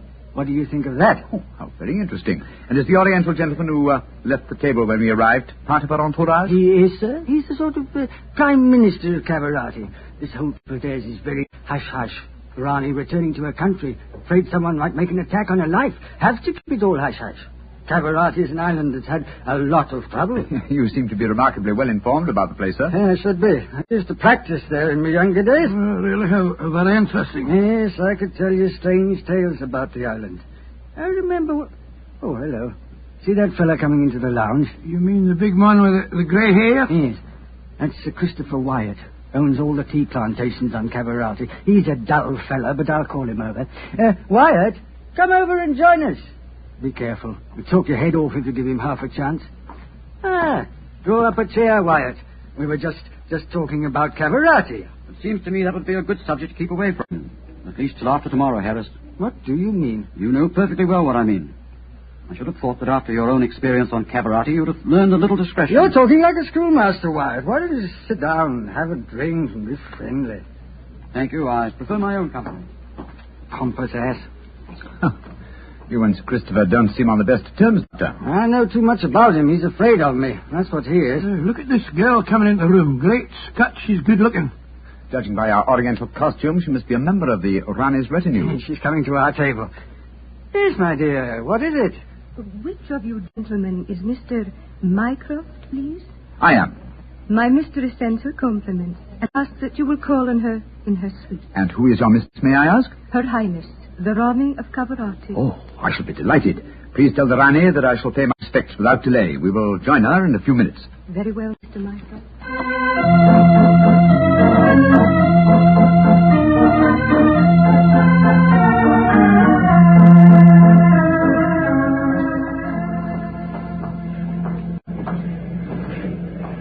You know, Holmes, this is pretty exciting. The girl has just brought us a message with a stunning creature. Imagine what the Rani herself must be like. Oh, what an incurable romanticist you are, Watson. I suppose you picture the Rani clad in oriental splendor, reclining like an odalisque on silken cushions. No, there's no need to make fun of me, old boy. Here we are, Captain. Ah, it is you, gentlemen. Follow me, please.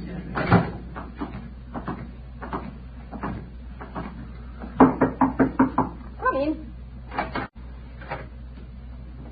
Her Highness, the Rani of Cavarati. All right, Regina, you can off it. Yes, Your Highness. Well, me lads, don't look so startled. Come in and sit down. Your Highness, What's the matter? What's the matter? Don't I fit into your picture of a Rani? What did you expect? A slant-eyed beauty with a veil and big hips? Well, I've got the big hips, all right. Your Highness. Never mind, Your Highness. Sit yourselves down and talk free and easy like. I may as well begin by telling you that I know who you both are. Mr. Sherlock Holmes and Dr. Watson. Dear me. I've seen you in the good old days in London, you know. May I ask if our visit is purely a social one, or are you in need of professional advice? Oh, a little of both, Mr. Holmes, a little of both. And we'll start off with being social. Room up. Mem Sahib. Champagne. Botachi, Mem Sahib. If you'll pardon my asking you, madam, but I've never seen you before, somewhere. Oh, that's a question I always haven't answered. Yes, you probably have, Dr. Watson. You see, I was in the chorus at Daly's Theatre in London for quite a few years, until the Raja of Cavarati decided I'd look better on his island than I did in front of the footlights. Your husband, the Raja, is dead, isn't he? Yes, he was killed playing polo. Champagne, Mem Sahib. Call.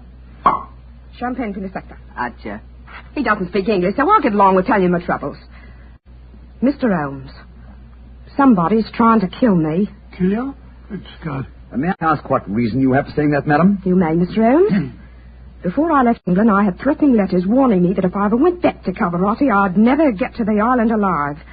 I got another letter in Port Said that said the same thing. You kept these letters, I trust? No, I didn't. I tore them up. I never did pay attention to letters that weren't signed. Oh, that's a great pity, madam. Those letters might have been invaluable. Well, it's too late to think about that now, Dr. Watson. Here's what's on my mind. I land at Cavarati in the morning, and if anyone's up to a bit of no good, tonight's their last chance. You destroyed the threatening letters, madam, thereby indicating that you did not believe in the threats, and yet you now appear to feel that you are in danger. I wonder what made you change your mind.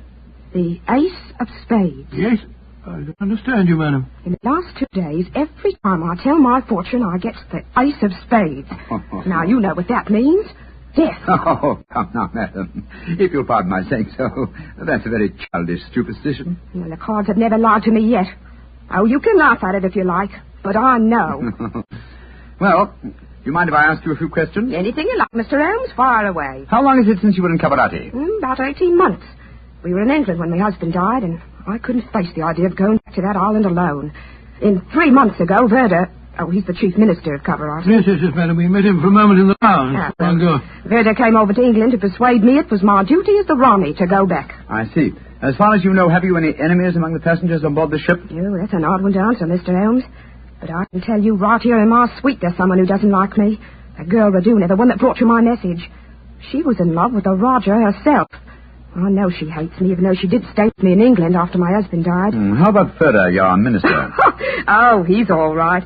My husband thought the world of him, and he's been wonderful to me. He came from Cavarati recently, you say, to persuade you to return there. That's right, Mr. Holmes. Well, Bruma seems to be all right after drinking that champagne, so it'll be safe for us to have some now. Champagne on Logidor? Botache, Mem Sahib. Oh, I've been burning with curiosity to know why you gave him a glass of champagne a few minutes ago, and yet we didn't have any. Well, surely that's obvious, Watson. Fruma is the official poison taster, isn't he, madam? That's right, Mr. Holmes. He tastes everything I eat or drink before I do. And if it doesn't affect him, then I know it's safe. Berta brought him over to England when he came to fetch me. On the island of Cavarati, poisoning's quite an hobby, you know. There were 2 people in the smoking room tonight who seemed to know quite a lot about your island. The ship's doctor, a rather garrulous gentleman by the name of Harris, and Sir Christopher Wyatt, who owns tea plantations on the island. Do you know either of them, madam? I should say I do, both of them. Dr. Harris isn't any good. He was on the island for a bit, but got into some kind of trouble, and my husband had him thrown out. And how about Sir Christopher Wyatt? Oh, Chris is all right. I saw quite a bit of him in London after my husband's death. As a matter of fact, well, if I weren't going back to Cavarati, I don't think he'd be on the boat at all. He hasn't been there for over 5 years, ever since he had a row with my husband over the wages he paid the native labour. It seemed to me that several people aboard this boat have a personal interest in the island of Cavarati. Interests that might be influenced by your death. Yes, that's what I was going to say, madam. I think we should keep an eye on you. Oh, that's just what I was hoping you'd say, Doctor. You see, I'm giving a bit of a supper party tonight. All the people we've been talking about have been invited. And I thought, Well, I thought if you two were to be here, perhaps you'd be on the lookout for any funny business. How about it? Well, of course we'll come, won't we, Holmes? I think it might be a good idea. Though I would suggest that we retain our incognitos as Mr. Hamish and Mr. Mycroft. Whatever you say, Mr. Holmes. And now, let's have that champagne.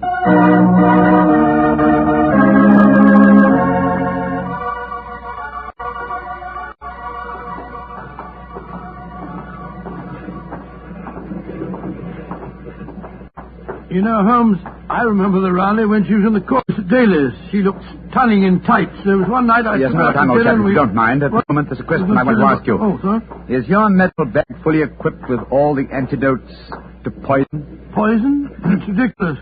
How could the Rani be poisoned when she has a poison taster? My dear Watson, you mustn't... What the blazes... Come on, Watson. That cry came from the companionway. There are two figures struggling by the rail there. Good heavens! One of them has pushed the other down the companionway.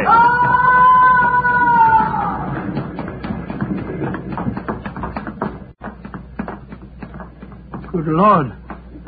His skull smashed in. I'm afraid that he... What's happened? Sir Christopher Wyatt.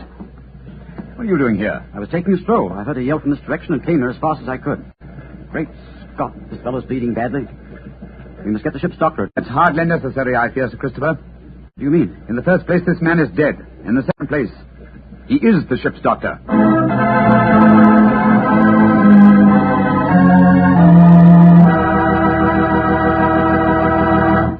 We'll hear the rest of Dr. Watson's story in just a second, so I'm just going to ask you to do one thing for me.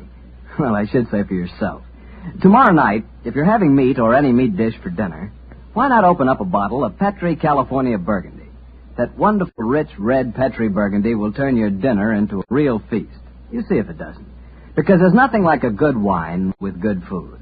And I know your family gets good food, and I know that Petri Burgundy is a good wine. In fact, it's a perfect mealtime wine. Try it and see. And now, Dr. Watson, tell us what happened next. You said you found the ship's doctor dead at the foot of the companionway? Yes, Mr. Bartell. His neck had been broken instantly. Imagine there was a good deal of excitement aboard. No, my boy, as a matter of fact, there wasn't. We managed to get the body back to its cabin without attracting attention. Holmes, after revealing his true identity, was able to persuade the captain to hush up the killing until after the Rani's party had taken place. Well, he didn't want to scare the murderer, I guess. What happened next, Doctor? Holmes and I returned to our cabin to dress for the party. Holmes, I remember, was in a state of suppressed excitement. He spoke quietly and deliberately. Watson, surely it's obvious why the doctor was murdered. Well, it isn't obvious to me. It's elementary, my dear fellow. If you are planning a subtle murder by poison, how wise to remove the one man who might save the victim's life, a doctor. Oh, you keep harping on poisoning. It seems to me that it would be the last way a murderer would try to dispose of the Rani. Everything she touches is first tested by the poison tester. Exactly. That's why I call it a subtle murder attempt. Didn't you notice the physical attributes of Frumer, the poison tester? Which in particular, Well, his unusually glossy hair, his remarkably clear complexion, his plump figure. Look here. Just tell me one thing, will you? What's that? I presume that in your medical bag you have a supply of magnesia. Naturally. Do you also have hydrated ferric oxide? Yes, I do. Splendid. Then for your party. Oh, funny things to take to a party, I must say. True, my dear fellow, but I'm afraid that this party may not prove as convivial as the Rani thinks.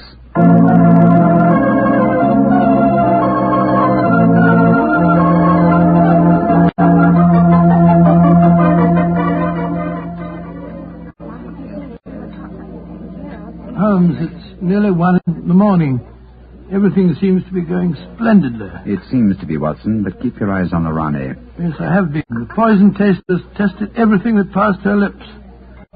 We dropped in Doris to you, Christopher. You having a good time? Yes, indeed, thank you, Mr. Hamish. How about you, Mr. Mycroft? Oh, the Rani's a perfect hostess. Who could help having a good time? I don't think that girl, Regina, should be here, though. I don't want to be pompous, but after all, she's only a glorified servant. Possibly the laws of etiquette are not so strict in Cavarati as they are in London, Sir Christopher. Oh, perhaps you're right. But I don't trust the girl. Something shifty about her. I've told the Rani more than once. Oh, well, I suppose it's none of my business. I think I'll try and persuade the Rani to sing us one of her old songs. He doesn't trust Regina, and I don't trust him. I don't think it was an accident that we found him near the body of Dr. Harris. Here comes Vera. I trust you gentlemen are enjoying yourselves. Very much, Mr. Vera, thank you. I imagine you must be excited at the prospect of returning to Kalabati. I am, Mr. Mycroft. Though I only left it 3 months ago, it has seemed more like 3 years. Do you ken what time we'll arrive there? I am told that we shall be there in 5 hours, Mr. Hamish. Oh, look. The Rana's at the piano. She must be going to give us a tune. Yes. Let's move a little closer, shall we? Chris here has asked me to sing something. Yeah, my voice isn't what it used to be, and don't I know it. But me spirit's the same, and that's enough to put a number over. So, old time, boys, here we go. My sweetheart's the man in the moon. I'm going to marry him soon. 'Twould fill me with bliss just to give him one kiss, but I know that a dozen I never would miss. I'll go up in a great big... Great Scott, she... Quick, Watson, your medical bag. I'll lock the doors. Right, go, Holmes. Bring some water, please. Help me. Oh, please, help me. What is the matter? Don't be frightened, madam. I'll take care of you. Thirsty. Give me water. Oh, such pain. All the symptoms of arsenic poisoning. Now I know why Holmes asked me if I had any magnesia. Ferric oxide. Do something for me, Doctor. I'm dying. Don't worry, Your Highness. You're not going to die.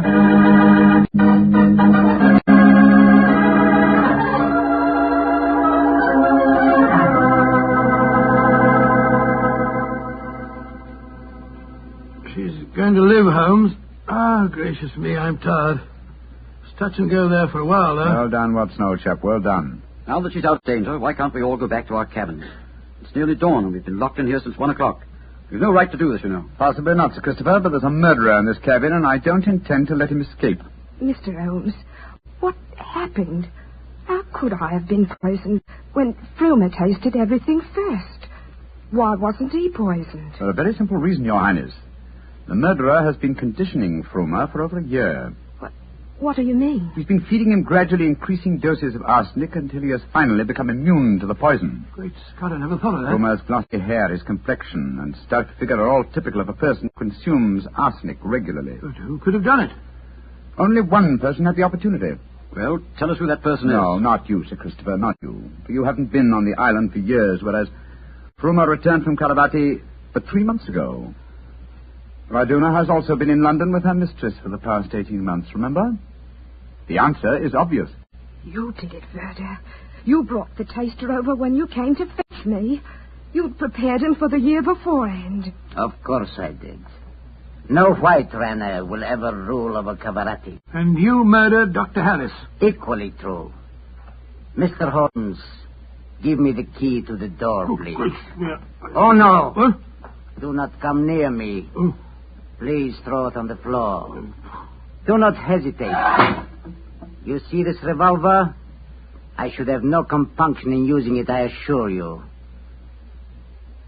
How do you expect to escape, Gerda? The key, please. Thank you. You'll never get away with this, Verda, you devil. But I shall.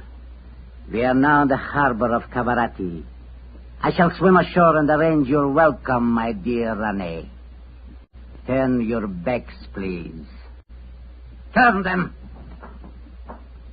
Thank you. Goodbye. He's gone. Come on, Watson. After him. You have your revolver, Watson? Yes, but I didn't get a chance to draw it. He had me covered. Well, draw it now, old fellow. Aim for a leg or an arm and don't hesitate to shoot. There he is, up on the lifeboat. He's climbing up on the rail. Where is he? Where did he go? Up there on the rail above us, madam. He's going to dive. Give me that revolver, Dr. Watson, quick. That's it. Come down off there, Verda. Wolves, Edmund, keep out of my beard. There he goes. He's dived. Madam, you shot to kill. Of course I did, Mr. Holmes. Remember that we're now in Kavarati waters, and that though I may not look like it at the moment, I am still the Ronnie of Kavarati.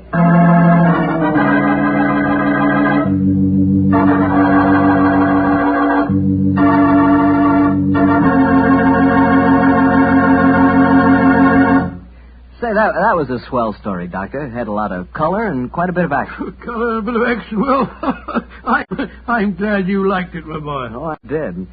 Say, that's not a bad idea. I mean, having someone taste everything before you eat it. Oh, it's a very old idea, very old. Very common, too, years ago. You know the kind of job I'd like? No, what's that? I'd like to be the official taster for the Petrie family. Boy, just think of all the Petrie wine I'd get to taste. Petrie to the right of me, Petrie to the left of me. What a life.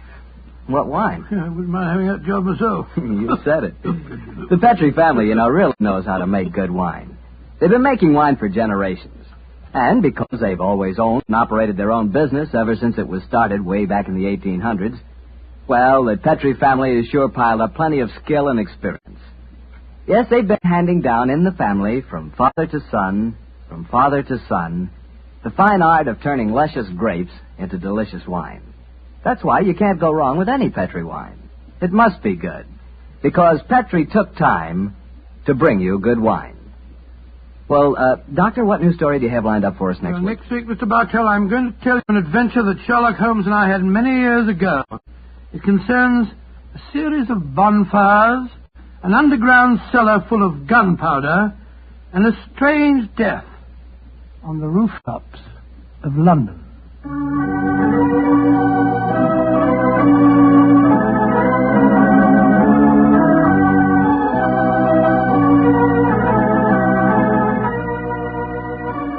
Tonight's Sherlock Holmes adventure is written by Dennis Green and Anthony Boucher and was suggested by an incident in the Sir Arthur Conan Doyle story, The Adventure of the Mazarin Stone. Mr. Rathbone appears through the courtesy of Metro-Goldwyn-Mayer, and Mr. Bruce through the courtesy of Universal Pictures, where they are now starring in the Sherlock Holmes series.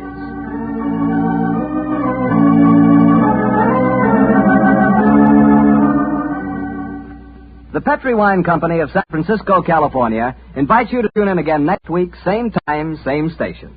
This is Harry Bartell saying good night for the Petrie family. Sherlock Holmes comes to you from our Hollywood studio. This is the Mutual Broadcasting System.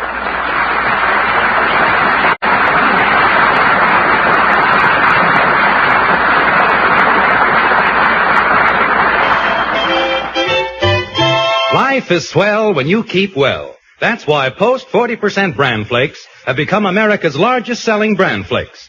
Every 1 ounce serving of Post 40% Bran Flakes provides bran to help prevent irregularity due to lack of bulk in the diet. They're so delicious tasting and so good for you, too. Tomorrow, serve America's favorite Bran Flakes. Post 40% Bran Flakes. Thanks for listening to HOJO Radio. We'll be back again very soon.